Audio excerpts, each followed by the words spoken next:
begun. My bracket is filled. My bracket has changed a lot since the last time we checked in with each other. I just wanted to wish you all a happy Wednesday. Today is Wednesday, March 18th. It is 2:01 p.m. and you're listening to Take Back with Zach. This is TBWZ. This is widescreen radio. You're currently listening to the Power Hour. And this is where I'm going to have a sound effect. It's like, the Power Hour. We're not going to take calls for probably the first 10 to 15 minutes of the show. What up, Big Stack? Big Stick. First time, we're getting multiple calls right off the bat. We're going to take calls in about 10 minutes once I get through a couple of things, and then we'll hop on the phone line. So put a timer on your phone for 10 minutes. Say, hey, Surrey, what up? I'm going to call in 10 minutes. Yeah, Big Stick, what up, dude? Welcome to the show. Oreo is here, JD is here, Big Stick is here. Everybody is rocking and rolling, ready to start today's TBWZ. If your bracket hasn't changed in the past 24 hours, you're not actually doing March Madness correctly. So, Oreo the Cat, I'm completely with you. My brothers in Christ. If you have not filled out your TBWZ widescreen radio bracket, you have to do that. The winner gets $100.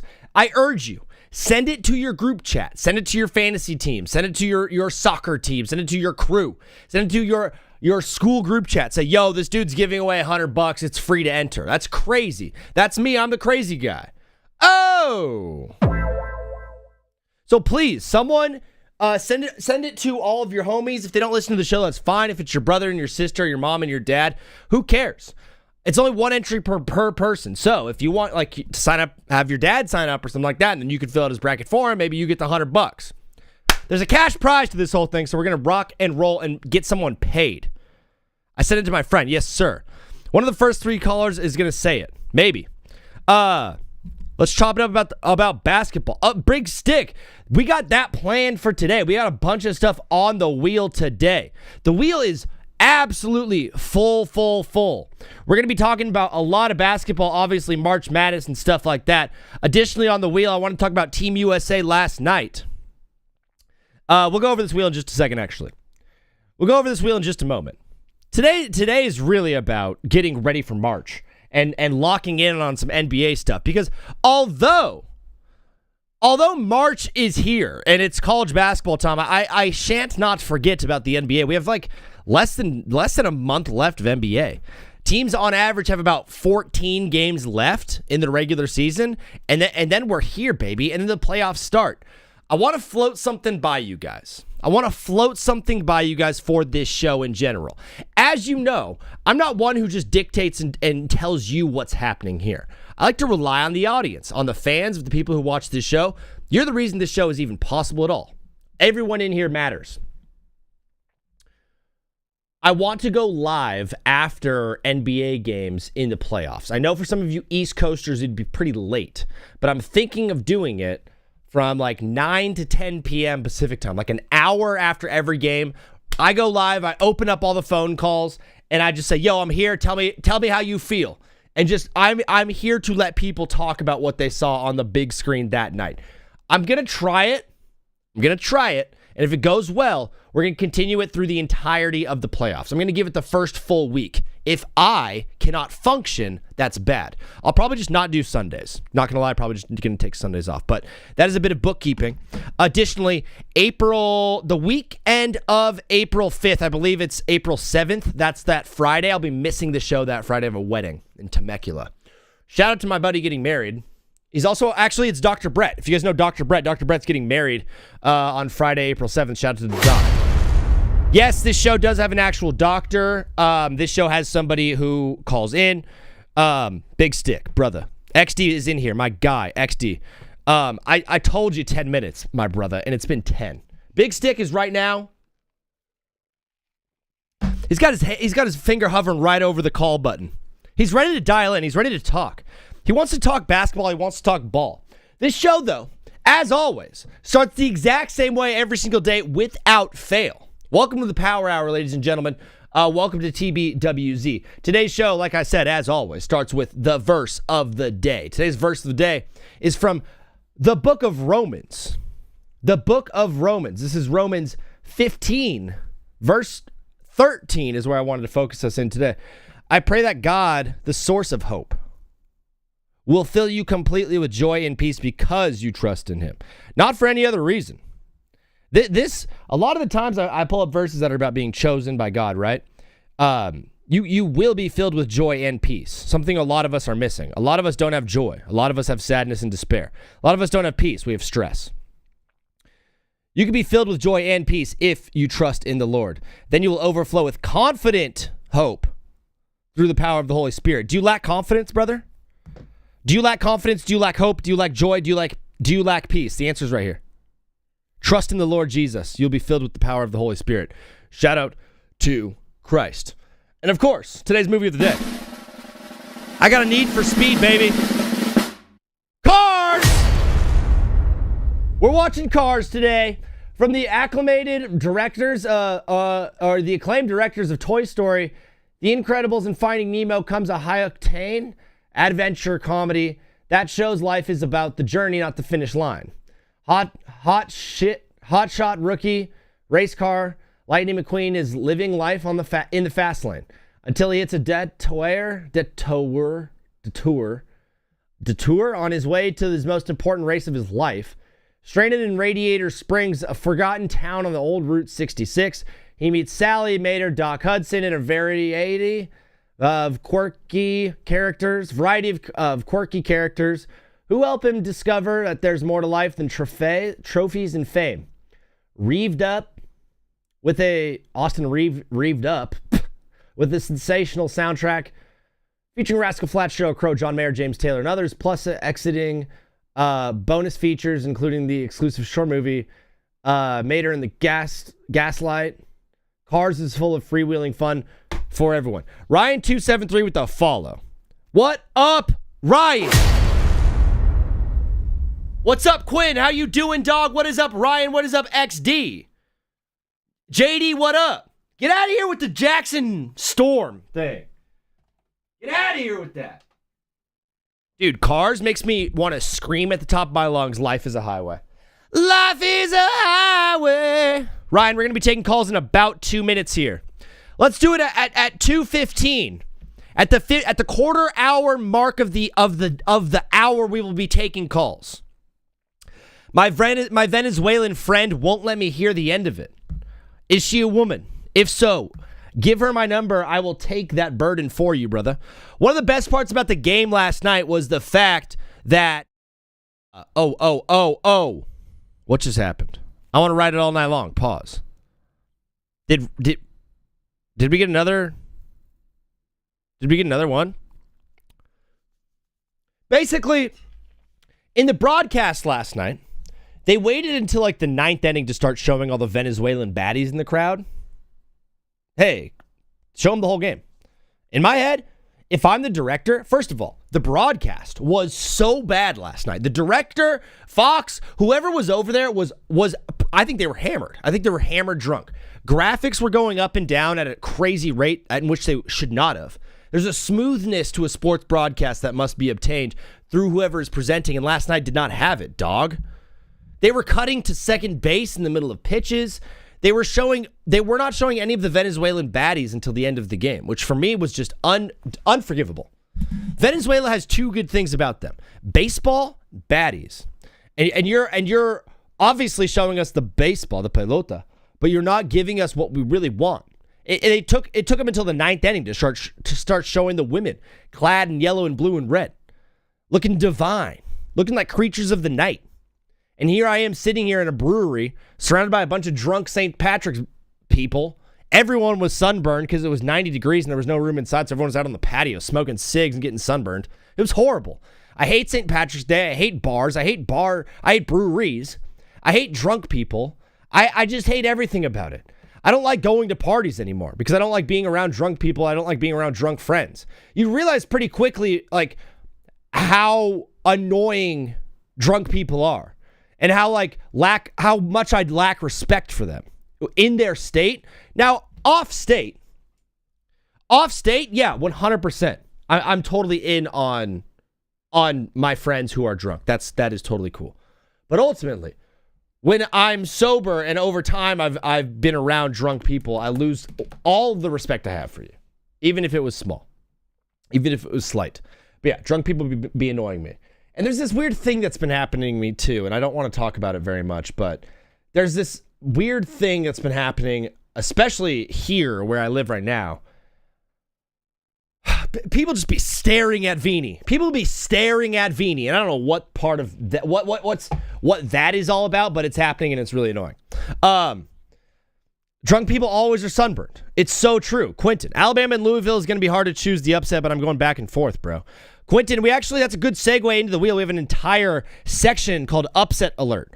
What is Upset Alert, you ask? I watch Ryan Hammer videos all night, and I basically plagiarized everything that he said, and I put it into one concise take. So when the wheel lands on Upset Alert, we'll be doing Ryan Hammer's Upset Alerts. If you don't know who Ryan Hammer is, you don't know March. I worked at Arrowhead Stadium and made me realize how much I hate working with drunk people. Quentin, would love to talk to you, bro. You seem like an awesome conversation. You seem like a good dude. You seem like you got stories for days.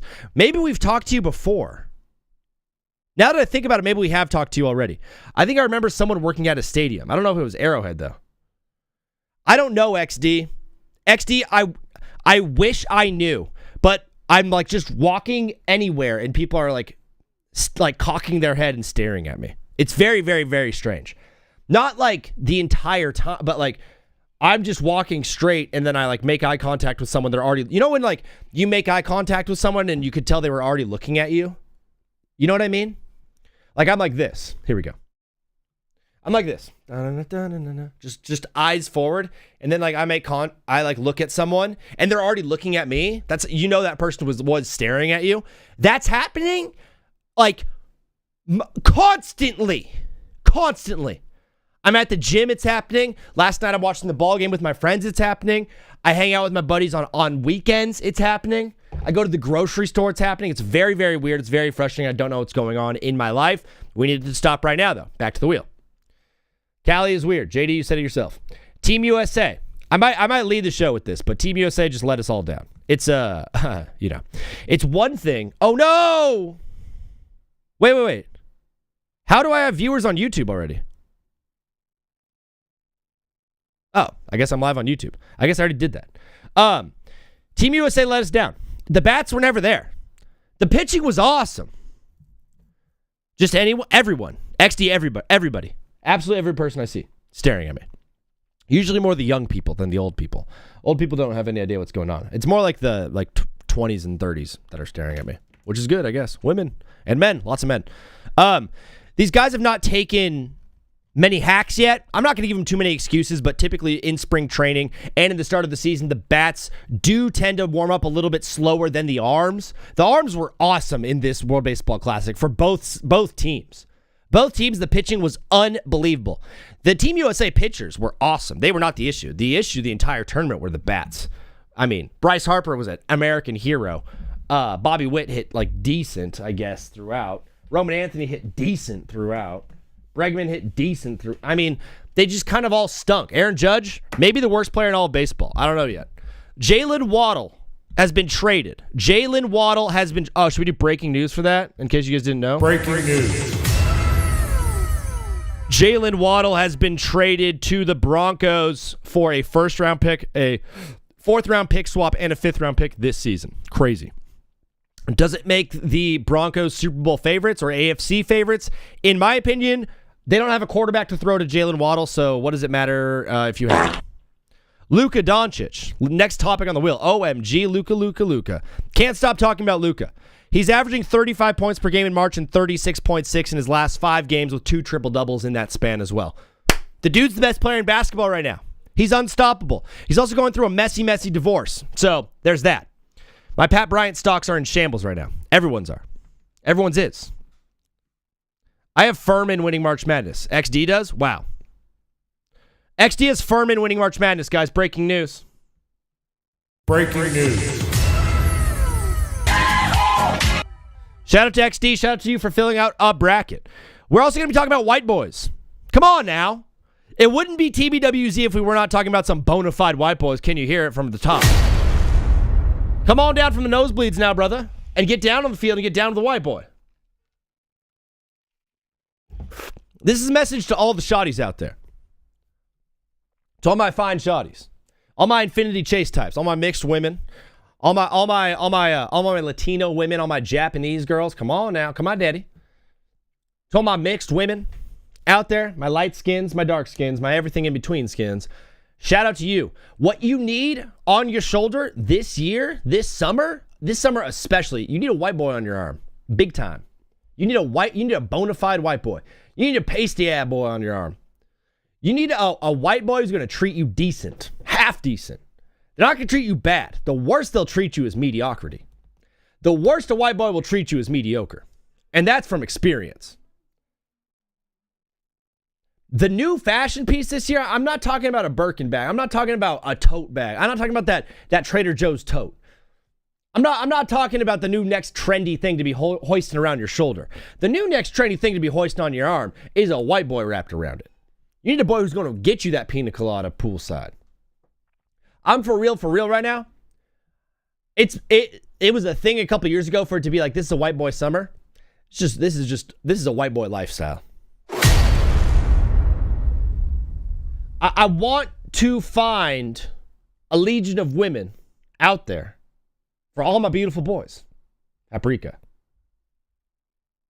I'm specifically talking to Latina women, Japanese women, and mixed ladies. Black women. And women of color. WOCs. My walks. I'm specifically talking to you. Get a white boy this summer. We're also going to be talking about the Seattle Supersonics. Dude, guess what? That name, the Seattle Supersonics, because they've been talked about as an expansion team, and it's pretty much going to be happening. You know the Thunder own the name, the Seattle Supersonics. The Oklahoma City Thunder own that name. They own the logos. They own the colors. They own the rights to all of that. There's a chance that Oklahoma City does not give them the naming rights to the Sonics. Whoever's calling in will, once I finish all the stuff on the wheel, then we can chit-chat, maybe. Quentin has Chet Hanks said it's a white boy summer, 100p. Chet Hanks said it's a white boy summer. I'm telling you, it's a white boy life. It's a white boy life. We're hitting summertime hard. Giannis is gone. Giannis is officially gone. This just came in from Shams Charania. This is a video that we'll be watching on X. The remainder of these are also going to be topics on X. Max Crosby went on his podcast and had some things to say.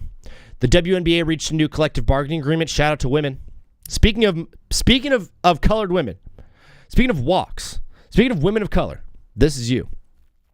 AJ Brown. There were some words said about AJ Brown on X. And we're going to be following along with all of that. That is an action-packed day. We're going to be going live for the first hour of the show at the 55-minute mark. We'll be taking a 5-minute break at the top of the hour. I will be posting the Power Hour live on YouTube. What up, YouTube? This is you. If you guys missed the show, which is totally fine, it happens all the time, I'm going to be posting the first hour of the show live on YouTube every day. That's the thing that is on the forefront of my mind. It's a little bit of the silly, a little bit of the goofy, a little bit of the catch up with Vini. That's where you really get your weenie points, is in the first hour of the show. So if you missed the first hour will be posted live on YouTube. In addition, I will also be posting a best moments of each show on YouTube, probably the day after each show drops, just because of the timing of everything. So look out for that. Share it with your homies, share it with your boys. Sign up for the bracket if you have not already. But ultimately, today is about basketball. We are now ready to begin today's show.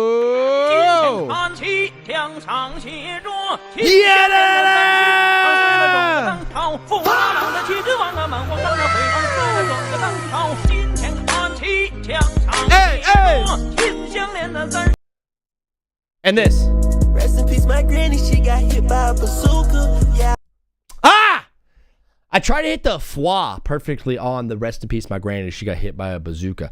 There's another thing, guys. There's another thing I'm totally dealing with right now. I am burning up. I am burning alive. I'm 20 minutes into the show. I'm burning alive. It's 92 degrees right now in Southern California. Change. Figure it out. It went from, dude, we got no winter this year. Remember that one show when I was soaking wet? Unruly remembers. There was a day when I was soaking wet. Oh, sorry. That's horrible. Yeah, Big Stick, I think he wants to call the show. He's only tried calling me 17,000 times. He's probably 14 years old. Like, da, da, da, da, da, da, da. He's probably, I just spilled all over my face. This cup was a bad decision. This cup was a very, very, very bad decision. How much did you make from this? Nothing, Ryan. I do this out of the passion. Out of the passion in my heart. Although clips do be popping off on IG. So hopefully start making a bag soon. But right now, this show is just out of the kindness of my heart. In fact, I lose money on this show. Because I do things... I do things on this show to give away money. Like for March Madness, I'm giving away $100. Giving away $100. Almost as bad as Seattle here. I don't know what you mean. But Seattle will be getting a team. I just don't know if they're going to be the Seattle Supersonics, which would be quite a shame, in my opinion. If they're not going to go with the Supersonics, I mean, brother, you're missing out on some prime branding. Because that is the team. I also have a list of team names that Seattle could go for if they do not go for the Supersonics. But ultimately, that has to be the team name. Seattle has no sun. That's why, dude. So, hey, listen. Sneak peek. One of the team names I do have for the Seattle team is the Clouds. I have the Seattle Clouds. I also have a new top 10 in the NBA. And yes, fellas, ladies, gentlemen, everything in between, I have put the Lakers all the way up at number 5. That deserves... Yeah, absolutely. The Lakers have been moved all the way to number 5. I have had the Lakers off this list. I have had the Lakers on this list. What up, A Jolly? I've had this Lakers team at 8. I've had them at 7. I've had them off the top 10 entirely. And now I have them at the biggest, at the top spot that they've been in all season. I have them all the way up at number 5. I still personally have the Spurs at number 1 in my top 10. Why? Victor Wembanyama. Because Big Vic, that is why. I have this top 10 up on TikTok, so I will be going in on some fools who say I'm wrong. I assume I'm going to get a bunch of Knicks fans in the chat being super, super rude to me because I do have the Knicks quite low at 7. I just don't believe in that team. I got the Spurs number 1. Bro, come on, the Thunder is playing better than the Spurs. They are playing awesome. They're 9-1 their last 10, but they're also playing... They're 7 games in a row. They're playing teams that are below 500. The Thunder are. These wins are not coming against like dank teams. So the stretch the Thunder on is impressive, but it's not against anyone good. Rate the college basketball teams and college football teams. What do you mean? Rate them on hotness, on places I would want to live. Because if we were just doing ranked on places I would want to live, and if we did a conglomerate of the actual sports and the skills and the I was about to say the goodness of the teams. Basically, the quality of the sports programs and the quality of the place itself. Like, I want to live there, I want to learn there, and I want to cheer for that team. Those would be the 3 criteria I hit. It's USC. Always going to be USC because Los Angeles is the best city in America. Number 2 is probably going to be Miami. Got to root for Miami. Miami sports teams are awesome. The schools, whatever, but Miami rocks. That's a great city. Baton Rouge would also not be bad, although I don't want to really live in Baton Rouge. You're just an hour and a half from New Orleans, and New Orleans is a great city as well. Penn State might be the worst place to live in the entire in the entire country. Happy Valley is more like Sad Valley. Boston. Shout out to Grady Cole jumping into the show. Grady, Boston, the best city in the world. Shout out. I'm 100% with you. I went to school in Boston. I would love to move back to Boston if that happens. If what happens, Zach? What might happen is I want to go to grad school potentially. I want to do a film studies doctorate. I want to be the biggest nerd in the world. Shout out to everybody. Shout out to you guys. We just beat the Nuggets twice and the Celtics and the Knicks in the 9-game win streak. The Celtics, that was the game where Jaylen Brown got ejected in the first half, right? Or was it the game when Tatum and Derek White didn't play? Listen. JD, the Thunder are a great team. They're one notch below the Spurs. So that's why I have them there. We're getting a call right now. First call of the day. Shout out to you. I went to Boston University. What is up, brother? You are live on TBWZ Widescreen Radio. What is your name and where are you calling from?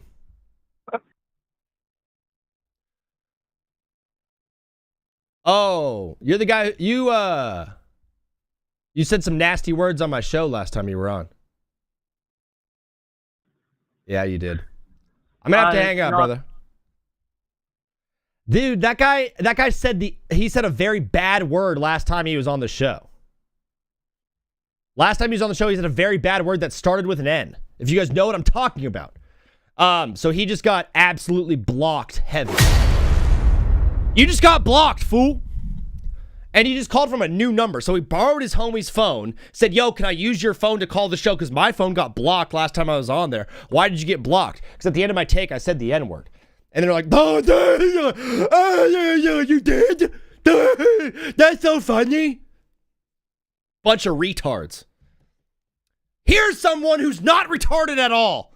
What up, Buffalo Bill? How you doing, bro? I'm good. Good, dude. You want to know? Wait, Bill. The past couple of shows, you know, I've been putting breaks into the show and have me like, and they're old sections of TBWZ of me talking. Have you seen any of those? No, not really. Why? Well, so I've been putting in these 5-minute breaks, and what I do is I put in. Oh gosh, sorry, I didn't mean to. I totally accidentally hung up on Bill. We're calling Bill back. Wow, Bill, I totally hung up on you. I'm so sorry. No, you're fine. So I do these breaks, Bill, where I take a 5-minute break, but instead of it just being a blank screen with a countdown clock, I put in an old fun segment from TBWZ. And today, for break number 2, it's our call from a month ago. Oh yeah, that's sick. What call was it? What call was that one? It was one where you asked me about Josh Allen nicknames. Oh yeah, I do remember that. It was fun. But Bill, you're calling into the show, bro. You're live from Buffalo. You're obviously the big Sabres fan, big Bills guy, all things Buffalo. The March Madness tournament is taking its talents to Buffalo. Are you going to be going to any games, dude? I maybe. That's a good answer.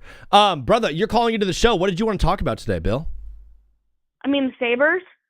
Dude, the Sabres. How are they doing? Fill us in. Because I know a lot of the people here don't watch hockey, so fill us in on how the Sabres are doing. Okay, the Sabres are technically tied in points with Carolina. So, Carolina, if we win against San Jose and Carolina loses, we're number 1 in the NHL. In the NHL? In the East, I meant. In the Eastern Conference. Yeah, Buffalo is top of the table right now. Dog, it's an unbelievable season. It's your first time making the playoffs in what, 10 years? 14. Oh, wow. Oh, my gosh, 14. This would be an awesome, awesome story for the city of Buffalo and for the people there. Could you imagine a situation where the Sabres get to the Stanley Cup before the Bills get to the Super Bowl? I don't know. I don't know.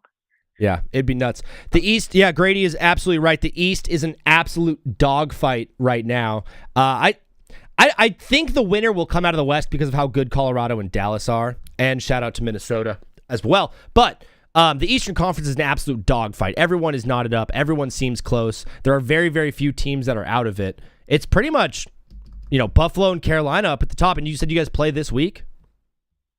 I don't know if we play. We play the Sabres play, but the Sabres play. I don't know if we play Carolina this season, but I can check. No, and of course, Dallas and Colorado are playing tonight, and what is like a game of the year type game over there. Bill, how long have you been into hockey? Couple months. Couple months? You just recently got into it? Yeah. Do you love it or what? Yes, I do. Bill, we just had someone chat from YouTube. They had a question. They said, the Bills' best chance to win the Super Bowl was last year, but it was also with their worst team that they've had with Josh Allen. How do you feel about that? I think that's true because our technical best chance was last year, but because Lamar, Burrow, and Mahomes were out of the playoffs. Yeah. But if that was our closest year to win the Super Bowl, now that we have DJ Moore, wouldn't that make us even closer? Sure. I think the idea though is if Joe Burrow stays healthy, the Bengals should potentially be a playoff team. If Pat Mahomes plays a good season and that offense gets right, the Chiefs should be a playoff team. So there's two teams that probably should be playoff teams. What up, Swaggy? What up, FaZe God? And it was like last year was the year where there was no Mahomes, there was no Burrow. It was just Josh Allen, and he couldn't get it done. I think that was the thought. Yeah. Okay. Let me go on. Let me. So Mahomes, he might not even play in Week 1. Of course, it's true. They're projecting him to go Week 1, but in my opinion, I don't think he's going to come back till at least Week 5. Oh, you have him. Is that breaking news? No, that's what I think. Can you give us an official report and say breaking news? Mahomes won't play until Week 5. I'm taking that. I don't think he'll play till at least Week 5. Breaking news. Thank you, Bill, for the breaking news of the day. So you got him not playing till Week 5. Pretty wild stuff then in the NFL if he's not playing till Week 5. Does that division, do the Chargers have a chance to beat the Broncos? Because the Broncos just got Jalen Waddle, and they look like a formidable foe. I think the Chargers have a great chance to beat out the Chargers. The Chargers beat out the Broncos. Yes, they just got Jalen Waddle, but also we don't know if their year was just a fluke year and they're just good this year, because that's what kind of happened with, I can't remember a team, but like a team a couple of years ago, like the Bengals. Yeah. Sure. Like the Bengals getting to the Super Bowl and they haven't been back since. Not even really close. Bill, are you a baseball fan at all? Did you watch Team USA and Team Venezuela yesterday? I did not watch it, but I heard that they lost. Yeah. Did you do anything for St. Patty's Day? Did you have any like green eggs and ham or something like that? Yeah. Okay. Nice. You had green eggs and ham? Yep. That's crazy. I didn't even know that was a thing. Bill, that's so awesome. Did you don't drink, obviously. Breaking Did you I'm pressing random buttons. I'm sorry, Bill. And did you do anything else for St. Patrick's Day? Did your family go out? Did your family have some beers? What was up? No, not really. We just kind of stayed at home. In honor of St. Patty's Day, did you have a green monster instead of a white monster? Because I know you're a big monster head, and I know you usually like the white one. Did you go green for St. Patty's? I did not have a monster today or yesterday. Oh my gosh, Bill, what are we gonna do? I don't know. But don't worry, I will send in the clip on Friday of me chugging a white one. Thank you. Bill, there is a chance that this show might get sponsored by Red Bull in the next couple of months here. If that is the case and I start sending you cases of Red Bull, will you start becoming a Red Bull guy? I don't think I can do it. I've been having monsters for years. I don't think I can do it. Okay. Sorry. No, it's fine. Bill, it's totally fine. I appreciate your honesty. Brother, we're going to keep the show rolling. Was there anything you wanted to say on your way out? Hopefully the Bills can be good next year, which I do think they will, because we got a new receiver, and the draft is coming up, and I'm still on the road of the Sabres winning the Stanley Cup. I love it, Bill. We'll be following along every step of the way of the Sabres' journey to the Cup and covering all of the NFL news as it drops. Brother, we love you so much on the show. We'll talk to you again soon, okay? Talk to you soon. Peace. That's Buffalo Bill, guys. I mean, bro's been crushing. Quentin, he was like, Bill is like, oh, I've been drinking Monster for years. I'm not even. I think Bill is 14 years old. So for him, I don't think he's been drinking Monster since he was like 11 or something like that. 11. We're getting another caller right now. What is up, brother? You are live on TBWZ Widescreen Radio. What's your name and where are you calling from? Yo, what's up, man? What's your name and where are you calling from, brother? My name is Andrew, and I am from Westchester. Another Andrew calling into the show, huh? Oh, I've heard of the history of that kid. Trust me, I'm not him. Okay. I'm getting worked right now. I have a group of 14-year-old boys who are trying to terrorize my show. I've got a group of 14-year-olds trying to terrorize my show right now. I blocked him. And there's also an unknown a blocked number calling in. The only blocked number that calls into the show that I answer is Oreo the freaking cat. Meow. Me freaking out, Oreo. Me freaking out. What up, FaZe God? How are you? Swaggy is jumping in here. They got revenge from Maduro. Brother, that's one of my favorite things from last night. Was I understand we wanted Team USA to win, right? Everyone that I know that loves America, all the people I know, wanted Team USA to win. It meant a lot more for Venezuela, I felt last night. That World Baseball Classic title game. We overthrew their country, basically, like not too long ago. The least we could do is let them beat us in the World Baseball Classic.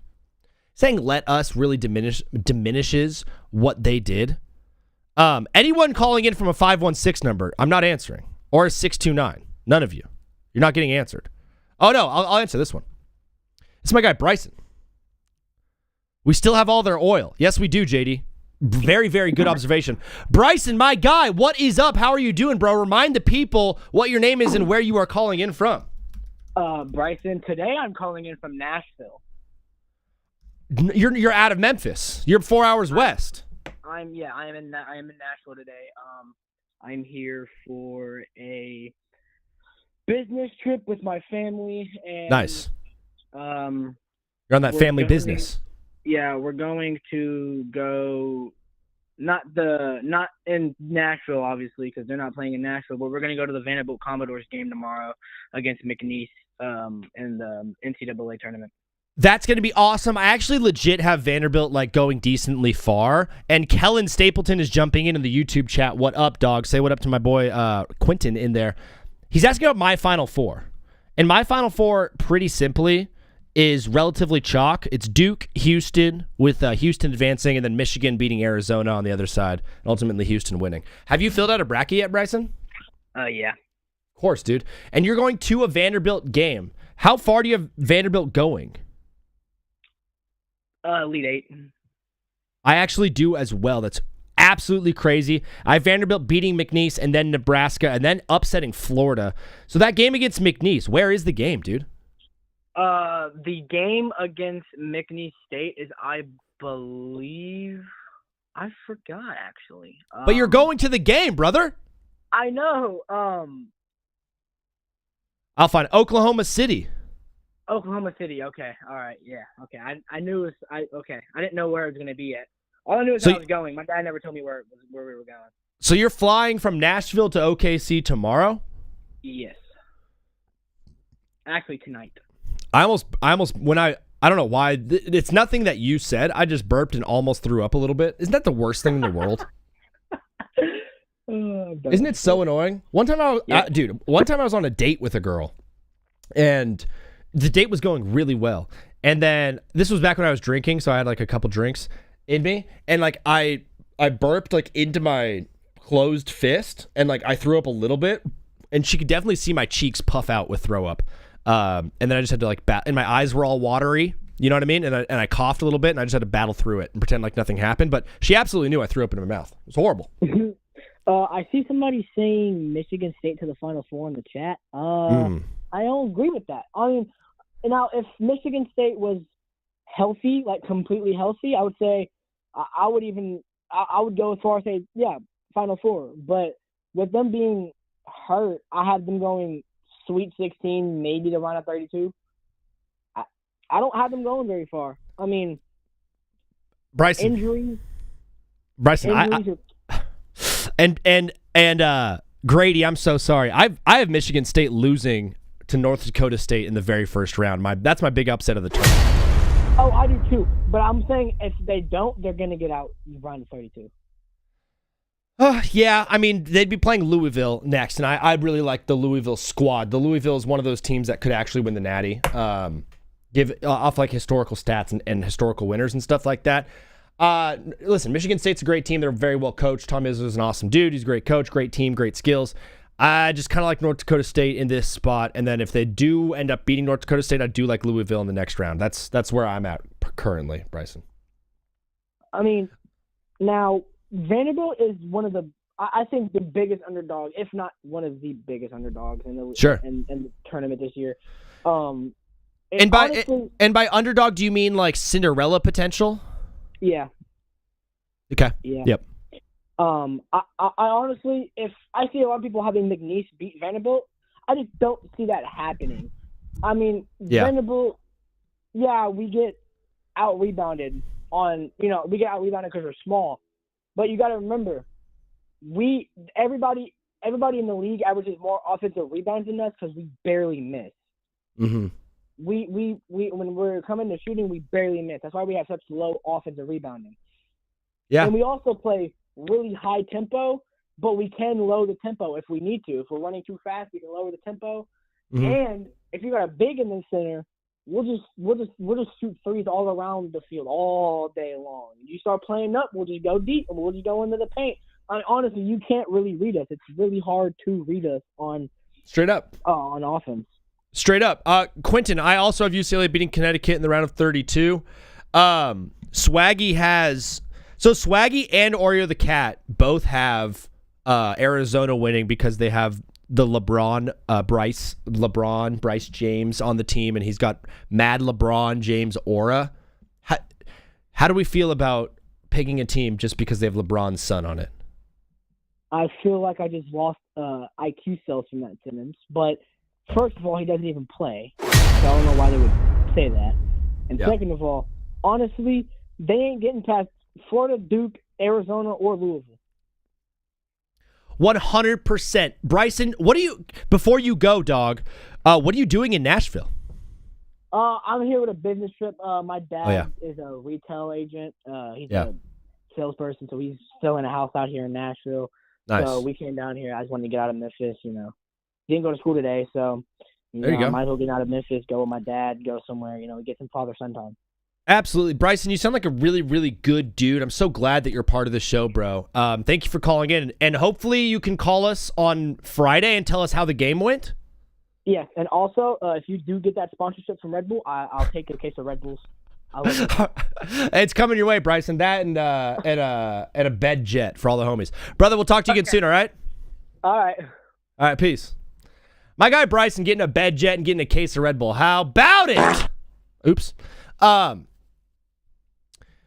Quentin, I don't know if you've been a part of the show before, but dog, everything that you say, I agree with. And I'm not just saying that to keep you around, but I absolutely agree with you. I never finished my top 10. I can go over my bracket in a little bit. If you guys want to do bracket talk, we can do bracket talk, but I'm going to just roll with my top 10 NBA style as we keep going. I talked about the Spurs. I talked about the Thunder. The next two teams are teams from the East. Does that mean I think that the West is better than the East? This year, I'm kind of split, bro. I'm kind of split East and West. We got to watch the BedJet ad later. I'm 100%. Do you still have people using your Xbox account? XD, no, that's all me, dog. I'm the only one who uses it now. That's all me. I just don't play with anybody. I move in silence. I move in silence on Xbox. Hey, the 631 number, we'll call you back in just a little bit. Pistons are frauds. Pistons are very, very, very fraudulent in my head, but they're still good enough for me to be a top 5 team. The best team in the East right now is the Celtics. The Celtics are not even fully formed yet. They're the only team in the East that's top 5 in offensive rating and defensive rating. My worry, this team is 3-8 against top 10 teams in the league since December. I know they weren't playing a full roster, but they lost to the Spurs and Thunder last week, making me think that they might not be competitive against the teams out west. Ultimately, they're the only team in the East that's in the top 5 of both offense and defense, like I already said. It does worry me that they're 3-8 against top 10 teams in the league, though, since December. Those are the teams you're going to be facing. Against playoff teams, I want to see skills. I want to see wins. I want to see ballers. As a Cavs fan, East is very up in the air. People think that Pistons are clear, but I don't see it. I don't see any team as clear from the East. Dog, I'm not even counting out Philadelphia yet. No! I'm not even counting out Philly yet. If Embiid gets healthy, it's always if with this team, but if Embiid gets healthy, if Maxey is fully healthy, if VJ Edgecombe plays like he did at the beginning of the season, that's the best big 3 in the East. Embiid and Maxey is the best duo in the league, outside of Jamal Murray and Jokic, in my opinion, and now Luka and himself. Luka can just play with 4 guys. Give Luka any 4 guys in the league, and he might win. But he might win all the basketball games. Tatum and Brown this year, I don't know about this year. I need to see Tatum get a little bit more warmed up, in my opinion. Embiid's a legit MVP when he's fully healthy. And Tyrese Maxey was pretty much the best player in basketball this year as just a scorer. He was the most He played the most games. He played the most minutes. He had the highest MPG. He didn't miss any games. He was there. Obviously, I don't think he's the best scorer in the league. That's craziness. But ultimately, I do think since he played as much as he did, I'm a big fan of Tyrese Maxey. Craig Porter Jr. and Thomas Bryant, how could I forget? What about Keontae George and Jaren Jackson Jr.? That is the best duo in the league, maybe. Or Zach LaVine and Russell Westbrook. At 4, I have the Pistons. Their offense stinks if Cade Cunningham doesn't go off. It stinks. I think Cade will have to average 35 points per game if they want to actually make a run in the playoffs. That's what I think right now. Guys, I just wanted to, I don't know why. I've had more unique chatters in the past 45 minutes to open this show, whether it's Swaggy, Quentin, Graydon, XD, FaZe God is in here, Grady is in here, Ori the Cat is in here, Swaggy is in here. We've had Big Stick in here, we've had JD in here, we've had FaZe God in here. Brother, I'm just, thank you guys. Thank you so much. This means so much to me. So much. This is a huge show so far. This is an awesome show for me so far. Big Stick is here. Yes, sir, Big Stick. 5711. 517. Ultimately, the Pistons, I think Cade will have to average 35 points a game. Could he? Sure. But this team will never die. This team is so physical. Their defense is so good. It's the most physical in the nation, or physical in the league. We say nation for football. I mean for college, not for pros. For pros, we say league. For college, we say in the nation. Why?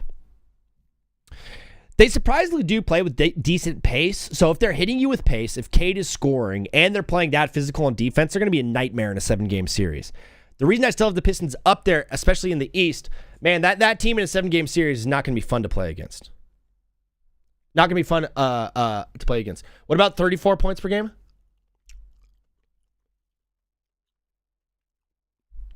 Because the league just isn't the nation.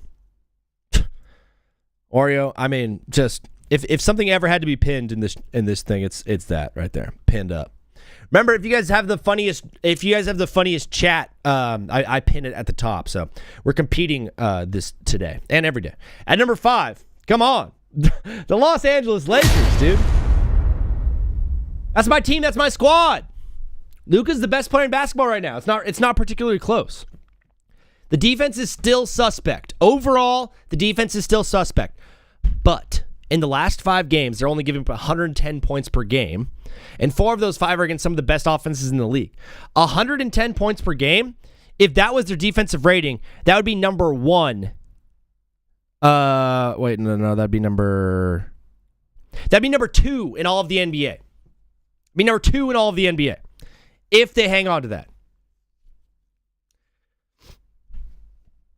that. Post-breakup Luka is crazy. It's true. It's true. JJ Redick's, Luka's the best player in basketball right now. And it's coming off of, a really intense breakup with his fiance and being separated potentially from his 2 daughters. It's crazy right now that he's going on the run that he is. Shout out to Luka Doncic. You know what? Also, shout out to us. Why? Because we get to watch Luka Doncic play basketball. And nothing beats a Jet 2 holiday. Nothing beats a Jet 2 holiday.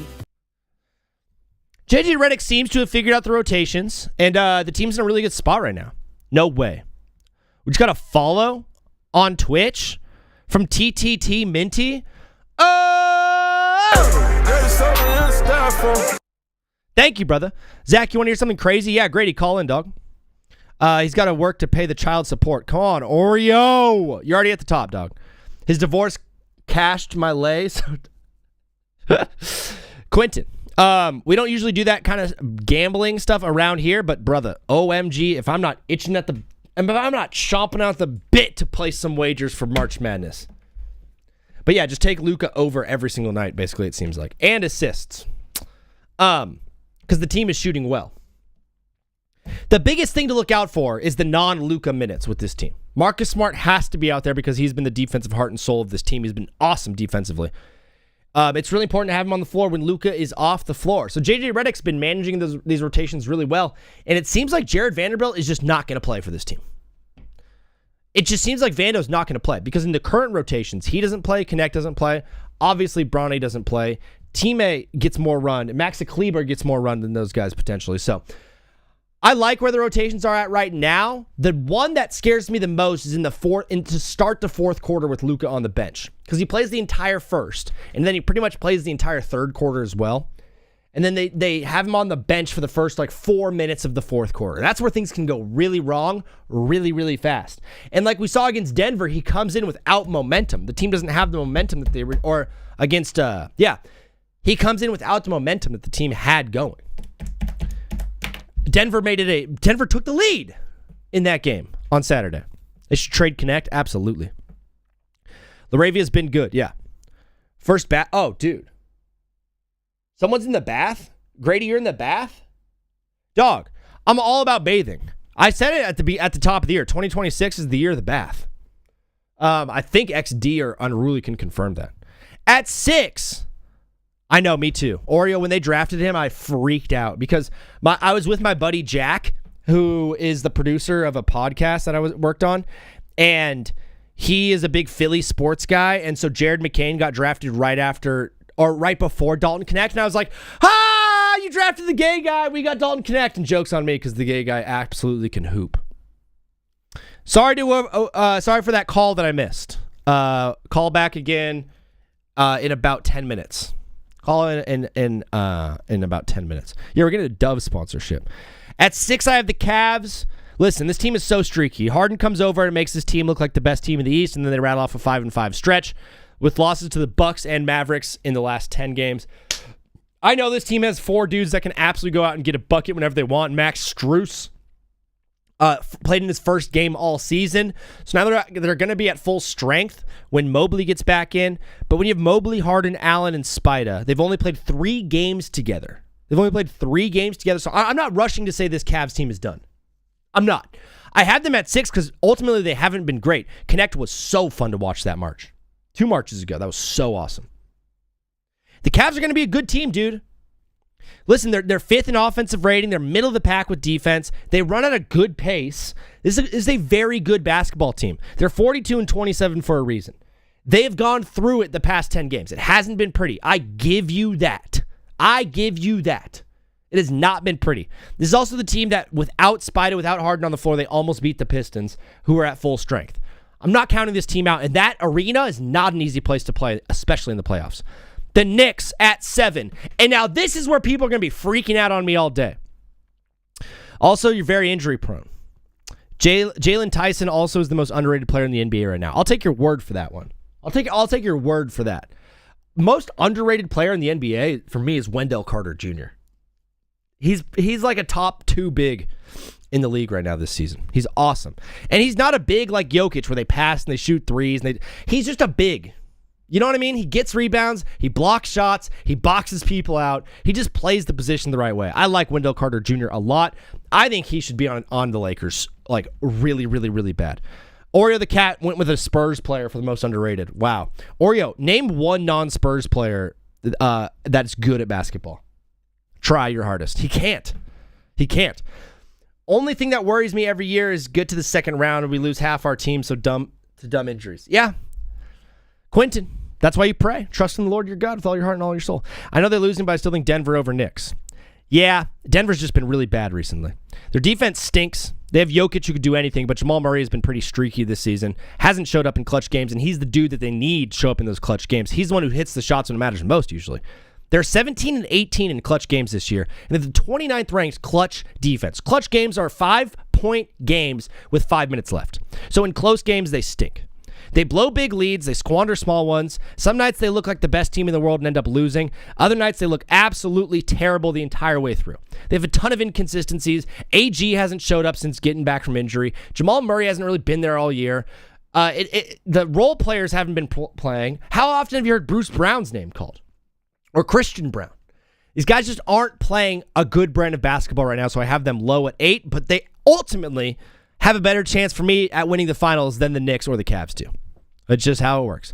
And then 9 and 10, I got Houston and Minnesota. I can go over those in just a moment. I love KD in this team. I love Ant Edwards, but these teams are the same thing. It can't just be those guys because the team as a whole is just not very good. They're just not very good. It's tough for these teams to have a consistent score outside of those 2 guys. And for me, that is the reason I have them at 9 and 10. That, my friends, concludes the Power Hour. Shout out to you guys. Shout out to us. I will see you in 5 minutes when we go live on TikTok and live on YouTube and Twitch. We will stay live. I'm going to be going live on TikTok and taking calls left and right on my top 10 of the NBA and talking more March Madness. See you guys in 5 minutes. In college, my roommate, Huron, was from China. Straight out. Straight up now, tell me, do you really want to love me forever? There we go, Brick Jock. That's what we were looking for. Himmy, welcome. We welcome all races, all colors, all creeds, all sexual orientations, and all religious backgrounds. And the only thing we don't tolerate is being mean to each other. So be nice. My roommate in college was from China. His name was Huron. We called him Charles. I called him Chuck. Why did I call him Chuck? Because in China, when you're in first grade, when you take English classes, you're supposed to come to class with an English name. His mom chose Charles for him because his mom was a big fan of the royal family. I didn't know people in China followed the royal family at all. I'm here to tell you right now, they do. So he was Charles. I called him Chuck. He was at BU 6 weeks late because he didn't actually get into he got into the school, but he did not pass his English exam. His English was that bad. So they did an English intensive course at my school where he was like pre-freshman year. He went just to learn English, okay? He was 18, I was 23, 5 years his senior, or I was 22. In a triple dorm, it was me, Brick Jock, and Huron and Chuck. And so I learned a lot about China. One day, yeah. Stephon Diggs, I have some more words on Stephon Diggs. I need to stop getting distracted by the chat. That's on me. Unruly, you're the man. Love you. Love everybody in the chat. Shout out to you guys. I'm getting a text from a weird person.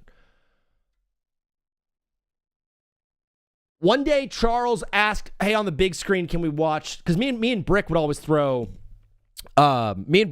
put football or sports or Xbox on the big screen in the room that was just on the floor in front of the mini fridge. One day, Charles was like, hey, do you think we can watch the National Chinese Parade today? And I was like, what are you talking about? He goes, well, it's our Independence Day. It's like our 4th of July, which is like really the day that like the CCP like took over and instilled communism into the country. So, yeah, funny thing to celebrate. But I was like, dude, absolutely, bro. Heck yeah, let's throw it on. He plugs in his Alienware laptop via HDMI directly into the screen. Of course, he has Alienware. Of course, it was very, very, everything on his computer was Chinese. Dude, I didn't realize how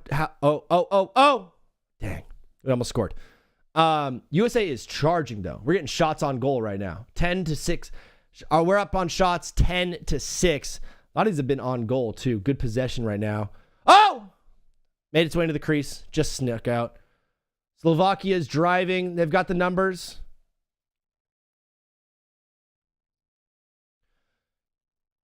Charles plugged his computer into the TV and put on this parade. And it was Xi Jinping sitting like this, doing his thing. And then like, when the guys are marching and they're in perfect unit, let's just do some Chinese pride stuff. Let's just lock in China parade. When they're this stuff, dude. China is crazy when it comes to like organized human activities. We're getting a call right now that I'm going to take in just a little bit. This is it. This is exactly what I'm talking about. It was this. Yeah, but not him. It was Xi Jinping. It was this the whole time. Whoever's calling in right now, call back in like 5 minutes. It was unbelievable. The pageantry, the shots, it was so cinematic. It was truly unbelievable. And the funny part was, crazy, Xi Jinping. The funny part of this whole thing was... Coming up next for inspection is the first nuclear missiles formation. The heavyweight weapons in the group include Yes, it is. Zhongli-1 air-based long-range China. missile, Julang-3 Everyone submarine-based salute to China. intercontinental missile, Dongfeng 61 Dongfeng land-based 61. intercontinental missile, and the new land-based intercontinental missile of Dongfeng 31. It's the first time the China. There's no better way to celebrate this USA hockey game than like Chinese victory parades. It's true. It's a fact. It ain't fiction. Giannis is refusing Bucks' request to shut down for the entire season. Giannis Antetokounmpo and the Bucks still just be going at it, dog. Viewers must be 18 or older to recharge and send gifts. Did I tell you guys I'm going to war with TikTok?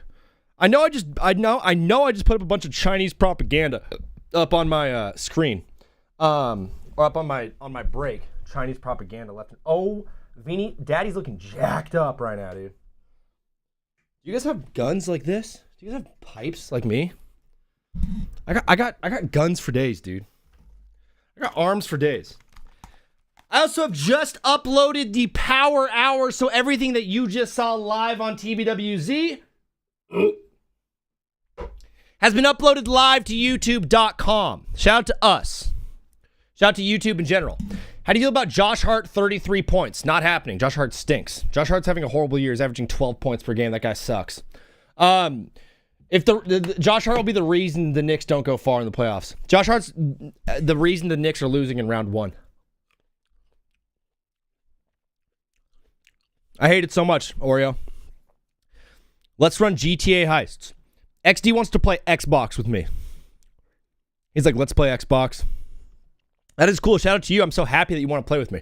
I don't really play people, though. I don't play. What I've been doing recently in GTA has been playing the story mode. Because that's how cooked I am. I've been playing GTA story mode. Hot take, Russell Madness might be the best movie of all time. I don't even know what the heck you're talking about, Grady Cole. What is Russell Madness? Are you talking about Mad Max? I got a South Florida versus Arkansas natty. How's that sounding? Dude, low-key, the Arkansas one is not the worst play in the world. I like Arkansas a lot. That'll be Arizona's toughest game. I think they're going to meet in the Sweet 16, Arizona and Arkansas, should things go according to plan for both of those squads. Don't count out Hawaii, but this is a very, very good Arkansas team that's coached by Coach Calipari, one of the best coaches of all time. If Arkansas gets past Arizona in the Sweet 16, they'll probably just go off and win the national championship. If you have a team like Arkansas going all the way from a 4 seed, beating Arizona, probably the best team in the nation, to get to the Elite 8, that team's going to win the Natty. Every once in a while, got to run back the GTA 5 story. It's true. That's where I'm at right now. Me and my brother are going mission for mission, so he's home for spring break. So what me and little bro are doing is we're playing GTA 5 late at night once mom and dad go to bed.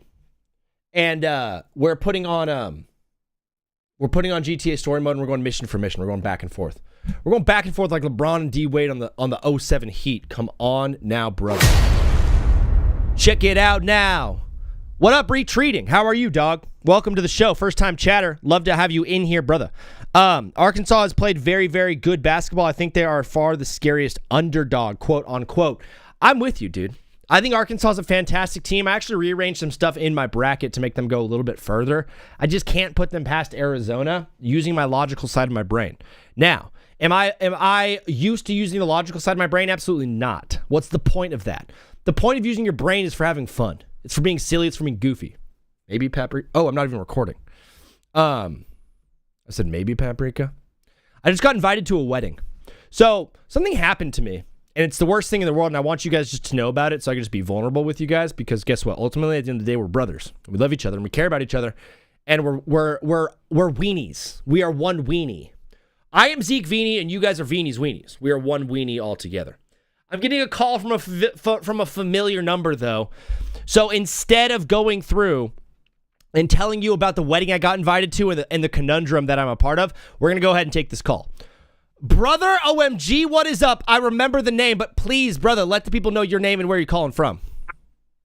I'm Alex. I'm from Utah. Alex, my guy from Utah. Dog, how are you feeling today, bro? How's Utah treating you? I'm doing pretty good. went from freezing cold to really hot in a few days. So yeah, I'm honestly surprised that you remember me. Yeah, thank you for that, man. Yeah, dude. Of course, bro. I'm in California right now, so we just got a crazy heat wave. And shout out to XD. I don't know what that means, but shout out to you. Real quick, Joshy, my guy, what is up, dude? Good to see you. Can you guys hear the phone call? Please let me know as we keep going. And thank you for all the likes, Ryan. You are the man. Alex, you're calling into the show, bro. We haven't heard from you in a while, but how you doing today? What did you want to talk about? I have a pretty short statement, but hit me. It could maybe be talked about. We've entered March, easily the greatest sports month in just all sports. I mean, when you put the Players' Championship in it, and you put Indian Wells in it, and you put the World Baseball Classic in it, and I believe the tail end of the Winter Olympics was in March. Yeah, dude. And you have March Madness, obviously. It's a great month of sports. Oh, totally. And so with March Madness comes upsets. And I believe we are going to see, because over the past few years, the Cinderellas, haven't made it as far. Last year's Arkansas only made it Sweet 16. Still very impressive. Yeah. They were a 10 seed too, but that was Coach Calipari. How big of an underdog can Coach Cal be? Yeah.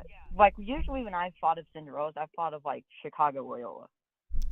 Yeah. Chicago Loyola or St. Peter's from a couple of years ago that beat Kentucky. Yeah. Oakland a couple of years ago. I believe that we are just in maybe probably above the 6th or 7th seed. We are going to see a team just absolutely go insane, either make it to the Elite Eight or Final Four. I just have this hunch. In the past, I've never had this hunch. But you've got the touch. Alex, you got that feeling deep inside of you. I've got two things for you. First of all, I'm going to remind you, the link in my TikTok bio has a link to an ESPN bracket that I'm putting on. The winner gets money, and it's free to enter, so please do that. But Alex, I want to ask you, what is this team that you have this hankering for, that you have this belief deep inside of you that is going to make a run, this low seed? So, gonna keep it real with you. I have no idea. If I had to make a guess, I think Hawaii would be the team. You've got the Hawaii Rainbow Warriors making a run. I'm not sure if you've seen their defense, but it is something I've never seen before. I haven't seen that kind of defense in a very long time. It is such a unique defense, and it kind of looks like Houston's defense on this. Dude, I'm not going to lie. I haven't watched a single Hawaii Rainbow Warriors game, but I have been hearing online from a lot of people Hawaii is a potential upset team. They've got a very good squad, a lot of travel to get over to where they're playing, but ultimately, they got a good time slot. I think they should be fine. If they go on a run, dude, they'd have to get through Arizona, but you have them going decently far. I think it also could be maybe St. Louis or somebody else. I have no idea. I'm just saying, there's going to be I'm just marking my word. I feel like there's just going to be a team, very low seed, nobody's expecting, shatters everybody's brackets. Alex, I absolutely love it. That's a great statement to start the show. Before you go, Joshy, my guy in the Twitch chat, we're live on Twitch and YouTube, he asked you, are you a fan of Utah or BYU? I would rather, to keep it real with you, I'd rather eat an entire Christmas tree before cheering for Utah. BYU all day. Go Cougs. Alex, you are the absolute man. Thank you for calling into the show. Please don't forget to fill out your bracket. Winner gets $100, dog. We'll talk to you again soon, okay, bro? All right, you have a good day, man. You too. Peace. My guy Alex getting us started off hot. HOTWETT. Hot tet. What's up, Unk? Sick shirt. Cool story about this shirt. If you guys want to see, here it is in all of its glory. Desert Trip 2016. American Bald Eagle. Check out the names on the back, bro. You thought I was Unk before. Peep this, dog. Peep the names on the back, bro. I went to this concert. I went to this show. Rolling Stones. Bob Dylan Night 1. The Who and Paul McCartney, night 2. Neil Young and Roger Waters, night 3. Roger Waters of Pink Floyd, famously. It is the best. Why did I block your number, Big Stick? Because you're part of that whole crew that's trying to ruin my show, dog. What do you think, idiot? What is up, brother? You are live on TBWZ Widescreen Radio. What's your name and where are you calling from? What's good, brother? This is Landon from Michigan. Landon from Michigan. Let me put your name in real fast. You are in Big Mich. Yes, Detroit sir. area, or are you more north? About 20 minutes south of Detroit. 20 minutes south of Detroit. Okay, so you're closer to the contiguous parts of the U.S. Yes, sir. Than right the people above way Ann up in the Arbor, sticks. baby. Go Wolverines. It seems like right now it feels like it's Michigan's tournament to lose, in my opinion. They seem like the best team in the nation. You know, I'm honestly, man, I'm with you. I feel we could make a really good run, but if we run into Iowa State, I feel like we lose that game. Ooh, the Iowa State game is going to be a huge game, of course, in that bracket. That would be not since they're a 2 seed, that wouldn't be until like the Elite Eight. I think Elite Eight. Just Michigan, they've got that good defense, but Iowa's guard play, it just outplays them, man. Especially with us losing LJ Kaysen. He was one of our leading scorers, best 3-point shooter. Yeah, I mean, a lot of people. The losing to Purdue to end the season was like a tough look for Michigan. Do you think it will have effect on the team, or do you think it's exactly what they needed to get right for the tournament? You know, honestly, it didn't upset me. They did play a sloppy game, but they really did cut down the turnovers, and that might be the biggest thing they needed. And honestly, I think taking that big loss before the tournament and getting it out of the way is really what they needed to lower that ego. Yeah, because, I mean, this was a team that was riding really high. They played really good basketball all year in a really good year for the Big Ten in general, basketball-wise. But they're going to have to go through probably a Texas Tech team or a Bama team, a really good St. Louis team, and like you said, maybe a Virginia or an Iowa State, which I wouldn't discredit both of those teams. It's going to be a tough road to the Final Four for Michigan. They have a very hard, underrated schedule. Like, I don't know, those 10, 11, 12 teams, those are good teams, man. Like a lot of people don't think St. Louis or Penn will go far, but Penn's a good team, man. Like they've got some good basketball, and especially South Florida, they've got 5 transfers. Their starting point guard transferred from Duke. Like that team could go really far. So I took them against Arkansas in the Natty. That Arkansas team, whoo, man, that's a good basketball team right there. Oh, wait. Landon, this is you? You're retreating? Yes, sir. That is me, brother. Dude, USF going all the way is awesome, bro. Tampa's a great town. Honestly, Dude. And that's the side of the bracket where I think that we could see some upsets. Obviously, Duke is really good, but if someone's going to get out of there, that's an upset. It might be that side of the bracket. I'll be honest. I could see them losing first round to Siena. What? I mean, I know you're not calling it, but if there was a number 1 seed to lose, it would be Duke versus Siena for you? I very well think it could be Duke. Because Duke's one of those teams, they get too high over their head at the start of the tournament. Yeah, I mean, my thing is John Shire's a great coach. It seems like he's going to win a natty in his lifetime at Duke, and it just feels like maybe this might be the year, but I'd love to see it not. I mean, the Boozer brothers, man, they're rolling. They're something. Yeah, Cam Boozer, the more I watch him, the more I just see Paolo Banchero. He's just a big, heavy ball handler who's strong and can shoot well and rebound. Like, he's going to be good in the NBA, dude.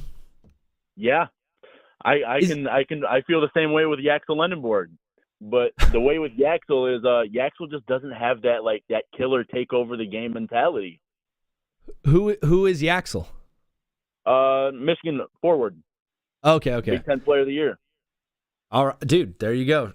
I don't know ball. Bro, it's going to be a very, very fun tournament. We're doing a bracket on my Discord, and there's a link to it in my on my TikTok bio. That winner gets $100. So join that if you can. Definitely make sure to fill that out. Yeah, bro.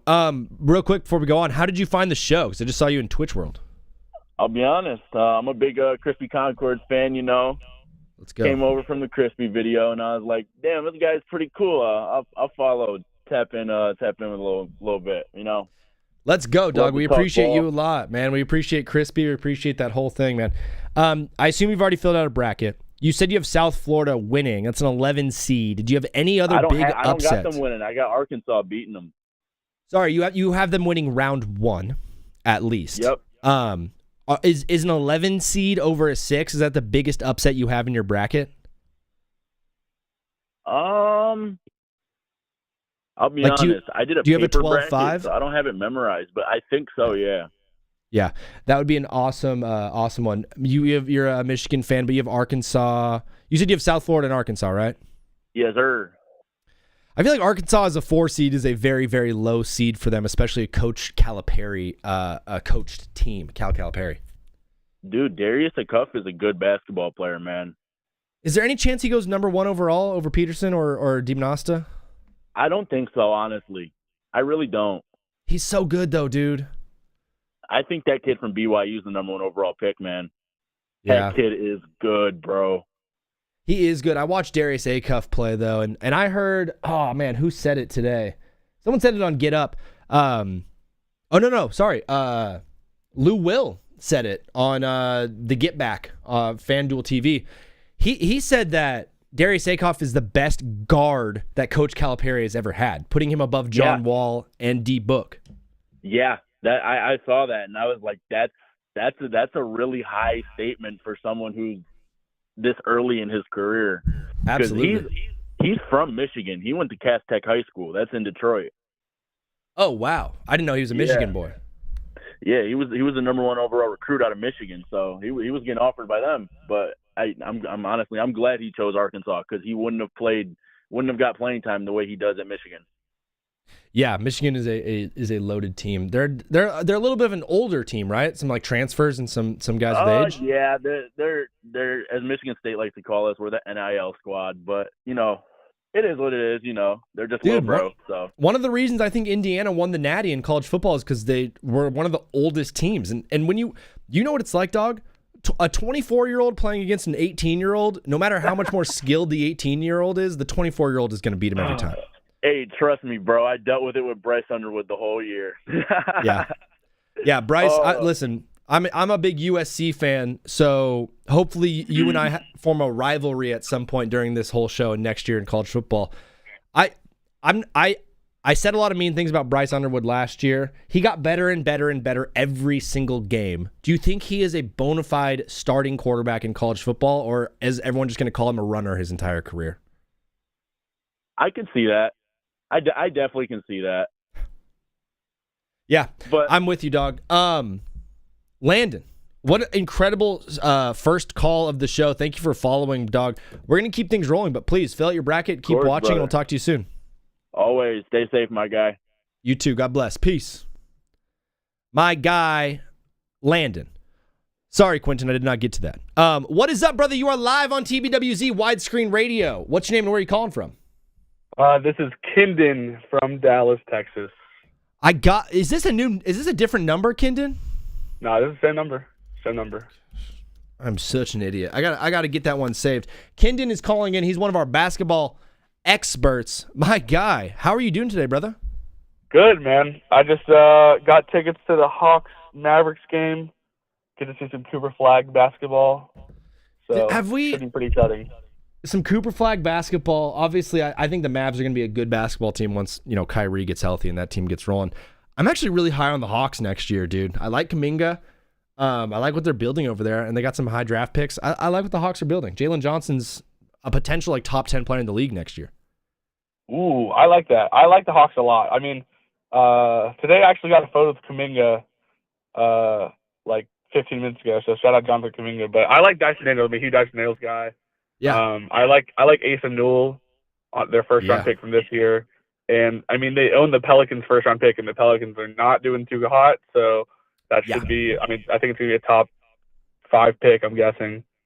Probably they're gonna get one of those 5 guys. It's DiMosta, Peterson, Caleb Wilson. Obviously, just got hurt, and Boozer. We were just talking on the phone last with Landon. I said, is there any chance Darius Acuff could potentially be the number 1 overall pick? Because when I watch all of the guys play basketball, dude, Darius Acuff he probably jumps off the screen the most to me right now. I agree, but I don't see a world where like a team passes up. Like, I don't see, if you have the number one overall pick, I don't see a team passing up on like DeBanza, Peterson, and Boozer, because I think DeBanza has the highest ceiling in the draft. And like, if let's say a team like the Jazz gets the number one overall pick, like they have to get AJ DeBanza. I think it just makes sense. But I think if the Mavericks get the number one overall pick, there is a question, and they could get Darius Aikoff. And he'd run the point for them, right? Yeah, he could run the point too. He could run the two as well, but yeah, he'd probably run the point, and then like you can put Kyrie at the two or vice versa. Yeah, that'd be nasty. I think the Mavs are going to be a good team just because of Cooper Flagg, and if they add a good player like that in the top 5 this year. As long as they don't trade Cooper. So. Bro, which you can't put past the Mavs at this point. Exactly. You always got to worry about that. Unruly just jumping in here, my guy. We just had someone call in to the show, my guy Landon, and he's really high on USF right now, University of South Florida. They got a tough game against Louisville, but after that, he says they can make a run. What's up? I got them beating Louisville. You got an 11 over the 6. Do you have them going on any sort of run? Let me check my bracket real quick as we. I have them losing in the second round. Yeah.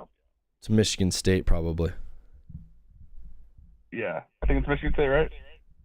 Yeah, it will be Michigan State in the second round if Michigan State beats North Dakota State. I have Michigan State winning that. Yeah. Dude, we've been going back and forth on a lot of brackets and stuff, and I wanted to, when I was filling mine out, last year was just like straight up chalk the entire way. It was all 1 seeds in the Final Four. I was filling mine out, and I had a bunch of upsets in there, but then I ended up still with chalk. I have Arizona, Michigan, Duke, and Houston, all kind of in my Final Four. Of those like 1 seeds, the only one I don't have making it is Florida. Am I crazy? I mean, that's honestly... my Final Four, that's not crazy, I would say. My Final Four, I have Duke, Vandy, Arkansas, Michigan. But I made a couple brackets, and I don't have Florida. Bro. I think I made 3 more, and I don't have Florida in either of the Final Fours. Dude, you're the second person I've heard talk to me about Vandy. I mean, tell me why Vandy can make a run at this thing. Bro, Tyler Tanner is he can hoop. And, like, they have beaten really good teams, and they were one of the only undefeated teams earlier in the season. So I don't know. I really like Tyler Tanner, and I like what Vanderbilt's got going on. Yeah, absolutely. I mean, it's a good squad. Your team, SMU, plays Miami, Ohio tonight. I think SMU gets the win, and then I also do think that they beat Tennessee in the first round. I even have them beating Virginia in the round of 32 and going all the way to the Sweet 16. SMU's a great basketball team, man, and historically, all the data points to them being a team that could win the Natty. Yeah, if you have Miami, Ohio winning this game, please go to a therapist or something, because SMU is going to beat them by 15 plus is my guess. Miami, Ohio has never played a team like this, this like in past 10 years. So Miami, Ohio fans are in for a rude awakening. They are, and I don't usually do this kind of stuff. I don't usually do a whole lot of things like this, but it is SMU minus 7.5 does feel low. 100%. 100%. This is a double-digit game in my opinion. I agree. And so I like SMU. You obviously have Vandy going pretty far. If you have your bracket open, it would be cool to pick your brain, because Kindon, a little bit about him. He was works with some G League teams. He's ran basketball. He's run drills with some of the top guys in the league, in college basketball and in the NBA. Kindon knows his stuff. Do you have any upsets tomorrow that we should be looking at? Because everyone and their mother is telling me about Troy, and that makes me want to avoid Troy badly. I got Ohio State. I mean, I'm tripping. Let me look at upsets. Tomorrow I got South Florida. Yeah. I got UCF over no, I got UCLA. One of our brackets, I got UCF. UCLA, I think, is going to beat UConn in the second round, though. Oh, same. I like Nebraska too much against Troy. I got VCU beating North Carolina. I think Utah State. beating Villanova. I have High Point University beating Wisconsin. High Point over Wisconsin. Yeah, I've been hearing some stuff about Wisconsin kind of being fraudulent. I'm not a big fan of Wisconsin. Yeah. They're a good team. They're a really good team. They're the kind of team that can beat the best team in the world and then lose to the worst team by 20. So yeah, like they're very inconsistent.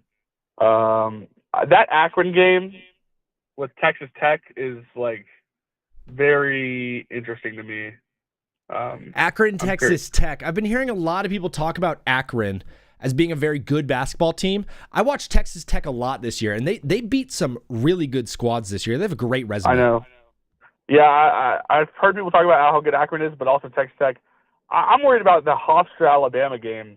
That one's very. I'm just worried about Aiden Holloway, but I still have Alabama winning that. I have them winning that, but then losing in the next round to whoever they play.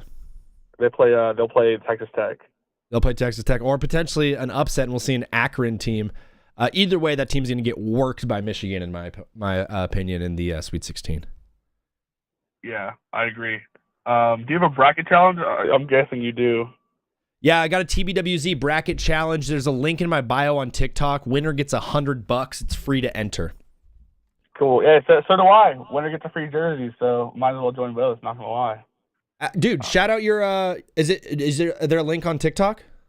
It's a link in bio, but also you can just go to groups on the ESPN Tournament Challenge, look up D1 Kindon, and be the first group there, and you just join that, and it will auto put in your bracket.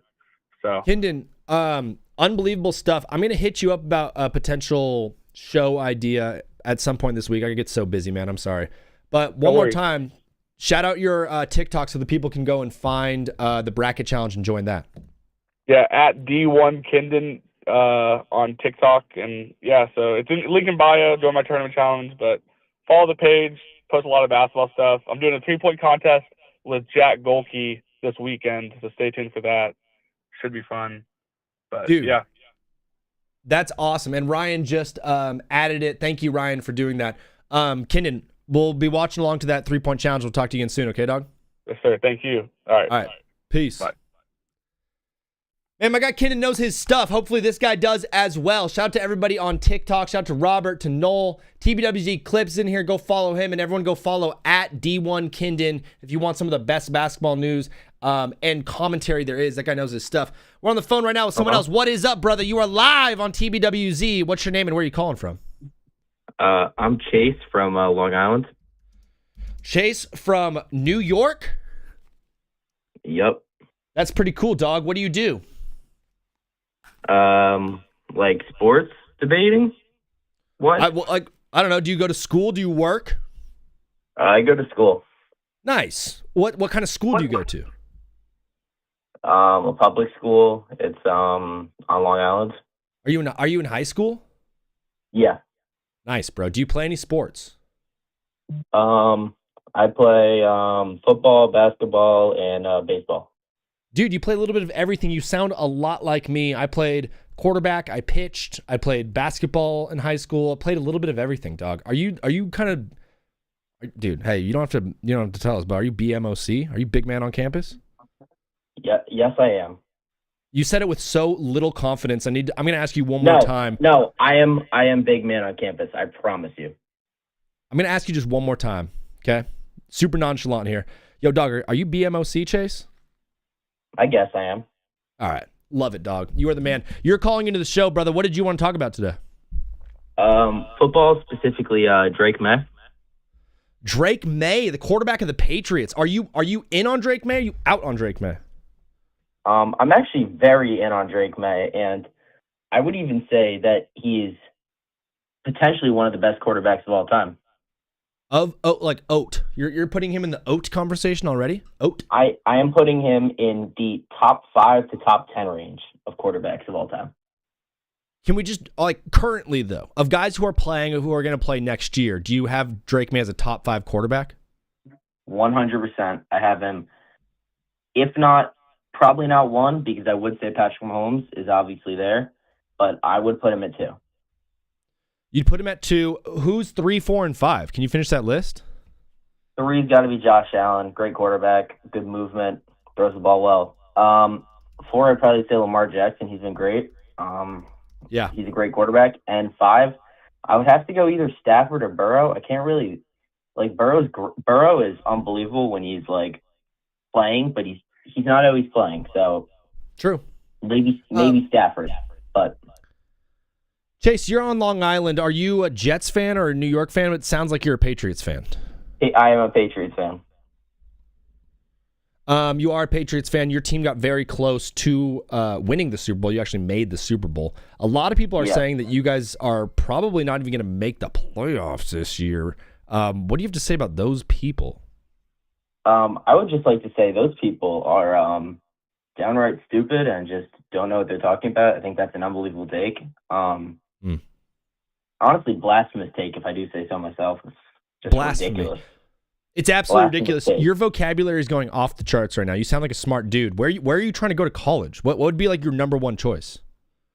Probably somewhere where there's a lot of football, but somewhere where it's warm, somewhere south.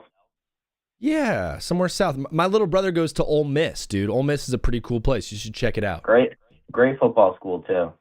Great football school, dude. You know what else they have in the South? Incredible women. Are you into women or dudes?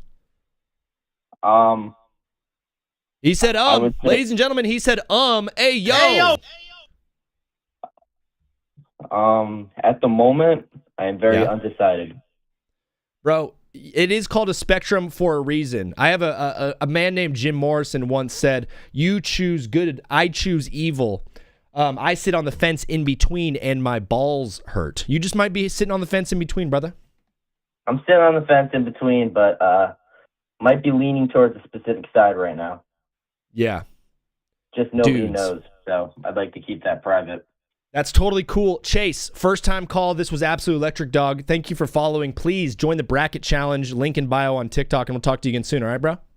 I'll make sure to do that. Yes, sir. Talk to you soon. Peace. My guy Chase, what an unbelievable call. But lost the cool kid in Lexo. You guys think he's homosexual, huh? You guys don't like him. He's not smart. He's gay. He dated a guy. He's got blue balls right now. That's weird. Weird that you would know. Can't believe you gave it to him. Can't believe you got all up on your homie's grill and gave him blue bees, dog. That's crazy. I would never, ever, ever know the color of my boy's balls, but I guess you guys do. Shout out to you guys. Unruly out here modding up, dude. Watch out for Unruly. Watch this. Yo, bro, I think Gifts might recommend your live to others. Let's go, TBWZ. I'll give you bread for that. Wait, I already do give you bread. UCLA is a sneaky team. I feel them making another run. Hey, Bryanth. Bryanth is a crazy name. His name was Brian, and he put a TH on the end. He made it Bryanth. TBWZ going off hardcore mode. Yes, sir. Shout out to you, dog. You are the man. Dang, Big Stick, that sucks. You got modded hard. I also have UCLA kind of making a run here. I'm looking at my bracket right now live on the Purple app and on YouTube as we get a follow from Lost the Cool Kid. That was 2 minutes ago. Thank you, Lost. And thank you, Lexo, for joining as well. I'm the biggest show in Long Island right now, dude. Come on. I'm the biggest show in Long Island. Yeah. Rest in peace, my granny. She got hit by a bazooka. I'm the biggest show in Long Island. Shout out to me. Eat my socks. Eat my shorts, Pat McAfee. No, he would never eat my shorts. Has he just become too rich and famous to be cool like us? Let's talk March. All right, Big Stick. Let's talk March. You're part of this whole crew you're part of this Long Island crew, and the Long Island crew sussing me out. Shout out me. I sent it to everyone, bro. Ryan, thank you. Thank you for sending it to everyone and getting us on TBWZ. Big Stick, if you can call into the show and prove that you are not a bad person, I will let you call in. But I don't know how you prove that. I think you have to send me. You have to send me your parents' phone number. So if you do say bad things, I can call them right away. Pat McAfee's a bum, said Oreo the cat. He seems like a weirdo. I have UCLA beating UCF, and then I have UCLA beating UConn, but ultimately losing to Louisville in what would be the Elite 8, or the Sweet 16, I believe. But that'd be a 6-7 matchup. I think there should be a bet right now online that you could take a 6 and a 7 meeting each other. What happened to the 6-7 meme that I once loved? It's gone away. It's fallen to the wayside. It's fallen to the wayside and makes me very, very sad. Rest in peace, my granny. She got hit by a bazooka. All right, I think I unblocked Big Stick. I think I unblocked you. Maybe. We'll see. I unblocked sub number so they can call back right now. Yeah, Ryan, phone lines are open. It's 213-352-5216 if you want to call into the show and be part of this thing. Also, I'm going to keep saying it over and over. If you have not yet filled out your bracket, please fill it out. Here we go. 516, we're going to take you after this call. 516, take you after this call. What is up, brother? You are live on TBWZ Widescreen Radio. What's your name and where you calling from? Hi, it's Nick. I was just wondering, quick question. Can you do the sea lion move on live? Wait. Pause real quick. Is this Nick from Nebraska? Yeah. Nick from Nebraska. This is, I think, 4 shows in a row you've called in. Dude, you're one of our calling warriors. I just wanted to shout you out and thank you real quick, Nick. You're welcome. Yeah, absolutely. Nick, what did you want me to do? To do the sea lion. What is that? It's like a dance that is like everybody do the sea lion and it goes like. Big Stick, I'm just kidding, man. Yeah, call in. If you're the 516 number, yeah, you're unblocked. I was just messing with you. You want me to do the sea lion dance? I feel like I'm getting pranked right now. Are you trying to prank me right now, bro? No. I'm being honest. Like, can you do it? You want me to bark like a seal? I guess if you want to. It's only if you want to. Yeah, what are you gonna do for me? Recommend you to more of my friends. Oh, you're gonna shout me out to a bunch of your homies if I bark like a sea lion? Yeah. I'm gonna. How about I do it? I'll do it in 2 months. How about that? You can hold me to it. I'll do it in 2 months. Nick, you're calling into the show. You were absolutely electric last time you were on the show. Were you the guy who went viral on Instagram? Yeah. Yeah, you were. Did you see that clip is up to like 1.4 million views? Oh no, I didn't. Yeah. You've gone absolutely viral. Please do not be afraid. It is okay. People absolutely love what you had to say. And the funniest part was like kid got red pilled first try. Isn't that funny? Yeah. Yeah, that's funny. Nick, have you filled out a bracket for NCAA? Yeah, I have Duke winning. Yeah, you got to join our bracket for a chance to win $100. Himmy is in here, my guy. Thank you, Oreo. You are the man. Brother, Nick, I cannot do the seal thing because I don't want to look like an idiot. I'm trying to look cool on this show. I cannot do that. But what I can do is tell you that you rock and you're awesome and you're going to get a girlfriend really soon. How's that sound? Oh, thank you. Do you like girls? Right now I'm trying to stay away from them because yeah, totally. I understand that. Now. I don't need one right now, but yeah, what do you need? Yes. A good life. You need a good life right now, and a girlfriend's not really part of that formula. Am I right? Well, it is, but when I get older, I don't need one right now. I'm just basically a kid. Yeah, you're basically a kid. You don't need a girlfriend just yet, but you think about it, right? Yeah. Yeah. Nick, this was absolutely insightful and absolutely electric. I love you so much, Doug. We'll talk to you again soon, all right, bro? Okay, see you. I'll come on your live next time. All right, dog. See you on Friday. Peace. Yeah, Oreo, we're not going to talk about that. Michael, what up, dog? She. Bro said she. It's over Gargoni. I see all the chats. I do have someone calling in right now. W Ryan, by the way, in the chat, guys. Big dubs to Ryan. He is the absolute man. I've got a call from an OG friend of mine. After this call, the phone lines will be back open. But, ladies and gentlemen, one of the preliminary, beautiful voices in TBWZ universe. What up, my guy Trey? How you doing, bro? Good. Thanks for the intro. Dude, I'm trying to work out some things. I'm gonna make you a song. I'm gonna make you a song. It's gonna be like, You're listening to Trey. What does Trey rhyme with, you know? Gay? Word. Yeah, I mean, it does, yeah. We're not going to go there. Trey, you're calling into the show, bro. You've always been dropping knowledge on us. Obviously, everyone's juiced right now because March starts tomorrow. How are you feeling about the madness? You ready to celebrate? Bro, listen, we were talking about this before. I think that the best sporting event is the World Cup. Second best is March Madness. March Madness is a beautiful time. It is a beautiful time where dreams are made and dreams are broken. And truly, I cannot be more blessed. It's beautifully and poetically said. The words right out of your mouth are gorgeous pieces of information. It is so nice just to look at the bracket. My favorite part about it is it's similar to when you start fantasy football. You look at your roster and you're like, I don't think I'm going to lose a game. Like, my bracket looks perfect right now.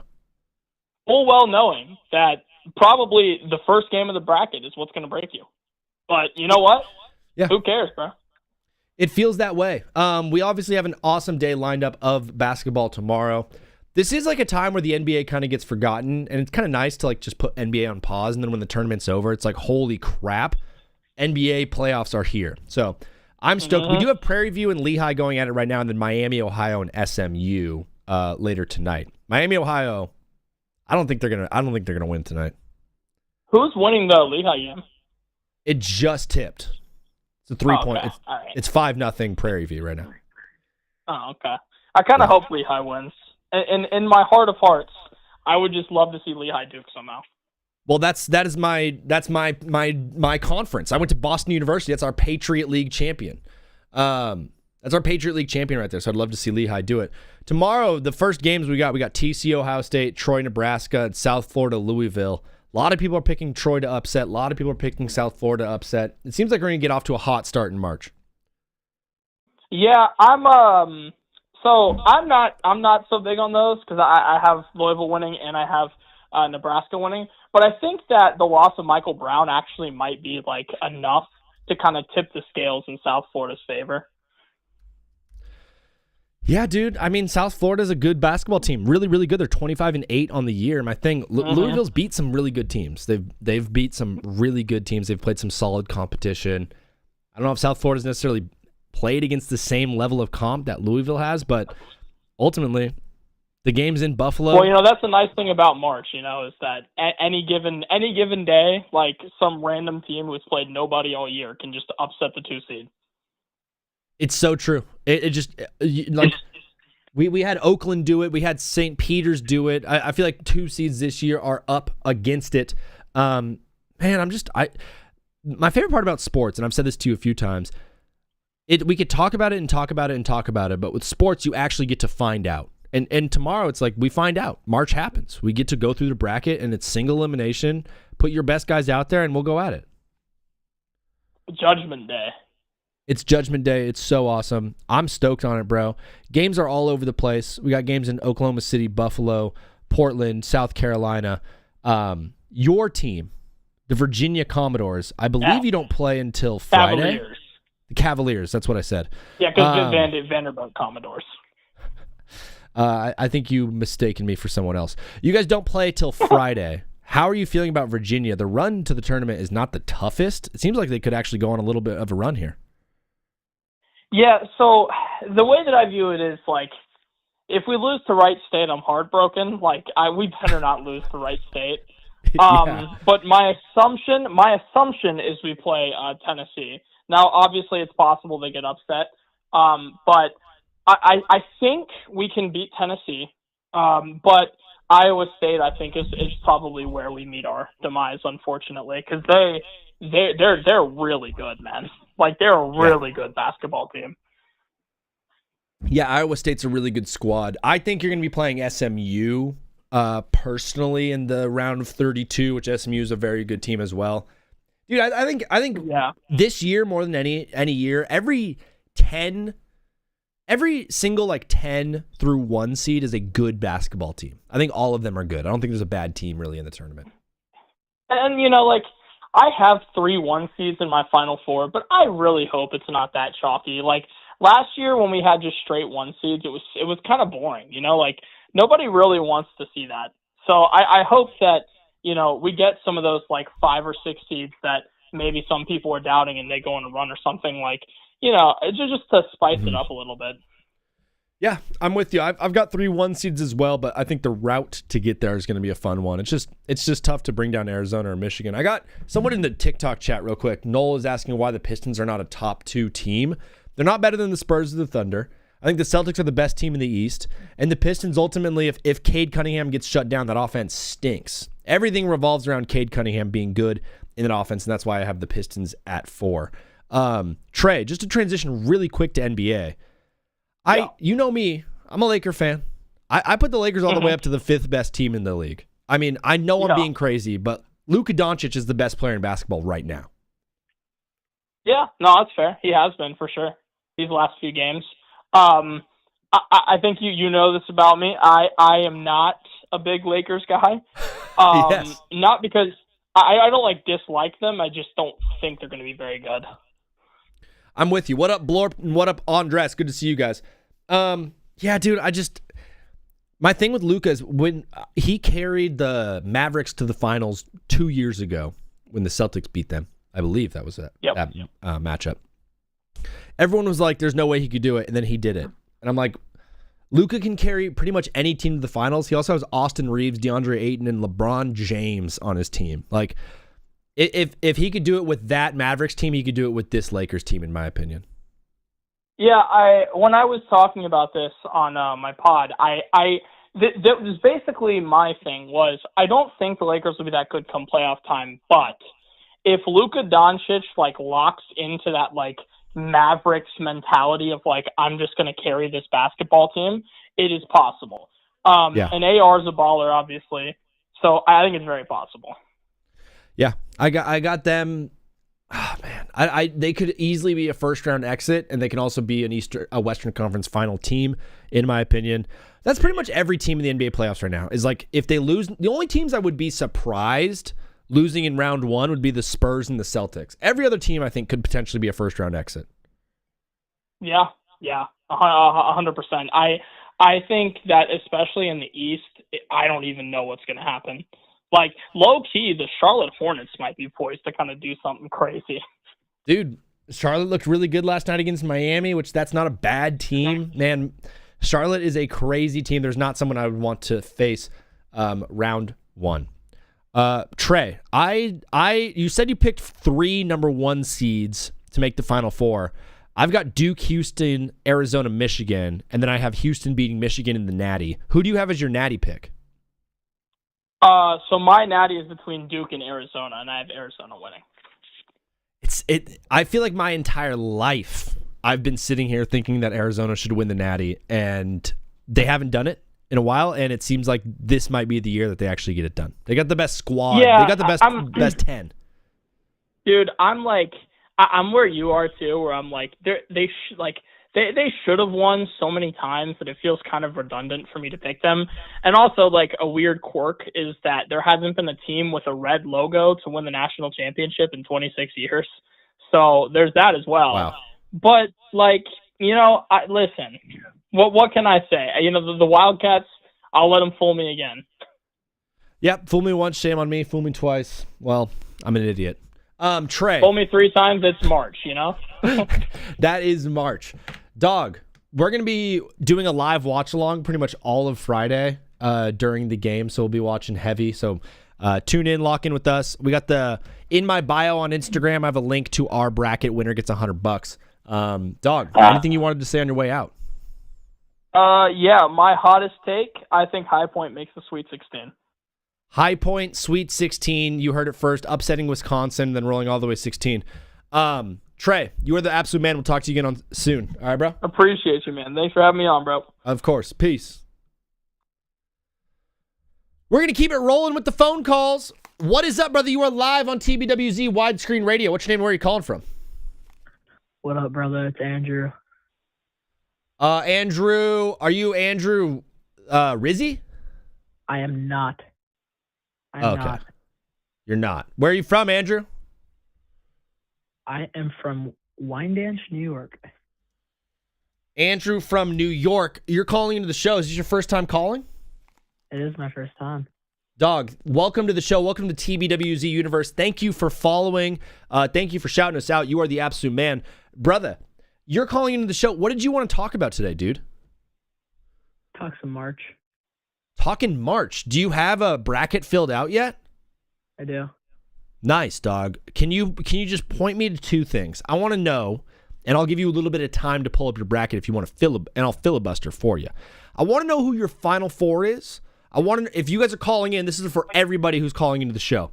I want to know your Final Four. I want to know your biggest upset of the tournament, your Cinderella team, and then who you got winning it all. Andrew from New York, I will let you jump in wherever you wanted to go. So your Cinderella, your Final Four, and your champion. All right, Final Four. We got Houston. We got Duke, Michigan, and Arizona. Houston, Duke, Michigan, Arizona? Oh, yeah. Dude, I have the exact same Final Four. You and I are brothers. Feel a connection, man. I feel it. I feel a connection deep in my bones with you, brother, all the way from wine country, New York, whatever the heck you said. Upstate New York, dude, and then I have Houston beating Michigan in the Final Four. I bet you have Duke, Arizona, huh? No, I have Houston. Wait, I have Houston, Arizona, and Arizona coming out on top. It seems like Arizona is going to be the popular pick. Arizona's a very, very good basketball team. Have you ever been to Arizona? No. What's the farthest you've been from Wisenhunt, New York, or whatever you said? Like, I went down south. Did you go to Florida? I went to Aruba. Oh, you went out of country south. Yeah. Aruba seems like a nice place to chill out and relax and sip on a pina colada if you're into that thing. But you've never been west of the Rockies? Have you been to California? No. So I'm going to let you know real quick. As someone who went to school on the East Coast and has spent a lot of time on the East Coast but grew up on the West Coast, dog, the women of Arizona are a different animal, unobtainable outside of any place east of the Rocky Mountains. You got to make your way to Arizona one day. It sounds like, not going to lie, it sounds like you're in high school. Do you have dreams of going to college? Yeah. Where do you want to go to college, Andrew? From Worcester, New York? Somewhere south, you know. Somewhere south? Yeah. Why the south? Good-looking girls. Okay. Good-looking women in the south. Absolutely. Brother, you gave me your Final Four and your champion. Now, who was your Cinderella team? Cinderella team? I don't got much. I don't have much. Do you have any, any 10 seed making it to the Sweet 16 or anything? Texas Tech. Or Texas A&M. Texas A&M, you have them making a run. You want to know something crazy that I just realized, and I have this live on Twitch right now. I took in the in the Elite Eight, I have two different 6-7 seeds. I have 6 seed Louisville playing 7 seed UCLA, and then 6 seed BYU playing 7 seed Miami. I've double 6-7s. Isn't that crazy? That's corny. As someone who's in high school, is the 6-7 meme dying out? Been dead. So I'm going full unk mode when I keep talking about it. I guess. Yeah, pretty much. I sound like an absolute loser. Andrew, you don't sound like a loser. You sound like a cool dude. I'm so happy that you are following the show and following along and watching. You know this is the biggest show in Long Island? Dude, I love what you're putting out there. I love the entertainment. Brother, I love you too. I love Jesus. I love you guys. You guys are the best. God bless you, brother. Please follow along. Join the bracket challenge in my bio. And anything you wanted to say to people on your way out. Hold up. What do you think about St. John's? I'm not the highest on St. John's. I've got them making a bit of a run. Stop with that. I've got them going to the Sweet 16 and then losing to Duke. Oh, I have that too. Kansas is frauds. Darren Peterson might not play St. John's. Do you know why? And whoever that 667 number is, we'll take you in a little bit. Do you know why? What's his name? I'm such an idiot. Who's the head coach? Pitino. Do you know why Pitino left Louisville and why he got in trouble there? What he did? Yeah, it was like something with horses. I mean, take off the S on the end, and you're pretty much right there. He was buying ladies to hang out with recruits. That's fire. Dude, sounds like a chill dude. Bro, you're the man. Thank you for calling into the show. We'll talk to you again soon, all right? Catch ya. Peace. He's going to catch me. Catch me, daddy. I'm falling. Whoa, pause. I mean, come on now. Hey, yo. 631-516. What's happening? Didn't I just take this call? Russ Smith, what up, dog? Hit me not Jimmy, always with the come to, bro. Come to. For the 631 and the 516, we're going to take you after this one. I got to shout out my guy, my OG. Ladies and gentlemen, give it up for my guy, Oreo the Cat. What up, Oreo? What's good? Dog, how you feeling today? Good. Are you feeling ready for March, or are you going to be locked in on NBA? I'm gonna be locked in on both. I already told my family I am not coming out of my room tomorrow. I love it. Blorp. Sorry about that, dog. We'll talk to you soon, Blorp. Dude, I'm with you. I'm going to be locked in. I mean, tomorrow I have to work, and I already let my boss know, like, hey, I'm not getting a whole lot done. I've got like 4 things to deliver. My plan is to work like super, super early, like maybe 7 to like, maybe work like 7 to like 2, and then take the rest of the day off. Doesn't that sound nice? That's kind of like what you do for school, right? Yeah, pretty much. Yeah, 7 to 2. Someone's calling me son. Brother, love you. Oreo the Cat, I got Spurs #1 team in NBA, which should make you excited. And just between you and me, I love you, brother. You're one of the best listeners of this show. I'm not doing that because of you. I'm doing that because I truly believe in the Spurs, and I just needed you to know that. I truly, truly believe in that team. As everybody should. I mean, like, the Spurs, they've been consistent even with Wemby's weird injuries, whatever. Yeah. Him like on the limited playing time he's been on for part of the season. It's been weird. And then he's been like running out to the tunnel and stretching and saying stretched while being subbed out.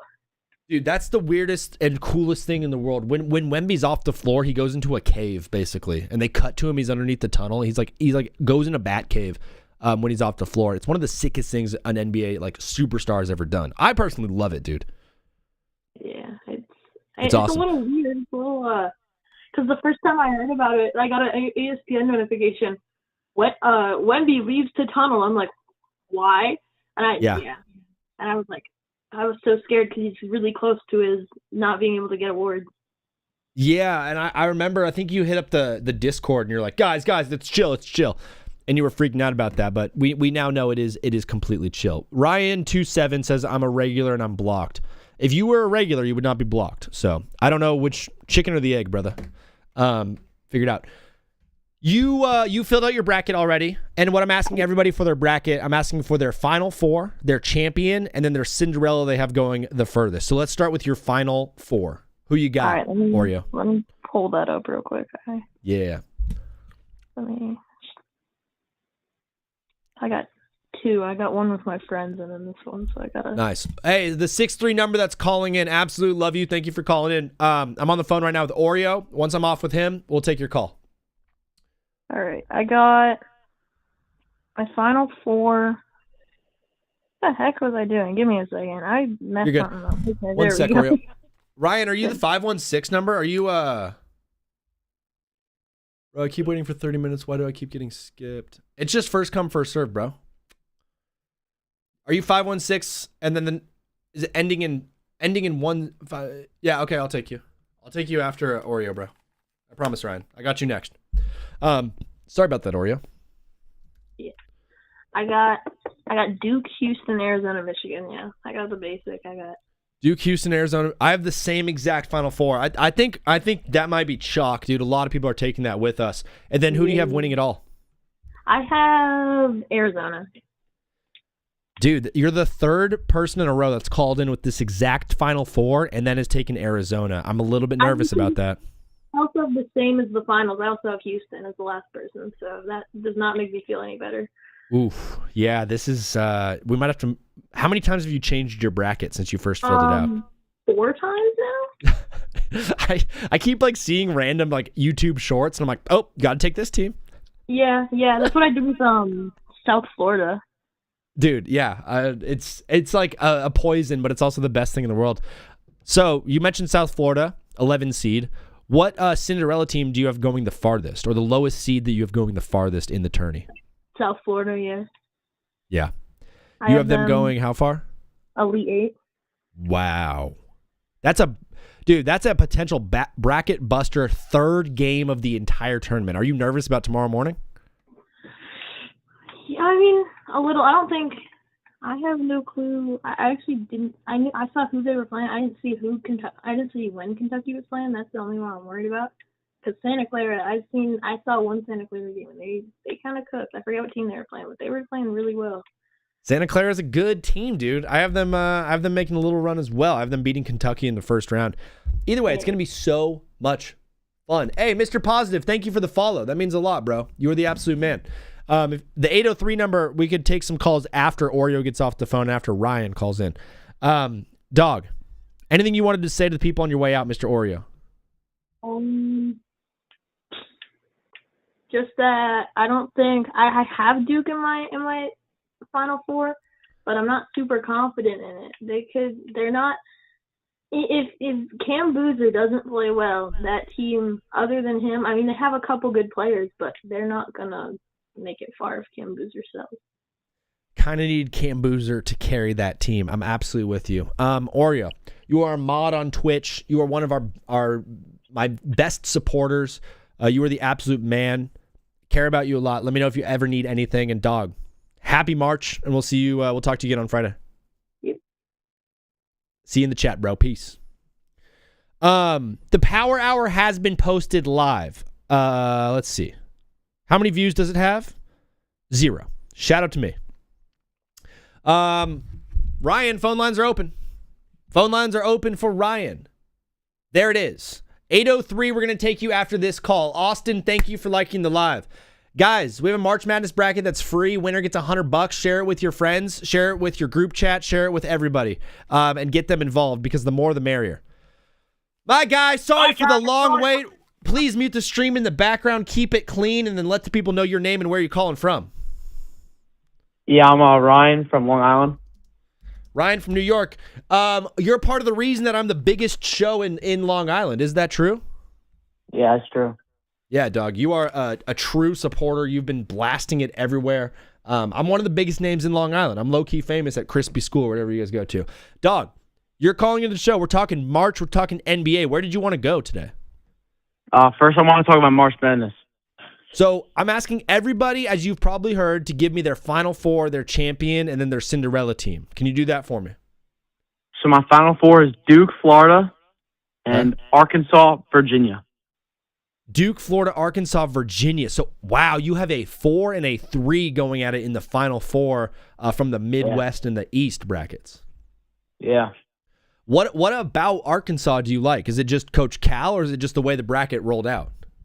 They got the experience, and they have, I forgot his name, they have a really good, I forgot his name. Acuff. So, Acuff, yeah, he's really good. So I think he can go on a run, and I think they're going to lose to Virginia. I think Virginia's going to pull off something. I think they're going to play Duke and think Duke's going to win.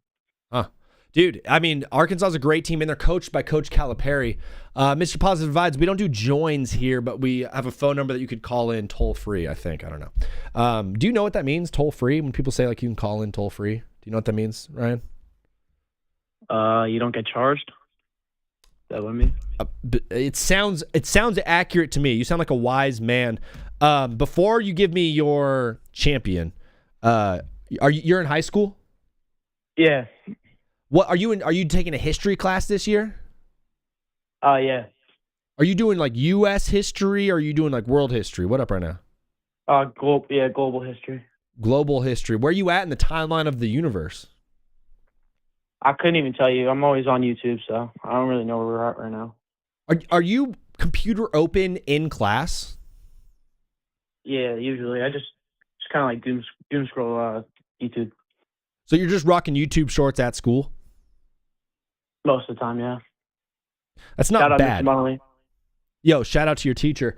And then when tests come around, do you get stricken with anxiety, or are you just like, whatever? Yeah, just well, just go with the flow. You just keep it chill. Are you trying to go to college? Yeah, I guess. Yeah. Well, like with the rise of artificial intelligence and a lot of jobs being removed because of the robotics being created by China, I assume entering the workforce seems like quite a daunting issue, and the idea of bringing on student debt doesn't seem to help out or be a wise decision as a young man entering the workforce. Yeah, for sure. Yeah. Brother, who do you got winning in the Final Four? Who do you got winning the March Madness? Who do you got winning and cutting down the nets, dude? I got Duke. You got Duke.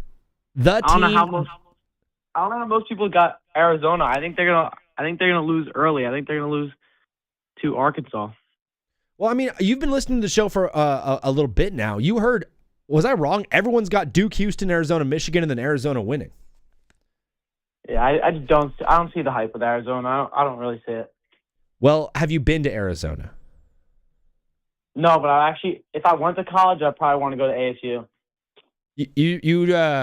You just got named the chillest dude in TBWZ universe. Shout out to you. ASU has got all the baddies in the world. Shout out to Tempe.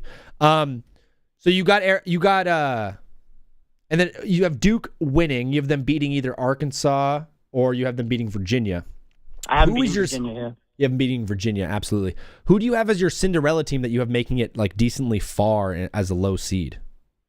Yeah, you were talking about LIU. I was giving some thought, but I don't think they're gonna win. I really think High Point is the way to go. I think they're the only team. I think they're the really only team. I think they'll win their first match, but I don't really see anyone going too deep. You don't have anyone really making a run? I mean, maybe UCF. UCF is going pretty far. They're playing Michigan State in Elite Eight. Yeah. No, Sweet 16. Yeah. So. Yeah, Central Florida might make a little bit of a run here. Dude, Long Island, man. What kind of kids go to Long Island University? Is it like the smart kids or like the kids who didn't get into like NYU? Like what kind of clientele goes there? Probably like a mix. I think there's like some smart kids, some dumb kids. I think a little bit of both, just like life, dog. Absolutely love it. Ryan, we're gonna end the call here. You were absolutely electric, dog. Make sure you fill out your bracket for TBWZ. Keep following. Can I just make one statement? You can, as long as you keep it clean. Josh Hart's 33 points were more influential than Bam Adebayo's 83. To the team? No, like to the league, like to the league. I think the league's now more scared of Josh Hart than Bam. to like young men across the nation? No, to like NBA players, like they're scared of Josh Hart now. Dude, Josh Hart averaging 12 points per game this year. He needs to step it up in the playoffs for the Knicks to make a run, in my opinion. I mean, he did shoot like 12 for 13. I mean, if he's shooting like that, I mean, Knicks are gonna win it all. Yeah, if he's shooting like that, I can't see Mikal Bridges turning it on in the playoffs. He's been so inconsistent this year. Mitchell Robinson's your best player, your best five, in my opinion. Cat's been good, but Mikal Bridges is a big worry for me with that Knicks team. Yeah, he's shooting a lot of bricks. Shooting a lot. Brother, Ryan, thank you for following along and watching the show, dog. We'll talk to you again soon, all right? All right, appreciate you. All right, peace. I think I've to all of the Long Island guys out there, to the Rizzies and to the Andrews and the Ryans and all, but it's pretty much all Andrew and Ryan out there. I love you guys. We're on good terms. Nothing bad is gonna happen. I ain't doing anything wrong to anybody. So shout out to you guys. Love you guys. Say one bad thing though, you're all canned. I'm calling your coach. What is up, brother? You are live on TBWZ Widescreen Radio. What is your name and where are you calling from? My name is Ethan. I'm from South Carolina. Ethan from South Carolina. Now, brother, I have something to ask you. I am a man from Southern California, the other SC. For me, growing up my entire life, USC was the University of Southern California. When I went to school in Boston, everyone knew USC as the University of South Carolina. What is the real USC?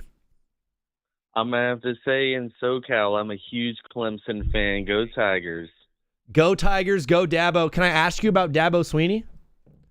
Yeah, absolutely. How long is he still going to be the head coach there? Because it seems like the times have passed him by. I'm not sure. I think they should give him 2 more years. I think it's a little bit of a slump that happened last season. I think they'll, get the dirt off of them this year. And then I think the year after, they could run for a championship. Dude, I absolutely believe you. I love your faith, and I love the ability to root for that team no matter where they're at in life, because you are an absolute sports fan. Brother, we're doing a couple things today. We're doing March Madness, we're doing NBA. If you have a bracket filled out, I would love to know your Final Four, your champion, and then your Cinderella that you have making it the furthest. Absolutely. So right now I have St. John's, Vanderbilt, Michigan, and Arizona. So you got chalk on one side, and the other one you got big upsets. So you have St. John's beating Duke then in the Sweet 16. Yes, sir. And then it looks like you have Vandy beating Houston in the Elite Eight. That's right. Dog, those are big upsets. What makes you think that either of those 5 seeds can go on a run like that? So number one, I think the East is super tough. Most of it could be a pick'em to me, especially that St. John's category. It's very rough. But I think they can pull it off. I think they can do well against Kansas. I think particularly they can do well defensively against Duke. Looking at Duke in the ACC championship, they did pretty well, but how they were against Virginia defensively, it looked kind of weak to me. So I think that St. John's can hold it over them. What's up, Zenith? That's a good one. And on the flip side, if I could take the Vandy thing, Vandy looked awesome in the SEC final against Florida, obviously whooping butt. Vandy's going to be a hot team. I think they're going to be playing good basketball, and ultimately they'll have to go through Florida and Houston, which is going to be tough, but they've already proven that they can do it. They can do it against Florida, at least. And then in the championship, Can you give me your championship matchup? I know this sounds crazy, but I have Vanderbilt and Arizona, and I have Arizona taking it. You got Arizona over Vandy. That would be an unbelievable game. That would be so fun to have a 5 seed in the Natty. That'd be sick. Before we go any further with March Madness, I have Oreo the Cat, who's a mod on Twitch. He's one of our most loyal listeners. He says sleeper pick, Cade Klubnik is going to be a stud in the NFL if he gets a chance on a good team. How do you feel about Cade Klubnik's chances in the NFL? I don't know. I think Cade Klubnik, he has that speed on him. He can be a Lamar Jackson if he has the great offensive line in front of him, but it's going to take a team that really needs a quarterback, like the Jets or possibly even the Cardinals if they don't end up going for a guy like Ty Simpson. But I think if he has a good O-line around him, he can be like Lamar Jackson to me. Are we talking about the same Lamar Jackson? Yeah, I think that Cade Klubnik can have that speed.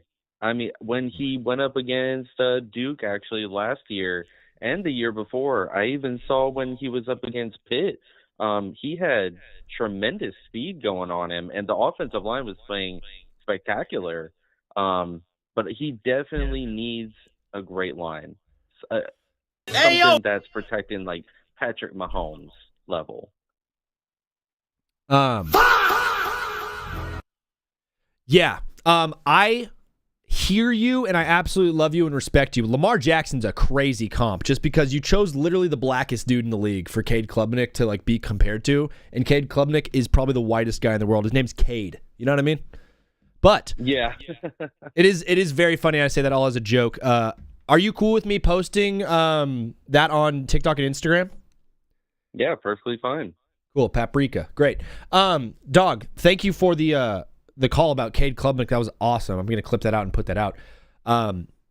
Your Cinderella. You already kind of have 2 5 seeds in the Final Four, which for me is big Cinderella energy. Yeah, Ryan, Cade Cunningham, thank you for undercutting me right away. Ryan, also one of the best callers of the day. Shout out to you. Do you have a bigger upset in the round 1 or round of 32 that we should know about? aside from those 5 seeds making it to the Final Four? I don't think so. I think Vanderbilt is going to be the biggest story when it comes to March Madness. They're going to make quite a run. I think the way they played in the SEC tournament was phenomenal. I think they'll be hot. They are going to be hot. It's going to be fun to watch. Brother, is this your first time calling in, Ethan? Yes, sir. Dog, thank you for calling in. Please follow here. We're on Twitch and YouTube as well. And then we're also doing a March Madness bracket. There's a link in my TikTok bio to get into that. It's winner gets $100, free to enter. It's going to be a great time, dog. Awesome. Been a long-time listener. Take care. Awesome. We'll talk to you again soon, Ethan. Peace. Peace. I'm getting a call from someone in Huntington Beach right now. Tyler, the phone lines are open. You've called me 17 times in a row. I haven't answered. Now I'm ready to answer you. Holy crap, that was awesome. What a great take. There he is. There's my guy. Doing something real fast. Here we go. What is up, brother? You are live on TBWZ Widescreen Radio. What is your name and where are you calling from? My name's Tyler, and I'm calling from Oklahoma. Tyler? From Oklahoma. Yep. Are you a Thunder fan, Tyler? I am not. I'm originally from Long Island. That's my boy Ryan, but right now I'm resided in Oklahoma. So you're originally from Long Island and you moved to Oklahoma. What was the biggest cultural shock moving from the Big I to OK? So like basically in Long Island, everything's very crowded. Here it's like very spaced out. It's like not that crowded. It's pretty cool. Do you smoke cigarettes? No, I do not. No. Did I just touch on an insecurity? I'm sorry about that if I did. Yeah, I'm sorry about that, bro. It's all right. Okay. Exactly. Tyler, you are the absolute man. You moved from Long Island to Oklahoma, and all your homies, I guess, stayed in Long Island. Can you give us any advice about rough. It was rough. I imagine, dude. Can you give us any? Are you in high school? Yeah. So, any advice for someone, leaving us, moving to a new state and having a whole new school and having to make new friends? Any advice? I would say, like, just get out of your comfort zone. Like, no one knows you're there. So, like, you're able to do new things and try new things that, like, no one knows. Yeah, dog. Did you, like, join clubs or join sports or anything? Yeah, I'm actually, like, one of the varsity football players. Brother, that is so awesome. I played football all 4 years. What position are you rocking? I'm rocking wide receiver. Dog, absolutely love that. You got hands, speed, good routes? Bro, I'm the fastest one on the team, by far. You're the fastest one on the team in Oklahoma. So you definitely live in the white parts of Oklahoma then. Oh, absolutely, bro. Got him. I'm just absolutely roasting you left and right, Tyler. I'm so sorry about that. We're talking March Madness here. Did you fill out a bracket yet? So I didn't fill out a bracket, but I have some takes that I want you to see what you think about them. Ryan, dog, I'm sorry. Tyler, you're one of my new favorite people to call into the show of all time. I usually do a 5-minute limit. I think you got great takes. Hit me with them. All right, so hear me out. I got Hofstra, Michigan, Duke, and hear me out, but I got Illinois. All right, I totally take back everything that I said. We'll talk to you again soon, Tyler, all right? No, I'm just kidding, bro. You have Hofstra making a run to the Final Four? Yeah, bro, that's back where I was from, bro. That was right on the street, bro. I used to go all the games with my grandpa. I just love that, man. So you got them beating Bama, which is not crazy because Bama is losing Aiden whatever, their second best player. And then you have them playing Texas Tech? I have them beating Texas Tech, and then I have them beating Georgia. So you have Georgia beating Michigan in round 2. Yeah, bro. I think Michigan are frauds. I'm not going to lie. I don't watch that much basketball, but they just seem like frauds. I don't like the M. Is it the lettering? Is it the font? Is it the color? I think it's the color, bro. Yellow's like a little bit of a weird color. It's like a dehydrated urine color, right? Yeah. Yeah. You and I are cut from the same cloth. I could tell, Tyler. So you got Michigan getting upset, and you got Hofstra making it all the way to the Final Four. Who did you have? I got shocked when you said Hofstra. Who else did you have in the Final Four? I had Duke, Illinois. Duke, Illinois on the left side of the bracket, and then Hofstra playing Arizona. Yep. Oh no! I'm in Villanova. I have LIU also winning first round against Arizona. Dude, I've been waiting for one of you Long Island guys to pick Long Island against Arizona. You're the only one with big enough balls to do it. Shout out to you, bro. Yeah, bro, I do got pretty big balls. I don't want to see them because I'm 30, but I imagine they are. I'm just gonna stop the conversation right there. So you got Long Island beating Arizona. Is Duke your champion? Yeah. Duke's the champion, bro. They just have like an insane team. It's just fun to watch, bro. It is fun to watch. The Boozer brothers are absolutely out here. Dog. I just have one football take for you. Ready? Hit me. Ready? Yeah. Tom Brady is a systematic quarterback.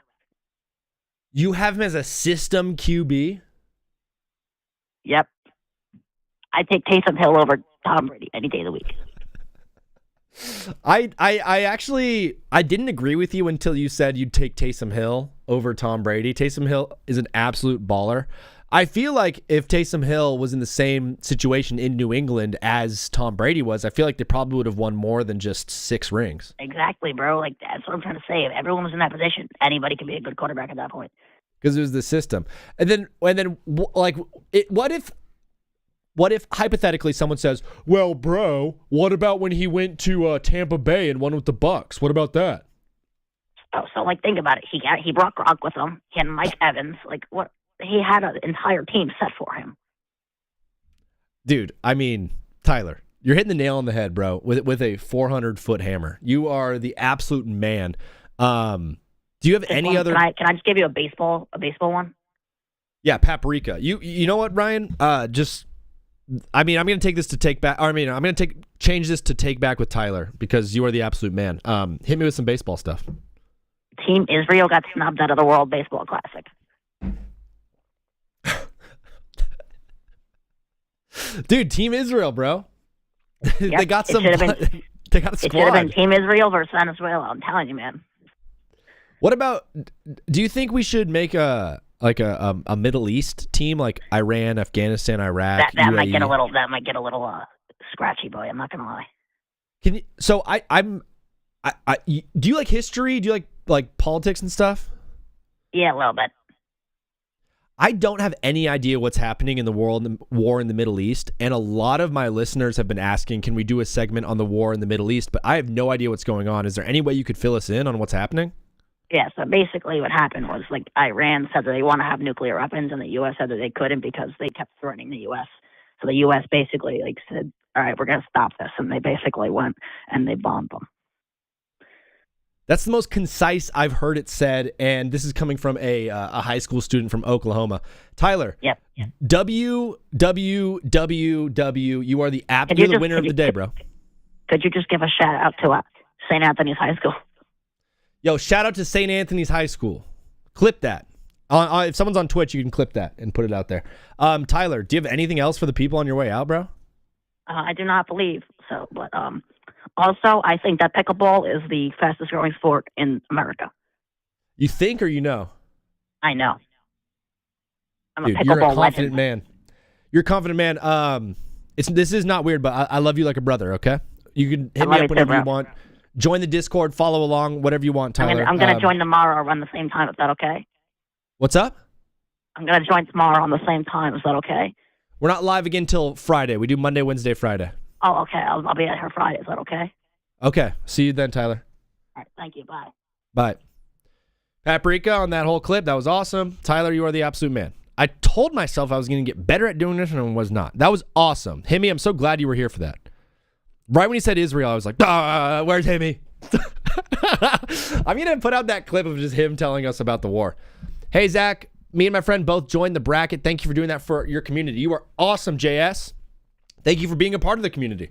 We got a caller on the line, though, right now. What is up, brother? You are live on TBWZ Widescreen Radio. What's your name and where are you calling from? What up, dog? Austin, Central Florida. Austin from Central Florida. I think you've called into the show before, right, Austin? I have. I think I called the past 2 times you've been live. I think you have, dog. You are becoming a mainstay on this show. I've always wanted to get into the mind of the caller. I feel like I set up the phone call because, one, I didn't have a whole lot of people just to talk ball with, and it's nice sometimes just to hop on the phone and just talk with your boy, dude. Yeah, that's kind of why I'm calling in, because I was listening to your show probably, last week for the first time. And I was like, this guy, he don't got too bad of takes. And you also kind of clickbaited me with the Bam thing. As a Miami fan, I had to call in. So yes, and bring it to Bam Adebayo. I appreciate you a lot. I appreciate guys like you. The crazy part is I feel like I'm building something nice, and it's just reaching the people and finding the people is huge. But Austin, we're talking a lot of March Madness today. Did you fill out a bracket by any chance? Of course, I have several. You have several. I'm not a big multi-bracket guy. I kind of like just to stick with one because then I get so confused. I can't believe I had the worst hiccup right there as I was talking. But can you just give us one of your brackets and tell me your favorite one? I'm asking for everybody's Final Four, their champion, and then like their biggest Cinderella play of the entire thing. So I'm going to filibuster for a quick second so you can pull that up. But if you are ready with your favorite bracket to give me your Final Four, your champion, and then your Cinderella. All right, so I only have two brackets. My main bracket, though, I have Duke, Houston, Arkansas, Michigan. Duke, Houston, Arkansas, Michigan. I like the Arkansas play a lot. That's a Coach Cal team. That's a Darius Acuff-led team. That's a good squad. It is. Really good. And then Duke, Houston, Michigan, I have those as well. A lot of people have been picking Arizona. You think Arkansas is going to beat Arizona in the Sweet 16? My thing with Arizona is if Arizona showed me one thing over the past few years of being in the bracket is that they choke. And don't get me wrong, Coach Cal is kind of known as a March choker as well, but he has his best guard since Derrick Rose on his team, which is Darius Acuff. So. Dude, Lou Will even said that he's better. He's the best guard Coach Cal's ever had. Better than D Book, better than John Wall, better than D Rose, which is crazy talk. The lineup is crazy. The Coach Cal lineup of guards is crazy, and I think he's probably at least you got to put him top three just based off of what he's done this year. Bro, the Coach Cal team in general is nuts. Him and Krzyzewski have like the best starting five, if you will, of dudes that played for them. But you have them making an absolute run and then getting there. Do you have them winning the whole thing? I think the Final Four is where their run ends because I have Michigan beating them and Michigan being my national championship, taking down Duke. You have Michigan over Duke. I also have Michigan making the Natty, beating and then Houston beating them. But yeah, Michigan, dude, that's a great squad. I just had a kid call in from Oklahoma who was an absolute G. Who said he just feels like Michigan is a fraudulent team, but they seem like a solid squad. I did hear him say that. I did hear him. What was that? What was his name? Tyler? No, that was Tyler. Yeah, Tyler said a few things on the call. He did. Shout out Tyler. Shout out Tyler. He's in the chat right now. W Tyler. W Tyler. Great squad. I guess you could consider Arkansas kind of a Cinderella to the Final Four. Do you have any other big upsets though? I'd say probably my biggest upsets. I have Vandy taking down Florida, but my actual biggest upset, or I guess biggest Cinderella, I have Hofstra to the Sweet 16. Hofstra to the Sweet 16. Yep. You have them beating Bama and then beating Texas Tech? Yes, that is what I have. I will be in attendance for the Texas Tech, Akron, and Bama Hofstra game. And after the news that kind of came up with, Bama and losing one of their top guys, I'm like, you know what? This is just a situation where the Cinderella comes through. And then obviously Texas Tech not having JT Toppin, I think that might bite them in the butt. It's huge. I'm going to just real quick, brother. We got breaking news. Breaking news. SMU player BJ Edwards, who's averaging 13, 6, and 5. He's one of their top players, a starter. He's out tonight against Miami of Ohio. No way. Dude, this Miami of Ohio game just got a lot more interesting. That's tipping off in about 2 hours from now. Dang, that's crazy. Man, I was telling people to hammer SMU money line. I mean, even though they were like plus 300 favorites, but there was just no in my mind. There's just no way that Miami, Ohio is going to beat SMU. No, but it just makes things interesting now. It does. And just checking in, it was 7.5 to start the day, and it's still sitting at 7.5. So if you still like that, it's still available for you right there. Okay. But yeah, And then John Gray is asking if the Clippers are going to win tonight. I mean, the Clippers have been really, really hot, but we're talking NCAA right now. You have Hofstra making an absolute run, bro. Yeah, I do. Just one of those, you pick based off of vibes. And like I said, with Bama, one of their top guys being out, and then Texas Tech in the second round not having their best player, JP Toppin. Yeah. I don't know. Hofstra is just giving me that vibe. Like, you know what I mean? Hofstra's a vibey team, and sometimes in March you just got to go by vibes, dude. With the people who hit me with all the stats and all the metrics and all of this, I'm like, shut up, dude. Go by vibes, bro. Yeah, it's way more fun. Let me hit you with NFL real quick, if that's cool. Dog, I'm absolutely down to talk NFL. It's my favorite league there is. So please take us home. Okay, Dolphins. I am a fan. No. Yes, Jalen Waddle. I think last week you had some guy call in and say like that the Broncos were going to make a trade for a wide receiver 1. That was our NFL insider Steven Tanner. Well, he was right. Hey. Yep. Shout out to Steven Tanner. But the Dolphins did the right thing in the situation they're in. Getting a first round and a third round pick, and the fourth they swapped with the Broncos. But getting a first for Jalen Waddle is honestly pretty ideal. Yeah. I mean, it's a first round pick. It's the 30th overall pick, but it is. It's not. I personally, if I'm Miami, when that pick comes up, I try to trade that pick to get a first round next year in 2027.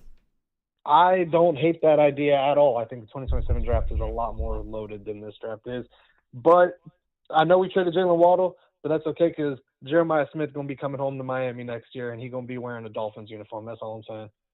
Oh, you got them getting Jeremiah Smith from Alabama. Oh, Ohio State. From Ohio State, my bad. Ryan, I don't know what you're talking about. Dog, who's going to play quarterback, though?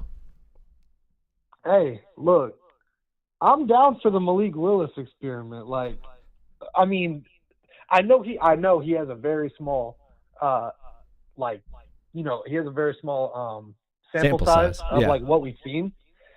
But from what we've seen, like, the dude looks pretty good, you know what I mean? Like, and he has everything that you would look for out of a guy in the draft. He's a dual threat. He is elusive. Yeah. He has a big arm. You know what I mean? Like, he's fair. He's pretty accurate. Yeah. I mean, that's kind of what you look for coming out of the draft. And he's only like 26 years old. So, and they honestly, getting him for like, I think they signed him for like $22 million a year on like a 2 to 3 year contract. That's not bad at all. Like, it's really not a bad quarterback contract. Seeing what some of these guys are going for, it's really not bad at all. I mean, look, I don't know. It's going to be weird this year with like the receiver situation. Obviously, we have the draft still coming up, so there will be big moves made in the draft. But I think even if Malik Willis, as long as Malik Willis just doesn't look like abysmal this year, I think that you can roll with him for another year. Like, if you gave him Jeremiah Smith the next year's class, I bet you he would improve. Yeah, and there's so many quarterbacks in that 2027 class that if you did not like what you got out of Malik this year, you can easily make a move. I got one question about Tua if you have time, but before that, Ryan, yeah, dude, I was in a Crispy Concords video. Crispy was doing a whole like gifting subs to small streamers, and he actually found me when I had 2 people watching, or like 3 or 4 people watching, or 6 or 7, and he came over and gifted a bunch of subs. So shout out to Crispy Concords. But Austin, yes, I keep having this. I have this take and this idea that I can't quite shake. I feel like if Tua never got the concussions, he would be a Pro Bowl quarterback, and he'd still be the quarterback of the Dolphins, and you guys would be a playoff team, and Mike McDaniel would not have gotten fired. Am I crazy? Mm-hmm. No, I don't think you're crazy at all. I'll say this. Well, first off, I'm going to say this: the Pro Bowl means absolutely nothing. Yeah. The Pro Bowl is completely dead. It's a joke at this point. But I'll take it one step further. I think without the concussions, I think the hip injury he had at Alabama made him less mobile than he was in college. He still had a little bit of mobility, but the concussions. If he never had the concussions, see, Ryan, call me crazy. Yeah, he's an All-Pro quarterback. There would have been at least one season in the NFL, he would have been an All-Pro quarterback. Yeah, paprika. It's a spicy take. I do think, like, they were the best offense in the league that 1 year before the concussions, right? He was leading for MVP.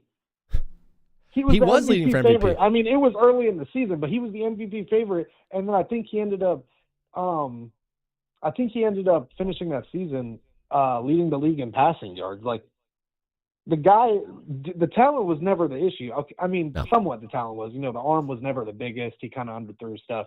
But, like, the concussion stuff, like, when he had the one against the Bills and then, like, 2 weeks later or a week later, he had the really bad one against the Bengals. Yeah. Like, and then he had another one, like, I think the following season.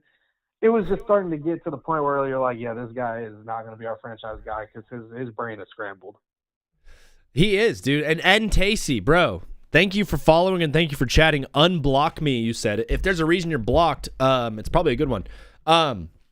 Austin, I love talking Miami with you. Like I said, I grew up watching Dan Le Batard's show, so I could talk Miami sports all day for whatever reason. The Heat. Well, I'm your Miami guy. Dog, the Heat, I've been saying it. This is the last thing we'll talk about.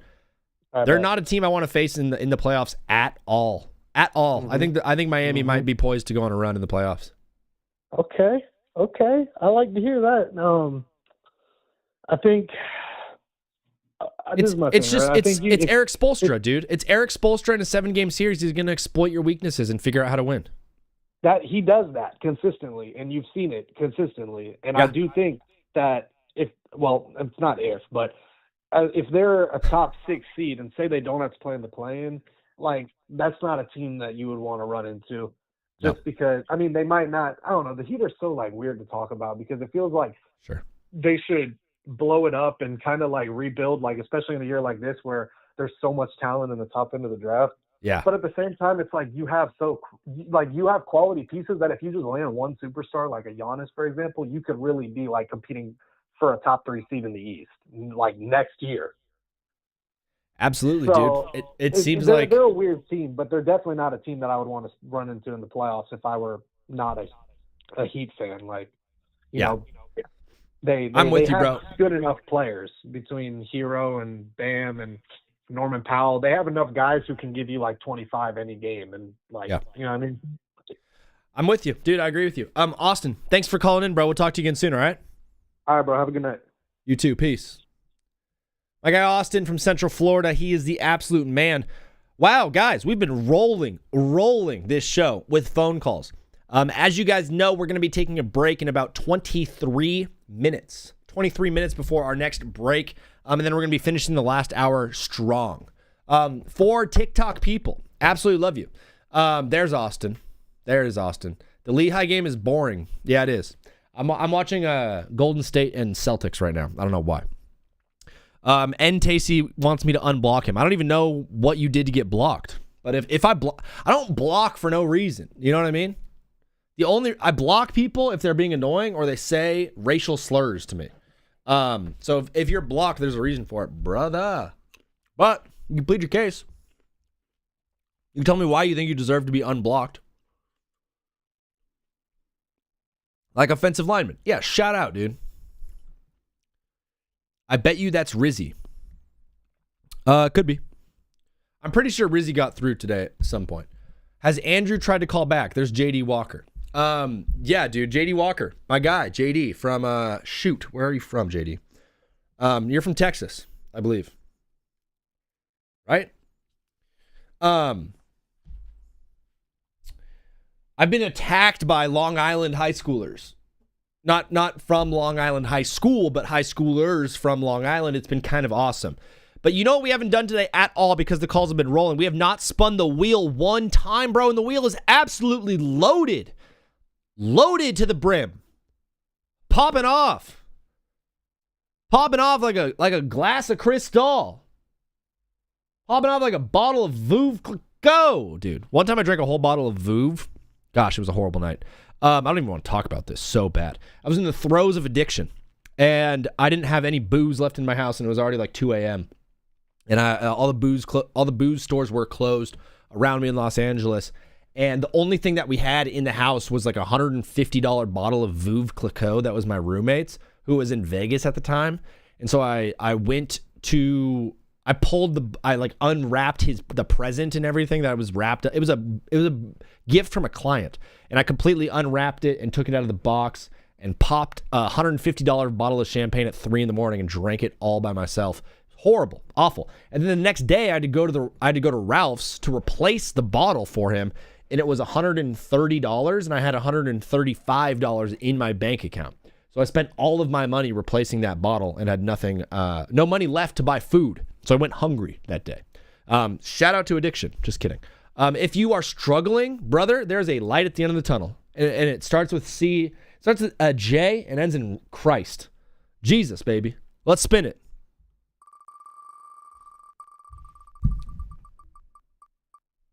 I did. Wiped stuff all over my socks. Great job, Wheel. Shout out to the Wheel. Landed on Team USA. I haven't really even gotten to jump into the World Baseball Classic stuff. And for me, I watch all the games.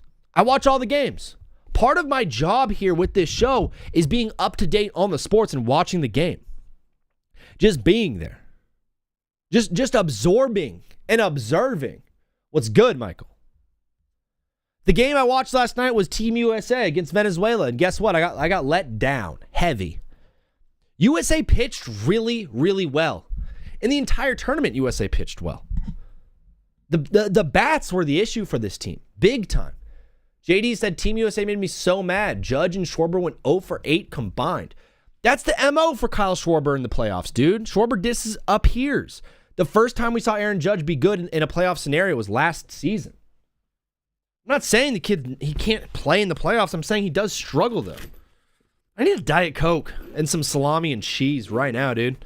Good thing I got both on deck. Popping a DC Heavy with the boys. Hey! You guys have Bud Heavy and Bud Light? I got DC Heavy. That's it.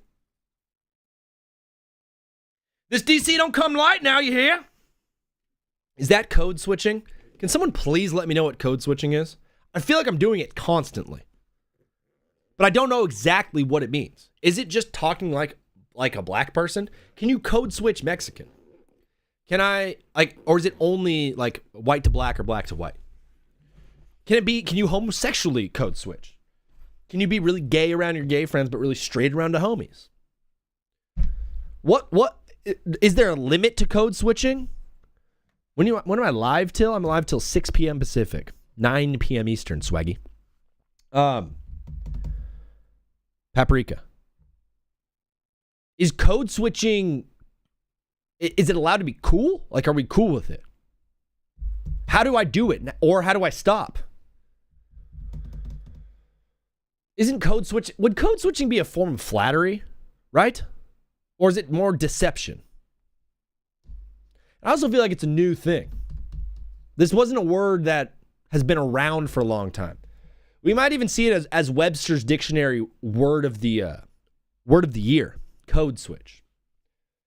Am I doing it? Is it bad? How do I stop? Or how do I improve? I know there's one big word I could start saying. Come on now.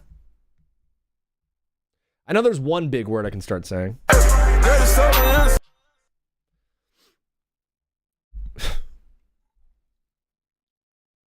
It's up to interpretation. I don't know. Swaggy got mod checked. Where am I from? Southern California, bro. Thank you for liking the live, Mike. My computer's getting hot right now. My computer's really, really hot right now. I think being gay with... Okay, I'm gonna allow that one. I think being gay with your gay friends and straight with your straight friends is being bisexual. Let's think about that for a second. Because the idea of bisexualism is that you're sexually attracted to both genders. Or all 17,000 of them. I don't know. I've lost count. Maybe the kids from Long Island can let me know. Ayo. My Long Island contingency. Being gay around your gay friends and straight with your straight friends is being bisexual. Yeah, I'm going to just say yes. That's right. JD, thank you for the likes. I'm just going to say yes. Swaggy, you are on top of things. Thank you for subbing. Thank you for being my dom. What? Thank you for being my man.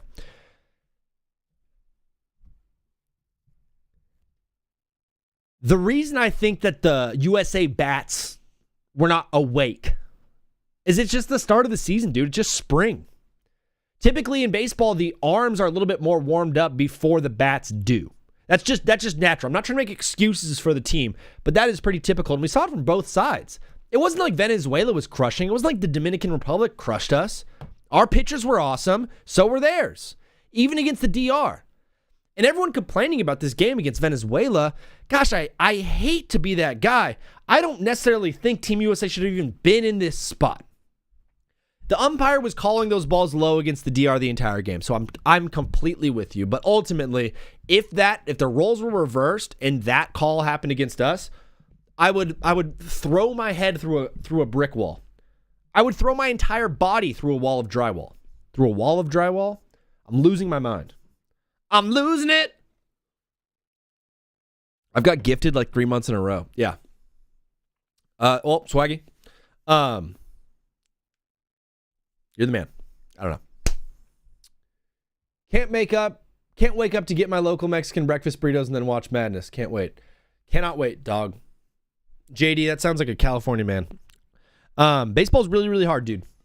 But that being said, listen, Team USA, it's very hard for a hitter to get used to 98 inside with movement followed by an 80-mile-per-hour changeup. That starts a foot off the plate and ends up over the middle of the plate for a strike. Getting warmed up to hit takes a lot longer than getting warmed up to pitch. That being said, Team USA, you let your entire country down. You got to feel very good for Eugenio Suarez, too, who had the game-winning hit for Venezuela. LeBron would be better at baseball than Jordan if he went. Shout out, dude. NCY. Everyone, dude, JD, it's totally fine. JD's like, nah, Cali sucks. Everyone who's never been to California thinks California is the worst. And then they go to California and they're like, dude, this is awesome. But if you were born and raised here and you lived here your whole life, you're like, I need to get out of here. Eugenio Suarez was a game away from playing in the World Series last year. He was on the Marlins. And of course, now he ends up being the hero in the World Baseball Classic. Shout out to Eugenio Suarez. Shout out to Venezuelans. Shout out to women of Venezuela. Paprika, is it the most frustrating thing in the world that in the World Baseball Classic final, not only did America lose, but also the broadcast decided not to show any of the Venezuelan baddies until the very end of the game? The entire game, it was young boys and fat old men, or dudes with wearing their sunglasses on the back of their head and a flat bill cap, barely hanging on for life on top of their balding head, with their fresh fade, and they got lines drawn in their eyebrows. The most Venezuelan dudes ever were at that game in Miami. Could you imagine? At the same time, though, there were incredible Venezuelan women. The broadcast decided not to show them until the 9th inning. What are we doing? I had nothing to root for. I was sitting there on St. Paddy's Day at a brewery, not drinking, sad, watching this game, thinking to myself, this sucks. I'd rather be watching anything else. This is the most unentertaining, the most boring game. I hate this team. It makes me wonder, oh my gosh, who's that? Who is that woman? Everyone around me, too, was like, whoa. Everyone around me on the back patio was like talking and just hanging out, and then that lady came on the screen, and everyone's like, everyone said the same. They all went, oh, dude. You know when like a chick that's so hot like walks by? Let's say you're squatted up. You got 3 dudes. Let's say you're squatted up with at least 3 to 5 dudes. You're walking down the street in a V formation. Walking to your destination. Uber dropped you off a block away from where you actually want to go because you were just ready to get out of the car. Because you got 5 guys in an Uber that sits 4, and luckily he was chill enough and didn't speak any English, and he allowed you in the car. You're walking down the street in this V formation. 2 of you are ripping a vape. 1 of you wants a Zyn. Someone's on the phone with a bookie. Life is good. It's 9 p.m. and we're heading to our first bar of the night. We're 2 shots deep, having a great time. Suddenly, the hottest woman in the world walks by you. Everyone stops talking. It's the most obvious thing. When you're mid-conversation talking about this, about your bracket, and then she passes and you go, oh, dude, that chick was so hot. Dude, all the time, Paprika.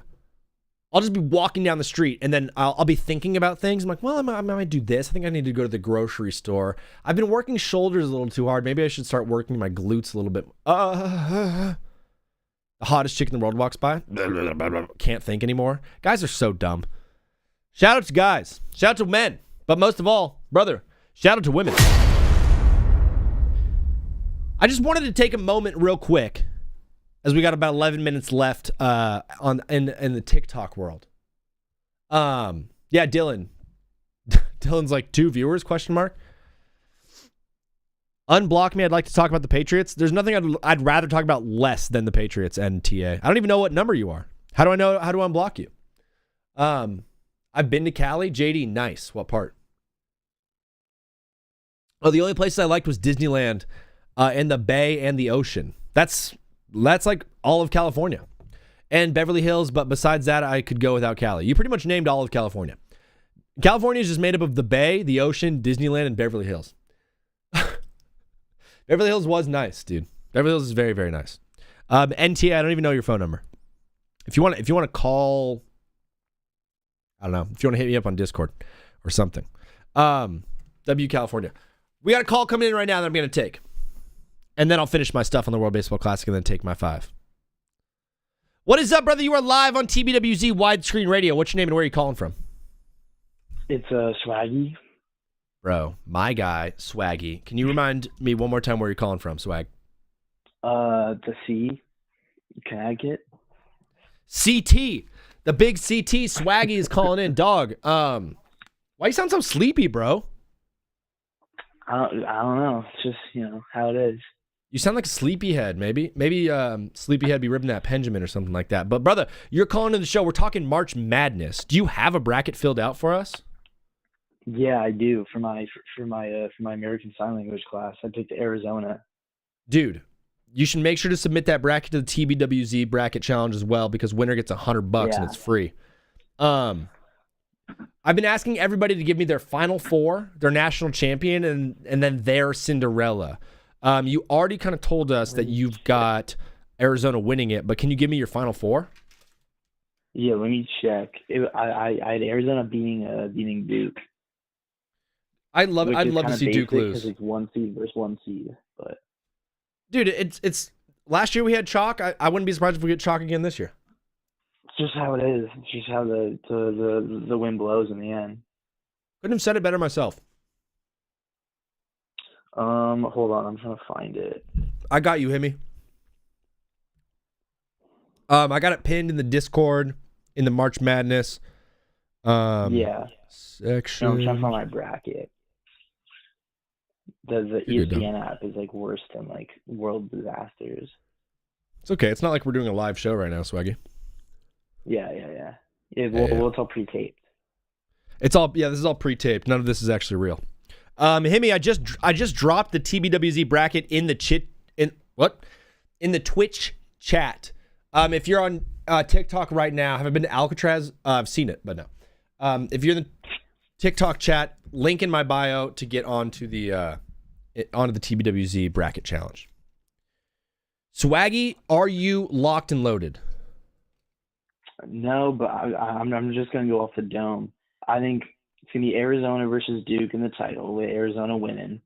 Mm-hmm. And then Final Four, I think it's got to be no, I'm going to do Cinderella first. I think Cinderella, where do you think a Cinderella could go farthest? Because I don't think they're going anywhere that far. Like, I think Akron could win, though, first round. For sure. You got Akron first round? I kind of like I like Louisville making a... Texas Tech. Yeah, I like UCLA making a bit of a run. I have UCLA obviously beating Furman and then beating UConn. Then playing Louisville and having a good game in that 6-7 matchup. But I don't know if it's the year for Cinderellas, dude. I think it's going to be like... I don't think so. I think the 1 through 7 seeds are going to have a great time, and I think we'll see some 7 and 6s have some pretty good matchups and win some games. But ultimately, I do think it's going to be mainly 1s and 2s making it to the Final Four.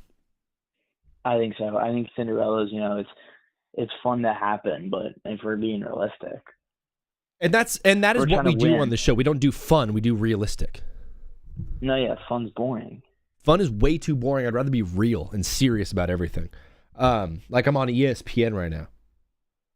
Yeah. Well, we can talk about March Madness, but we can also talk NBA or NFL, whatever you want, dude. You called into the show with a thought. What was that original thought? I was thinking mostly how awful the Clippers are, but how amazing Kawhi Leonard is, and how if you put up defenders, I know Orio's going to say Wembanyama is, but actually Kawhi Leonard can be the best defender in the league depending on the night. He totally can, dude. Kawhi Leonard is an unbelievable talent, and he's the best player on that Clippers team. It's crazy though that at this point in his career is when he's taken off. He hasn't played many games with them, and it's like, what year is this year 7 or 6 of the Kawhi Leonard experience in LA? 6. It's like, what made this year the year that they traded away Harden and Zubac? This was the 1 year he went off.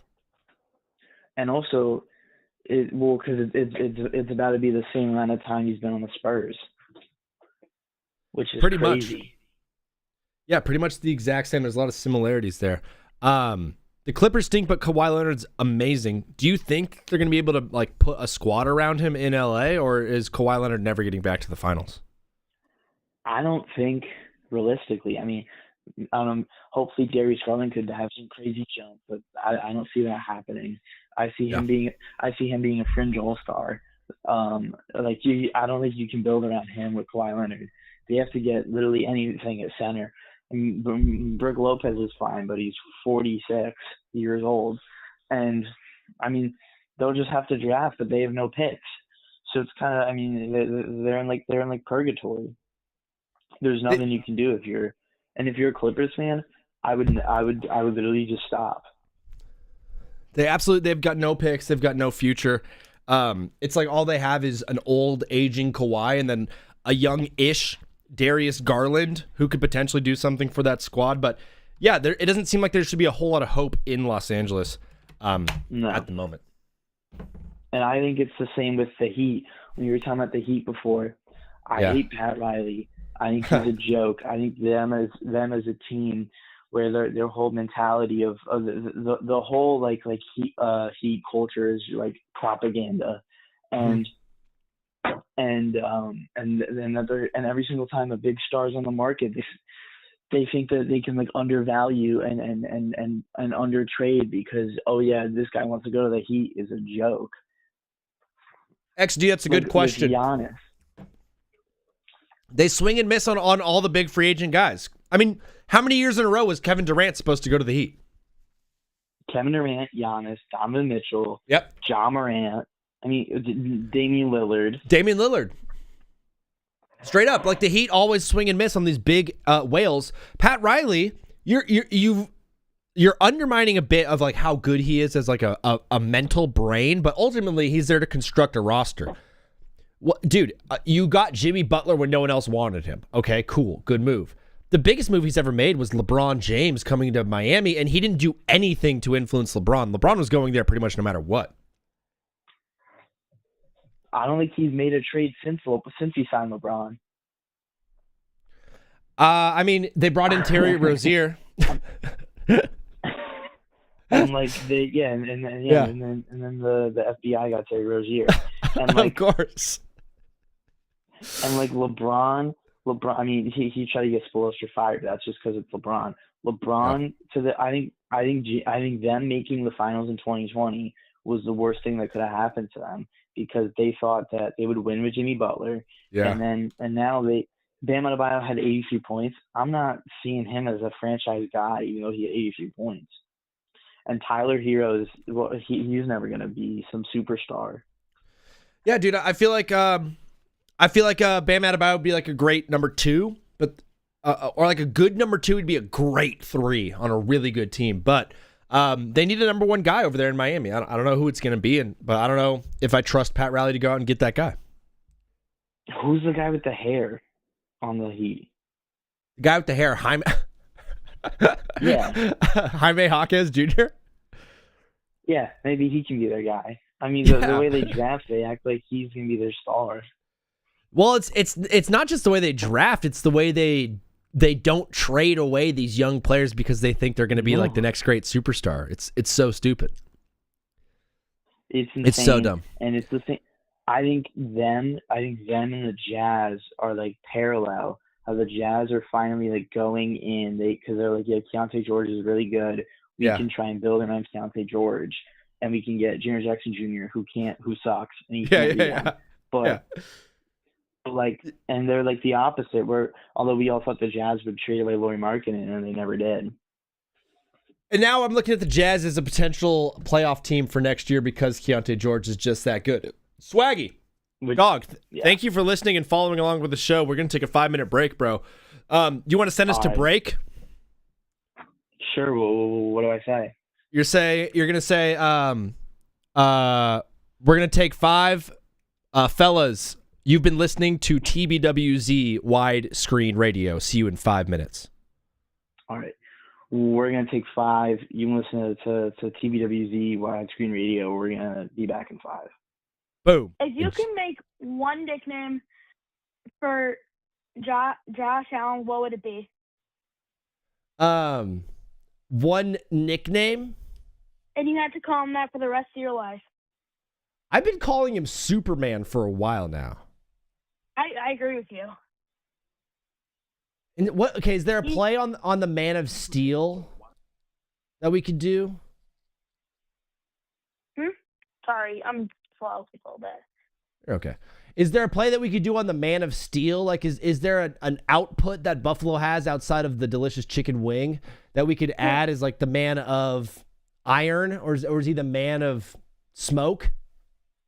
Technically nickel, because most nickel does come from Buffalo. We're called the Nickel City. The Nickel City? Yep. We could just call him we could call him like My Nickel. Like Josh. He's that nickel guy. Do you know what I see it. I see where you're coming from. Yeah. The Man of Nickel. That nickel. Something there. Yeah, I think Superman or Nickel Man. Or the Winter Soldier. Hey, you know what? That's really, really good. Because that's a Captain America character, right? Yes, and he always perform. I think we're like 10-1 in December since 2020. Wow. Or something like that, close to that. I think the Winter Soldier is really good. I think that's really, really good. Yeah, Big Hunt is in here as well, saying that goes hard. Yeah, that goes actually like crazy hard for whatever reason. Bill, that's a great idea. I like calling him. Should we just do it right now? Should we just? Sure. I'll cook a clip after this, and I'll just make it official. We're officially calling Josh Allen the Winter Soldier. Love it. Yeah, that's so awesome. I think he lives in Newport Beach. He lives like not too far from me. Yeah. Well, he was born in Fireball, California. What else do you know about him? Does he have any siblings? Not that I know of, at least. No. Oh, yes, he does. He actually played with a sibling for the Buffalo Bills, Kyle Allen. No way. That's his brother? I think I'm like 100% sure. Does he have he's married, right? Yes. Haley Steinfeld. Is she a nice lady? Do you know anything about her? No, not really. I'm just more in with Josh and the Bills and stuff like that. I don't really follow that type of stuff. You don't follow all that mess? No. What do you follow outside of the Bills? What are your interests, Billy? The Lakers.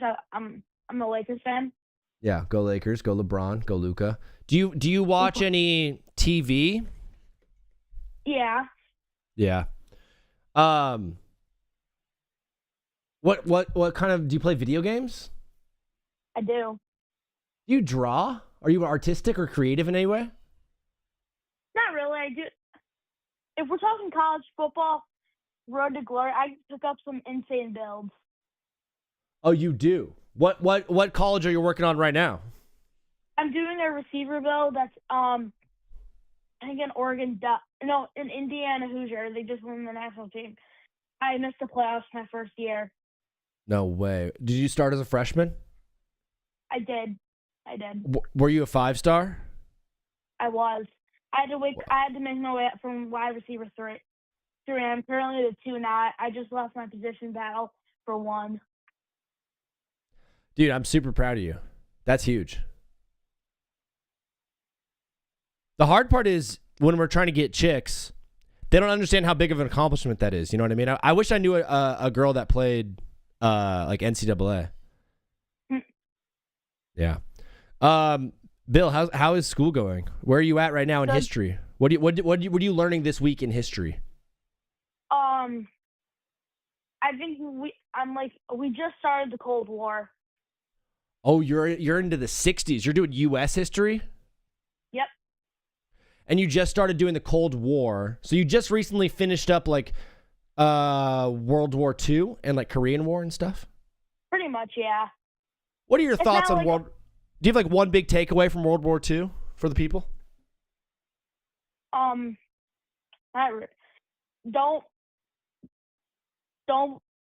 kill the Jewish, I guess.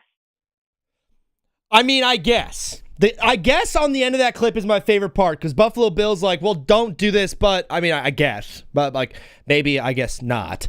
I guess the entire break we were just talking about NTACY wanting to get unblocked. I don't know what your number is, bro. I don't know what your number is. So I don't know how to find you and unblock you. So if you tell me your number, I can maybe scroll through and try to find it. Or tell me the area code and then the first like 2 numbers. Just tell me the first 5 numbers of your number and I'll try to unblock it. We've got 1 hour left in the show. This is when all the fun happens. This is when all the fun happens. All right, I'll unblock you. This was today. You're part of that whole crew. I know you are. But that crew's been nice to me today, so I've unblocked you. NT. If you want to call in. My glorious king, what up, Derpy? Shout out to you, dog. We got a big wheel. Big wheel keep on turning. Big wheel keep on turning.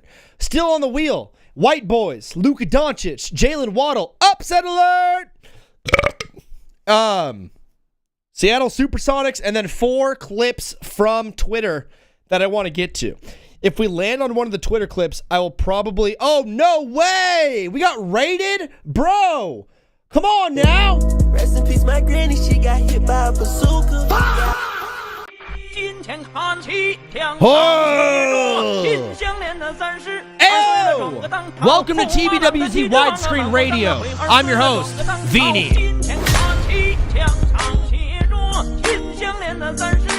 Hey!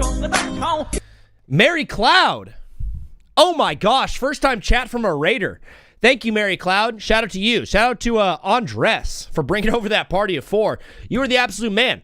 Mary, we got this stuff on the wheel today. What is happening? I've got too many overlays on my screen right now. What is this? What is this? Okay, I want that. Yo, come on, I want that.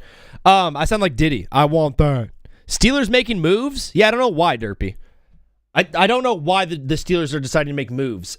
From talking to you and talking to Oreo and talking to all of the Steelers fans I know, everyone's kind of been on the same sentiment. Is like the reason Mike Tomlin got not fired, but they stopped going to Mike Tomlin, or he stepped down or whatever, is because they were winning too many games. They weren't good. They weren't bad enough to get good picks in the draft. I don't know. But let's spin the wheel of topics to decide how we're going to finish this show off. Hey! Come on. This ready? Jalen Waddle. Probably the biggest news that we've had in the NFL this week, I would say, was Jalen Waddle getting traded over to the Broncos. Does this make the Broncos the favorite in the AFC? No, it does not. Why? Because I don't necessarily think they're like Bo Nix can even get the ball to Jalen Waddle. I am a Chargers fan. I'm a Chargers fan. So as you guys know, I'm incredibly biased and I'm an idiot. But a first, a third, and a 4th round pick for Jalen Waddle. I know it's a 4th round pick swap. Jalen Waddle's going for 3 picks in this year's draft. Here's my big takeaway. What the heck do you think A.J. Brown would go for? Dude, if Jalen Waddle's going for 3 picks, one of them in the 1st round, and then a 4th swap, and then a 5th, dog, what will A.J. Brown go for? The asking price has to at least be a 1st and a 2nd. At least. It's probably at this point 2 firsts to get A.J. Brown. So all the people thinking A.J. Brown's getting traded, that the price just went up. What's that one, dude, Central C, GBP? The price goes up if it's USD. The price goes up if it's AJB, dog. Come on, shout out to me. I don't even think Bo Nix has the ability to get the ball to Jalen Waddle. Waddle's insanely quick. He can get open. He can beat any coverage downfield. He runs a great route. But I just don't think Bo Nix has the arm I don't think Bo Nix has the arm strength to get it out to him. So you have this Ferrari out there on the outside. The biggest thing that Jalen Waddle is going to do is free up Courtland Sutton. Because Bo Nix has a good relationship with Courtland Sutton. They know each other really well. They've got a good chemistry. They've got a real good chemistry. But ultimately, I think that's still going to be the number one target for Bo Nix in Denver. Courtland Sutton will still be the number one target for Bo Nix in Denver, no matter what Jalen Waddle brings to the table. Jalen Waddle is a guy that is an absolute Ferrari. You get him the ball in space, and he will make a bunch of dudes miss, and he will score. I mean, all jokes aside, like, I'm kidding about Bo Nix. The kid's got a good arm. He can get it downfield to Jalen Waddle, but you can also run Jalen Waddle on like a 2-yard little in route or like a dig or a slant and just get him the ball in space, and he's going to be able to score from there whenever he wants. Joey Cerventi clapping back about Bo Nix and just followed this minute. Brother, if you want to call into the show, dog, the number's at the bottom of the screen. It is 213-352-5216. Joey, I'd love to hear from you. Or NTA or NCY, New City York. Bro said New City York. Bro said New City York. Womp womp. Joey, are you calling right now? Because I don't answer blocked numbers. This is coming from a blocked number. So I'm not answering whoever that is, whoever's calling right now. Sorry about that. I don't answer blocked numbers. All jokes aside, Denver is clearly all in on this season, as they should be. I thought after this trade that they have a shot to be the favorite in the AFC, but the Chargers and the Chiefs are still right now, according to FanDuel, above the Broncos. That seemed puzzling to me. This was a team that made it, was a snap away from the Super Bowl last year.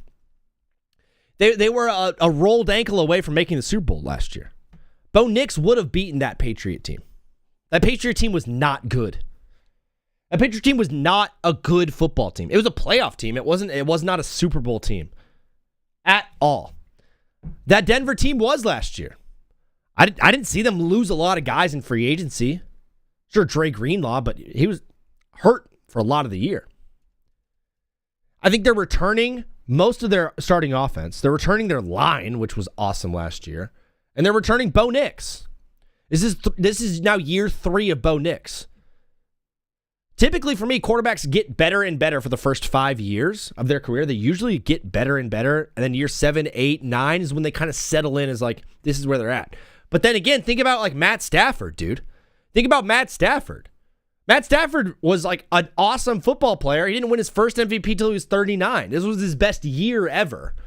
So if you're already out on a quarterback like Bo Nix, dude, he's going to continue to grow and get better. I think this Broncos team is going to be really good. I think Vegas is doing him dirty by having him.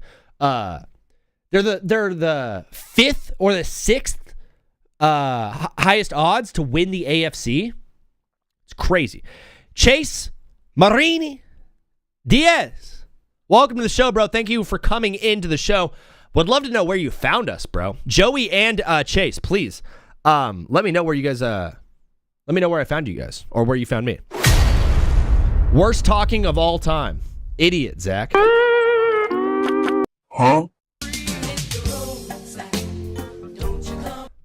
I can't believe I found that song that says "Hit the Road, Zach."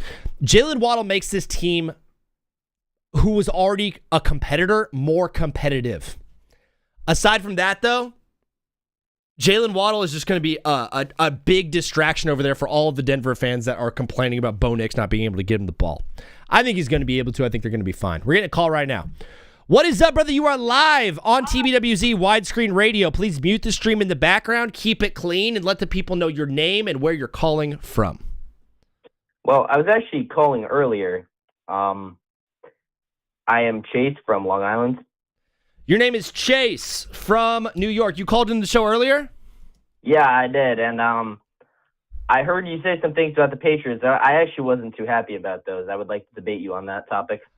Yeah, I only do one caller per show, but I'll give you 1 minute. Chase, right, my guy. All right. So basically, I will say that the Patriots were actually a great team and, in fact, should have won the Super Bowl. Wow. Oh, what part of the Super Bowl that you viewed led you to think that team was better than Seattle in any way? Well, personally, the refs were terrible. I mean, I could have gone out there and made better calls, but.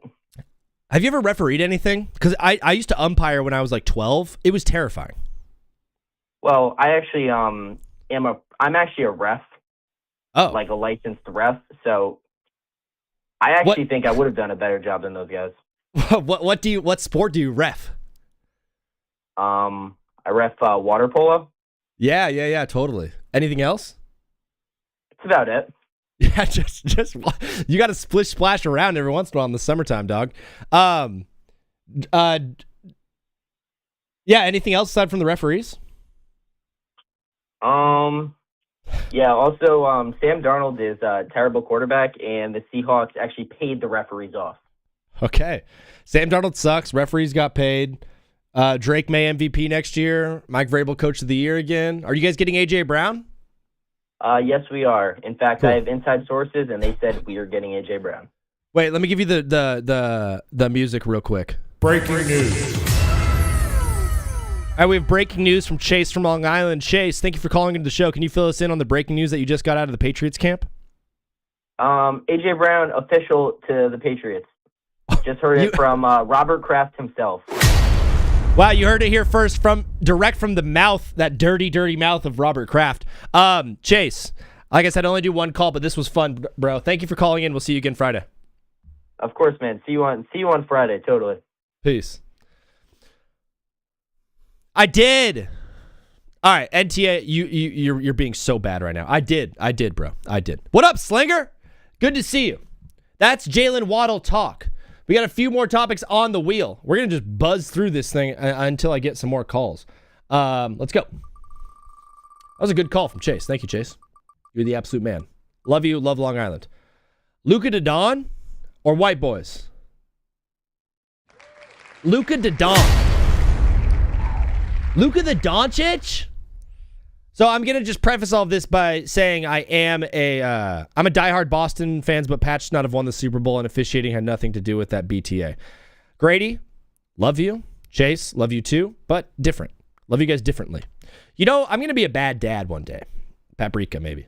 I will have, and what I've realized growing up, I'm going to love some of my children more than I love the others. Not in terms of like adoration or care about life, right? I'm always going to like care about them living and being comfortable. I'm always going to want to take care of all my kids equally, but I will pick favorites just because in my life, I'm one of 4 siblings and I've seen the favorites get picked. I've seen it firsthand. I have, 20 plus cousins. I know the good cousins. I know the bad cousins.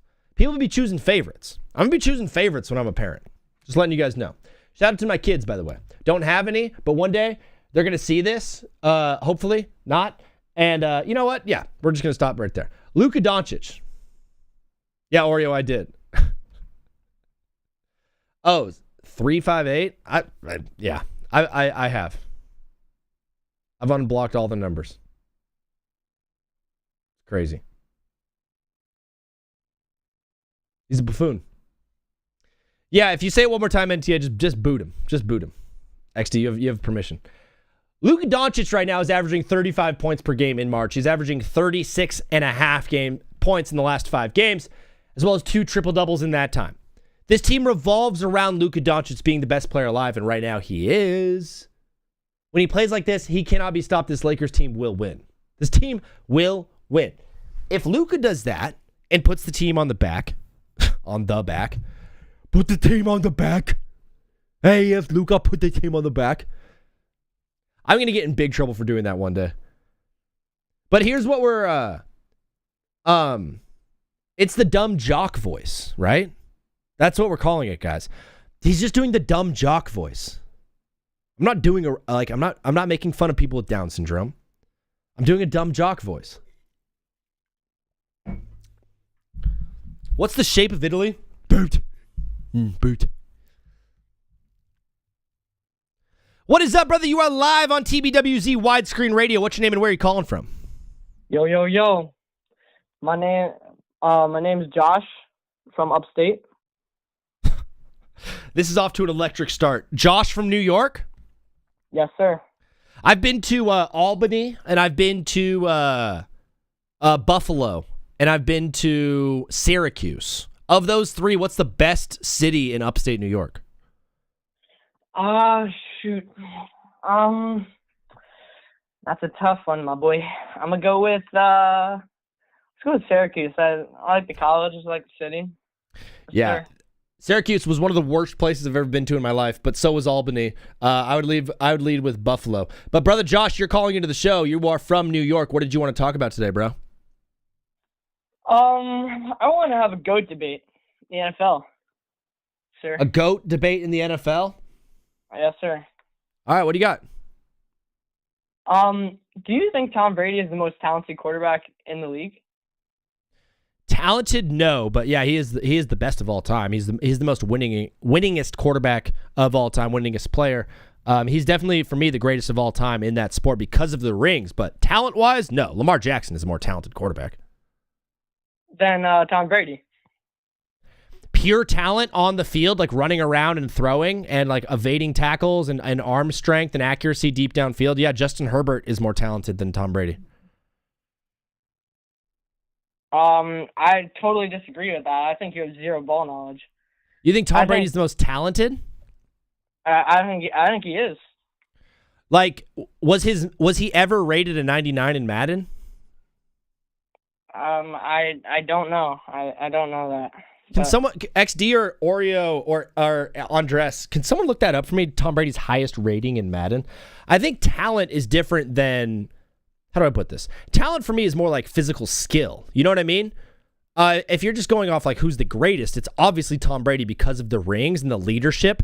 But those aren't necessarily skills. You know what I mean? For me, talent on the field is all about physical body, skill, speed, jumping, strength, accuracy, all of that stuff. You know what I'm talking about? I know what you're talking about, but Yeah. he was the fastest decision maker of all time. You know that, right, sir? You don't have to call me sir, but I actually you do. Everyone from here on out is calling me sir, no matter what. This is dictatorship. Does he have the fastest release? Yes, that is facts. That is good. He was a 99 overall in 07. Really? Yeah. Okay, so yes, he was a 99 overall. He was an offensive coordinator on the field. I feel like we could say that. Yeah. And I mean, a lot of defensive players said Brady knew their scheme before they even rate. I don't know. His talent on the field was unmatched. He was the most feared quarterback of all time. Dude, he was also in the regular season. No, in multiple Maddens too, but he was a 99 in 07, 2018, and 2019. So 12 years later, he was a 99 again. That's crazy, bro. Yeah. Do you think longevity is a skill? Like, is that part of the GOAT debate for you? Like the fact that he played so long? I mean, I don't think so, because I'm willing to argue Michael Jordan's the GOAT, but LeBron. There it is. I tried. LeBron. I tried to get you on the LeBron thing right there. You sniffed it out, bro. Josh, you're one of the sharper tools in the Long Island shed that I've talked to today. Do you go to high school with all those guys? No, wait, with who, guys? I'm not on Long Island. I'm upstate. Oh, really? Yes, sir. Yes, call me sir. That's so awesome. Whoa, Johnny John.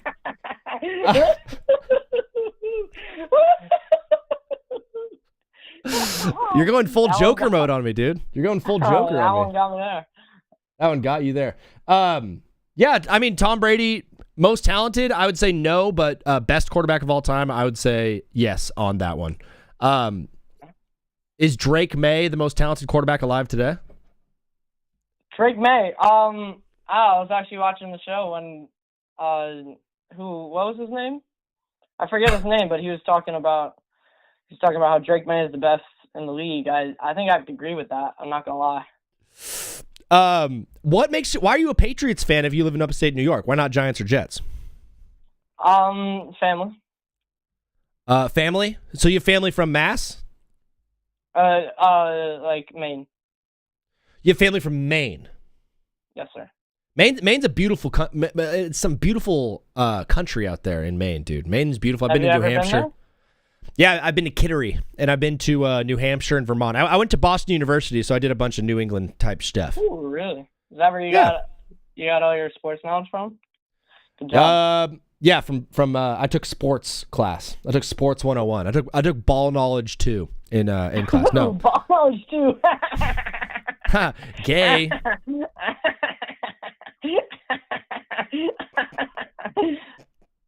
John, thank you for calling in, bro. We're gonna keep it rolling though, all right? Come on. Let's talk a little bit more. That's all for today, John. Thank you for calling. We'll talk to you again on Friday. Okay. Peace out, brother. Hey, Daddy. He called me daddy on the way out. Shout out to him. Hit him with one of these real fast. Vini. I always lose this one. It's gonna Daddy, chill. Joker maxing, Jeter maxing. He did deflate the balls. Andres, and you're calling right now, dog. Andres, what up, bro? How are you doing, bro? Doing good. How's it going, Shout out. sir? Good, man. Thank you for the raid. I didn't know you stream as well. Oh, what about that check mark? That took hard work. That's a giveaway whenever somebody's a streamer. I did not know. Oh yeah, you've been streaming so that check mark, that means verified?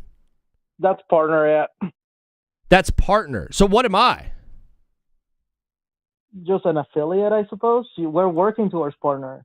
I'm working towards partner. Yeah, dude. I mean, Andres, like to get up to affiliate is really, really tough. I was looking at it. You have to have like 75 average viewers, like 2 shows in a row.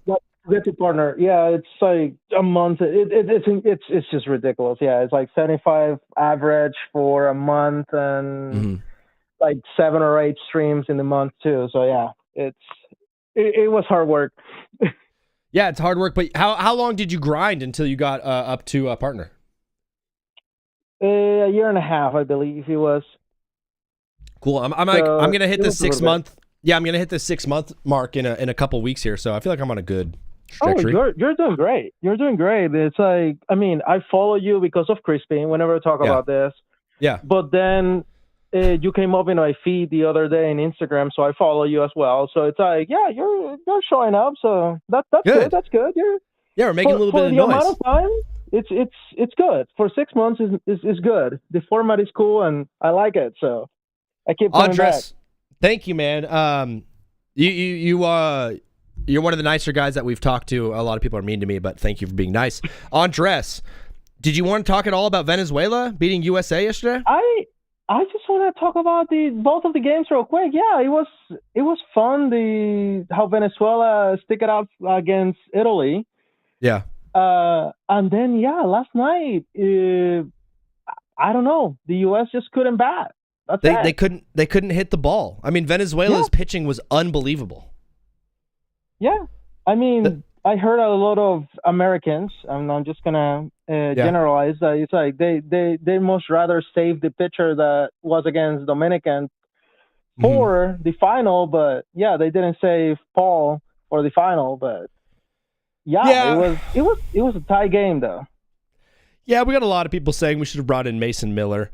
I understand why we didn't, because, the MLB season is right around the corner and you don't really want to shoot his arm like before the season even starts. But yeah, I mean, you could see how much it meant to the Venezuela.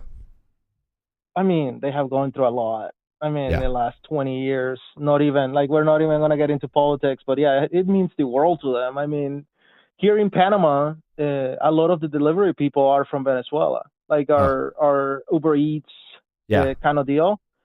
So it's like last night after the game, I just went to McDonald's, grabbed ice cream with my girlfriend, and then it's like on the way back, I saw, they sit in a corner in a hub, like a little hub. I was like, hey, congrats. And they were all so excited and cheering. Like, that's so cool, man. Believe it. Yeah, it means a lot to them. So it's like, I don't know. There was a lot of Americans probably cheering for Venezuela just for that too. It's like, it's just there's nothing better than sports, bro. Sports bring countries together. They remove dividing lines. They bring us all together as one. They give us a reason to cry, a reason to cheer, a reason to shout, a reason to scream. It's unbelievable the effect that sports have on the people. two Royal players won, so that's not too shabby either. Are you a Royals fan? Yeah, I went to school in Kansas State. I don't know if we went over this the other time, and then I lived in Kansas City for a couple of years, like 4 years. So yeah, it's I was a Royals fan whenever they still haven't won, and also a Chiefs fan before they got good. So yeah. Dude, good for you, bro. You beat the bandwagon to the Chiefs fandom, so you can officially lay claim as being a part of Chiefs Kingdom. Yeah. I always have to say it before like that. It's like, oh no, it's like no. I live in Kansas from 07 on, so it's like, yeah, they were horrible. You moved from Panama to Kansas for college? No, for high school, and then high school, college, masters, and then I came back. So how old were you when you came to the States? 16. Dang, man. We just talked to someone who moved from Florida to Oklahoma, and they said it was really hard making friends moving to a new high school. I can only imagine how difficult it was to make friends in Kansas City after moving from Panama. Well, I moved to Manhattan. Oh. Kansas. So, yeah, I always have to do the long pause. Manhattan, Kansas. So, yeah, I went to Kansas State. I'm like, oh, you went to New York, and you're like, no, Kansas. But yeah, it's like, yeah, it was slightly difficult. Like it took me like a year because I didn't know any English. So it took me a year to like get comfortable and speaking English and whatnot. And then it got easier after a year and a half. But yeah, I'm sure it was quite a culture shock. Do you have like one moment in general that was like, wow, this is a completely different world, or did you kind of ingratiate yourself pretty quickly? The thing is that Panama is very Americanized. I mean, if we go back in history, you guys bought us off Colombia. Mm-hmm. You guys built a canal. I mean, everybody has heard of that thing, the Panama Canal. We cut a hole in your country. Yeah, and then there was only one bridge to go over it. Now there's 5, so that's better. But what I mean is like, you know, like all fast foods, most of the retail, like everything is here, so the culture is similar. Mm. So it wasn't that much of a culture shock. The only thing that was kind of annoying was like whenever like people was like, oh, so what part of Mexico are you from? Like that was oh, you speak Mexican, right? That's like what we do as Americans. We see a Latino man and we just default to like, you're Mexican, right? Yeah. But that was kind of the worst per se. Otherwise, it was pretty chill. I mean, it's in the middle of nowhere. Like, it is. You know, there was no traffic. There was nothing like crazy. Did you? So. And I assume you missed the food of home a lot. I mean, a little bit. We can still cook it, Sure. But yeah. I mean, it wasn't that. Like I said, it wasn't that much of a culture shock just because of how Americanized Panama is. I mean, But it was a fun experience. I mean.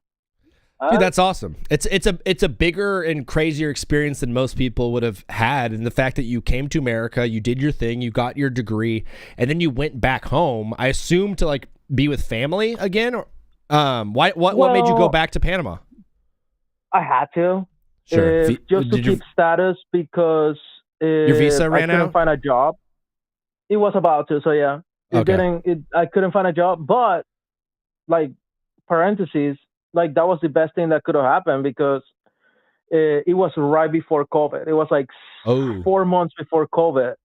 So if I would have found a job or whatever, then like keeping status, if I wasn't going to an office or whatever, it might have been even more complicated. So yeah, but it was because I couldn't find a job. But yeah, sure.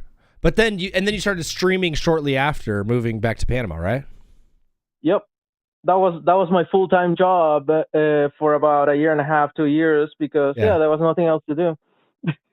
Bro, it's such a crazy story, Andres. You know, a lot of people get bogged down in life by hiccups or not being able to get a job or having to move somewhere, and they let it completely destroy them.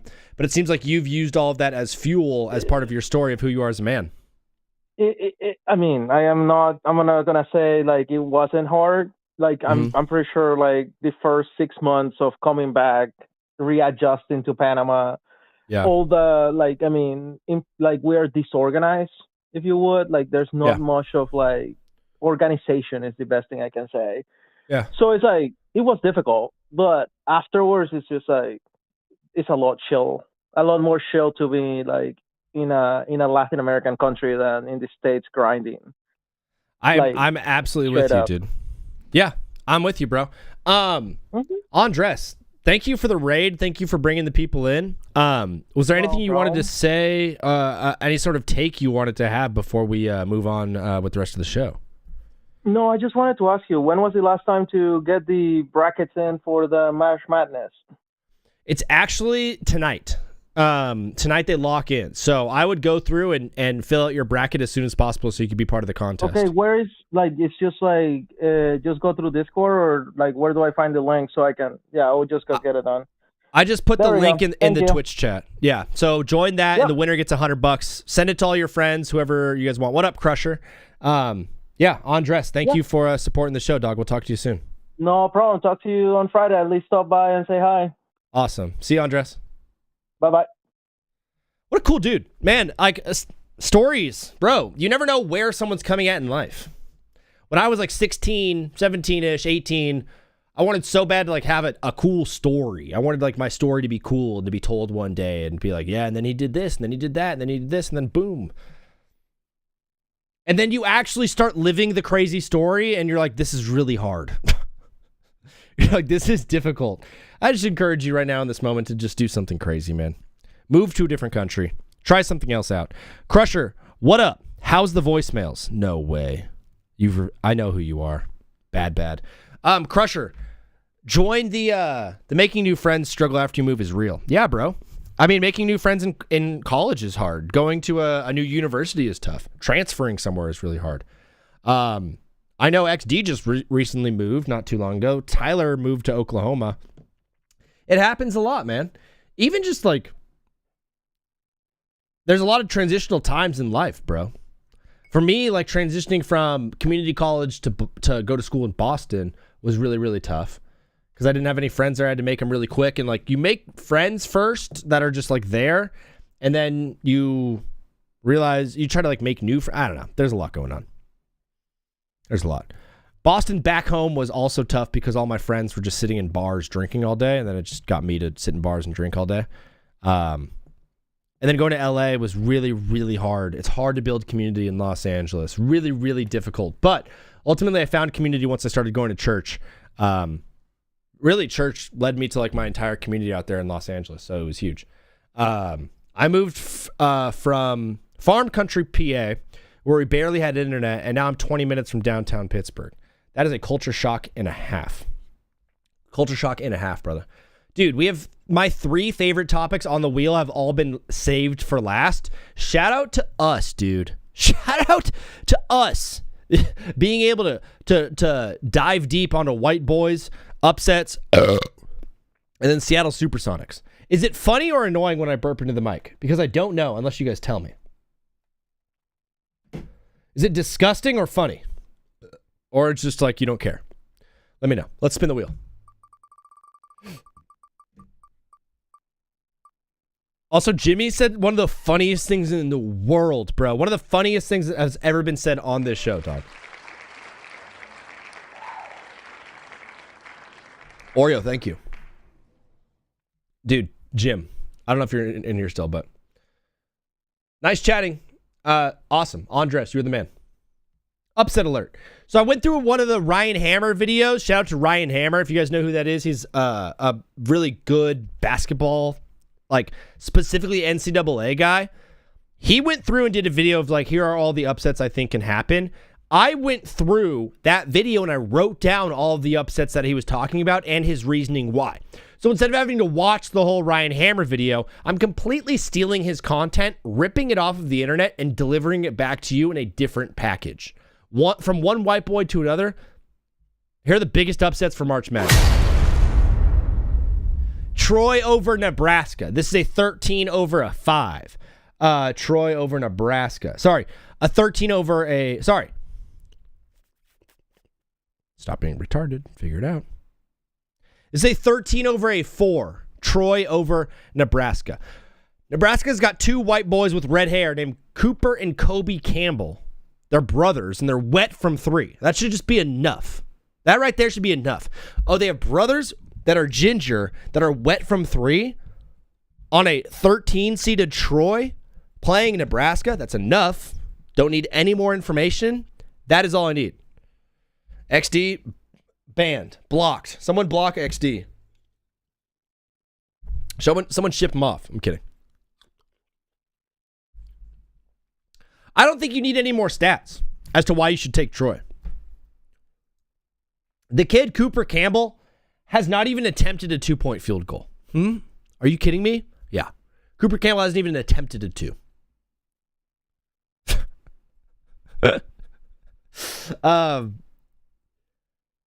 You don't even need any more stats. Like Nebraska is 1-6 in the last 7 games against tournament teams, and Nebraska is 241st in offense over the last 10 games. You don't even need those.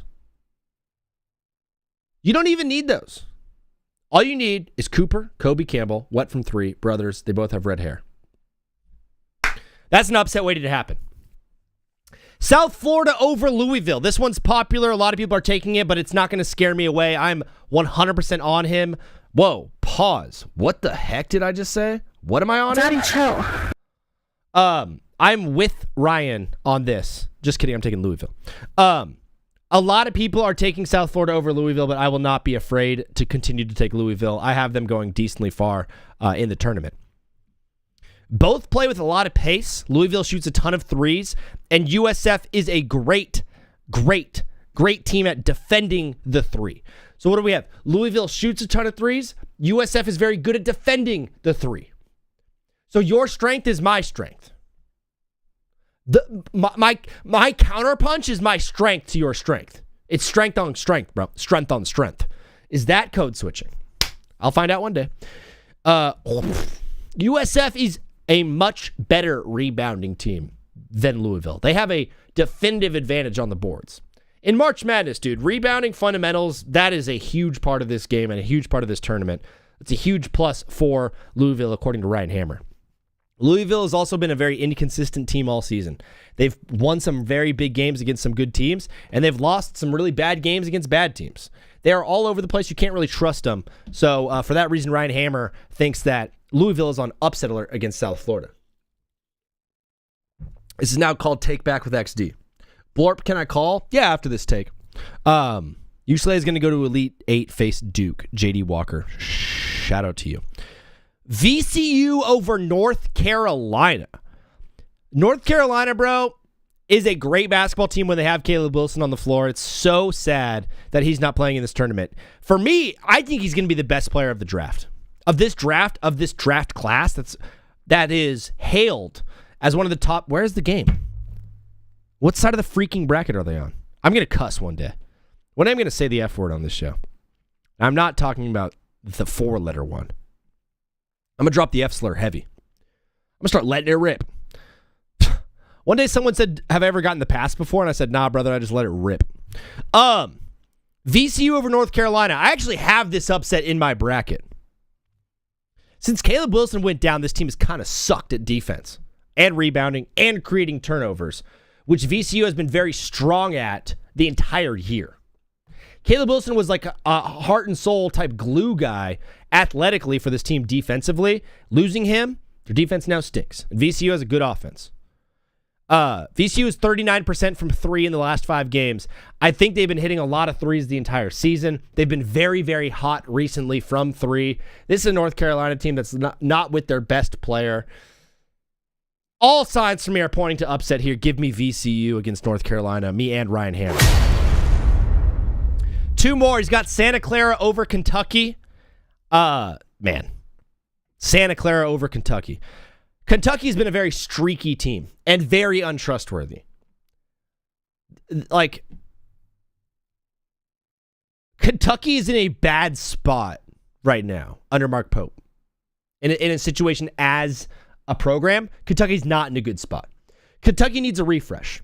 Kentucky needs a kick in the teeth. And for me, that kick in the teeth comes 2 days from now when Santa Clara upsets them at 9 a.m. Holy crap, that's so early. Gosh, should I go live at 9 a.m. on Friday? No. I have to lock in on March Madness because I'm looking in for my post-March NBA draw. Yeah. Oreo. We need graphics. We need PowerPoints. We need everything. Kentucky's been streaky and untrustworthy. Santa Clara has been a pretty steady basketball team all year. And they're similarly, like, talented. I know we're like, whoa, Kentucky probably has way more talent than Santa Clara. Santa Clara got big pockets, boy. Santa Clara got big old pockets, boy. Don't count out Santa Clara in this game. In fact, I'm taking them to upset Kentucky, me and Ryan Miller, who's my best friend. We made this list together. When are we getting a Lad McConkey poem? I haven't wrote a poem I wrote a poem last week. I wrote a poem. And I wrote a song this week. Wait, did I do the JJ McCarthy song this week? Or was that was last Friday? I don't know.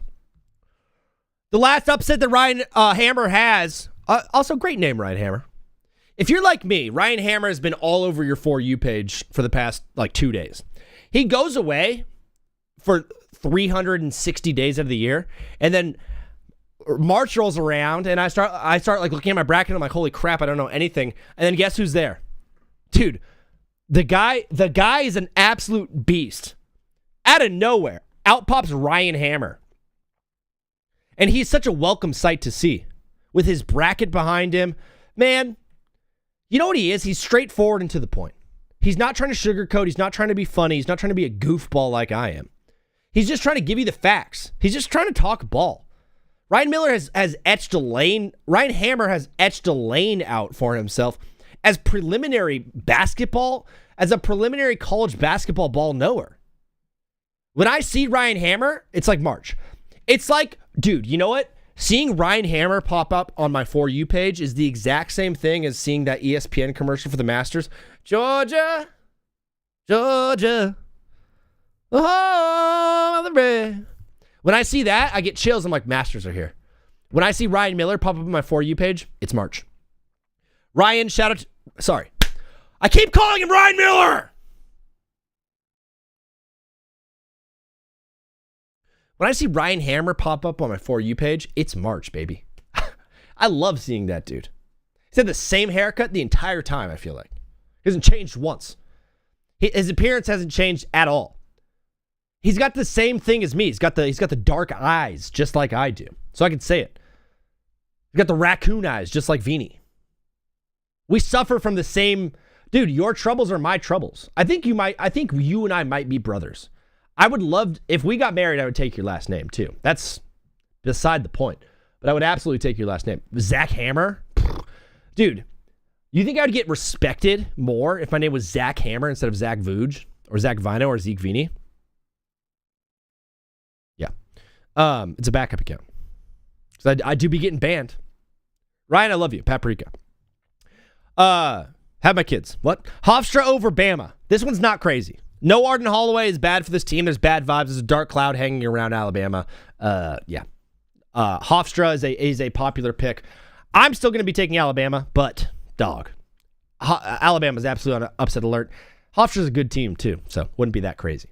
That is all of the upsets that I've got for March Madness, fellas. According to Ryan Hammer, these are Ryan Hammer's upset alerts. Once again, it's Troy over Nebraska, South Florida over Louisville, VCU over North Carolina, Santa Clara over Kentucky, Hofstra over Bama. Someone called in and said Hofstra the Final Four. That was crazy. There was also the kid that called in and said something insane. I forget. This might be Blorp. Blorp! What up, dog? How are you? How you doing? Blorp, so good to see you. Blorp is famously from Maryland. He's one of our chief Ravens fans. We're talking a lot of basketball right now, though, dude. Talking a lot of. Yep.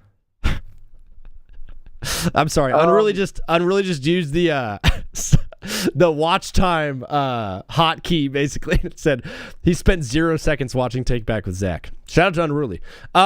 Brother, you are the absolute man. Blorp, you're calling into the show. What do you want to talk about today? College basketball for sure. March Madness. Maybe some fantasy baseball at the end, but let's do March Madness.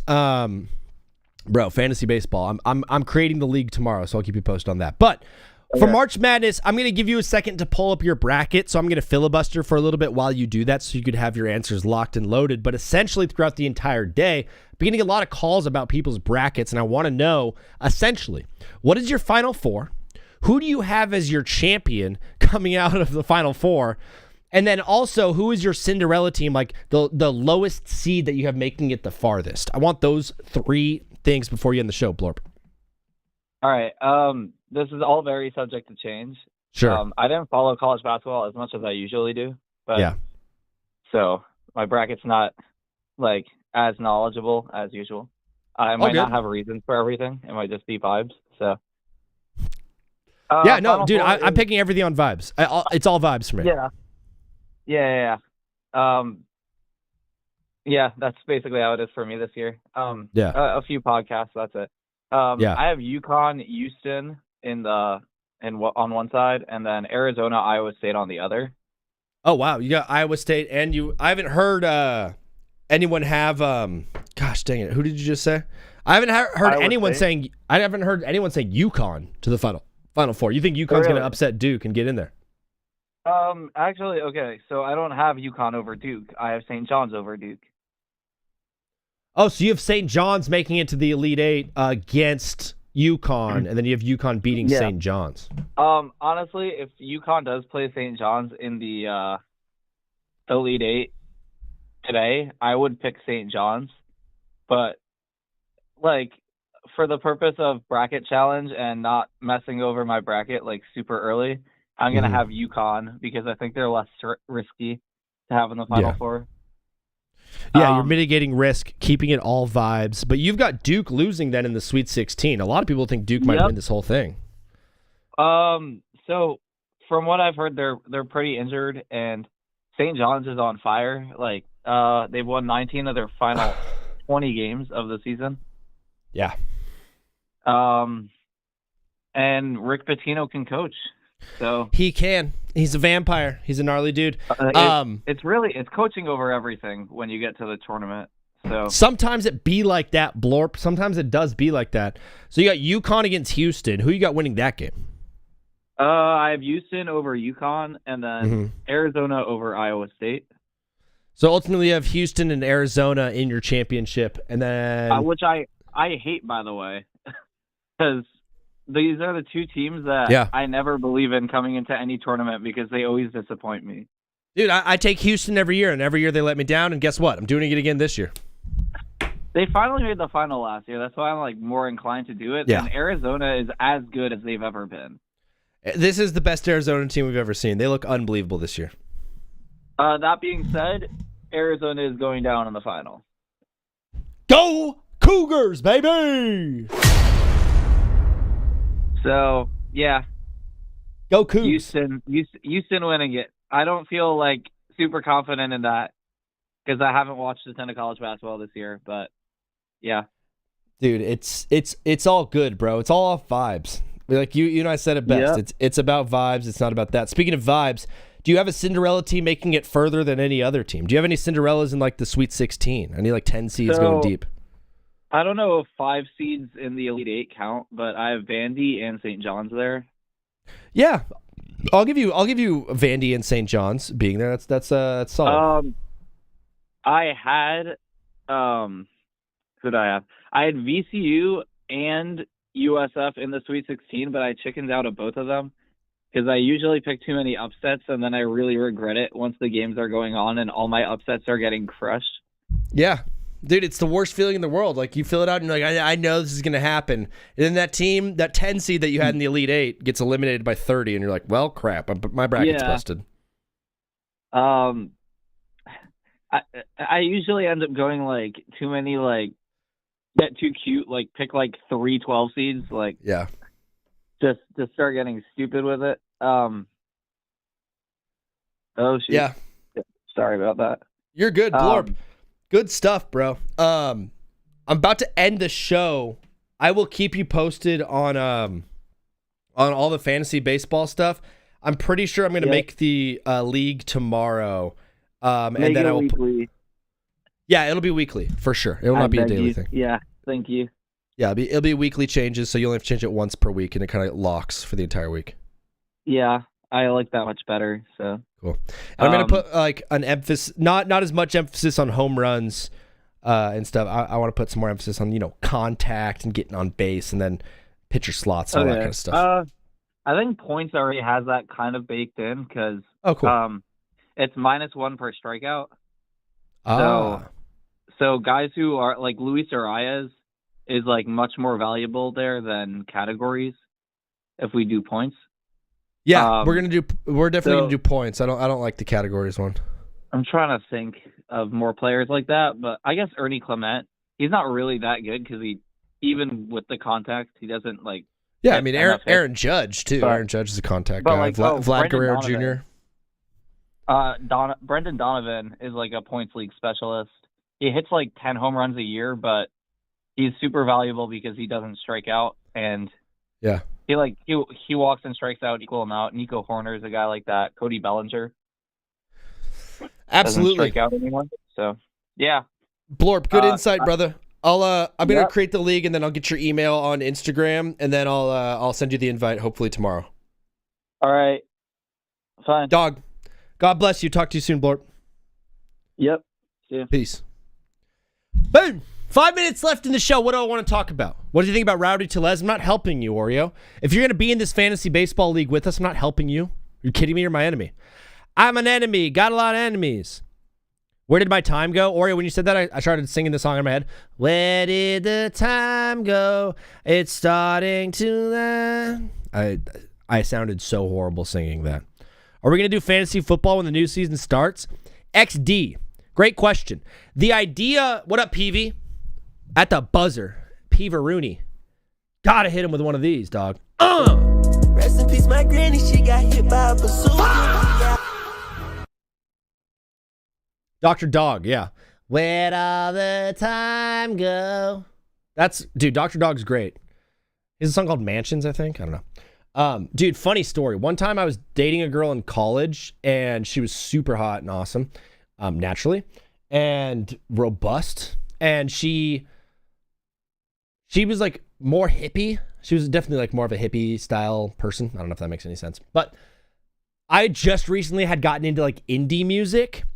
And so after meeting her and hanging out with her a couple of times, I was like, yo, can I share with you my playlist?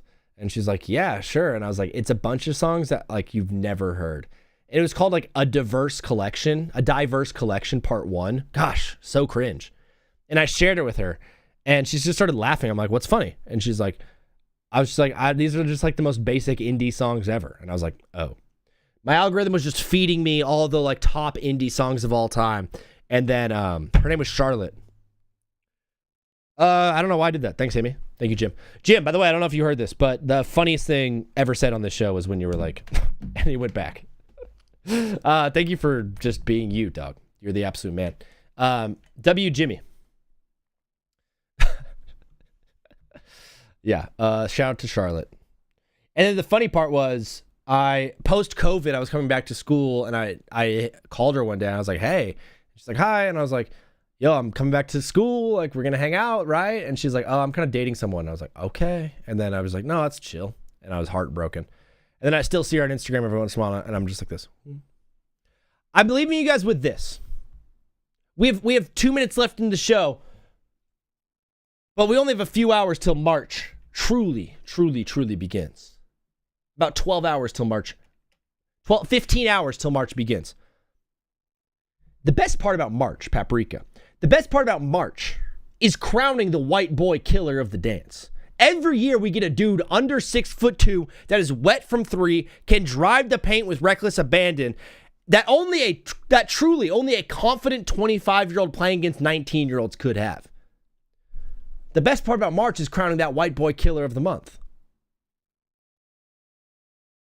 Give that man a rock. Give that man the rock. He about to put it in the hole. It's like, oh man, Cooper Campbell is the man this year. Cooper Campbell is the man this year.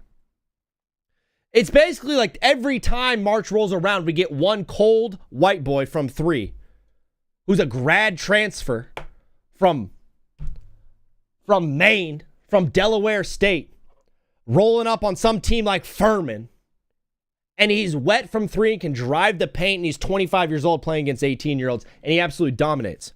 Get that man the rock he's going to put in the hole.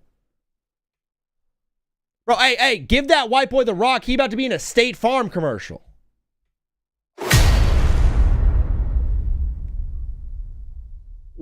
I'm just glad that you and I, together, as a unit, as a country, get to sit here and watch one cold white dude, born and raised in Poughkeepsie, coming out here and lighting all of America on fire. Because what would be March without some cold, cold white boy? Fellas, I absolutely love you. That is the show. You guys are the best listeners in the whole world. I said it earlier at the show, but we had so many people popping in. It was like one of the craziest days we've had. This show gets bigger and bigger every single day. Tonight, send it to 5 people. Send the link to the bracket challenge to 5 people. Let's get this thing blowing. What? Let's get the competition up. Let's have a great time. We already have 23 people in there. I want to see 30 by the end of this. I love you guys so much. Thank you for watching. Thank you for being a part of this. I'll see you guys again on Friday. Vini, outie. God bless. Get lost in your rock and roll and drift away.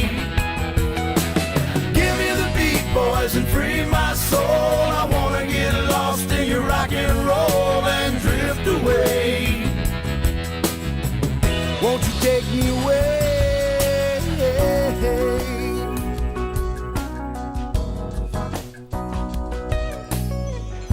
Beginning to think that I'm wasting time. I don't understand the things I do. The world outside looks so unkind, and I'm counting on you. You can carry me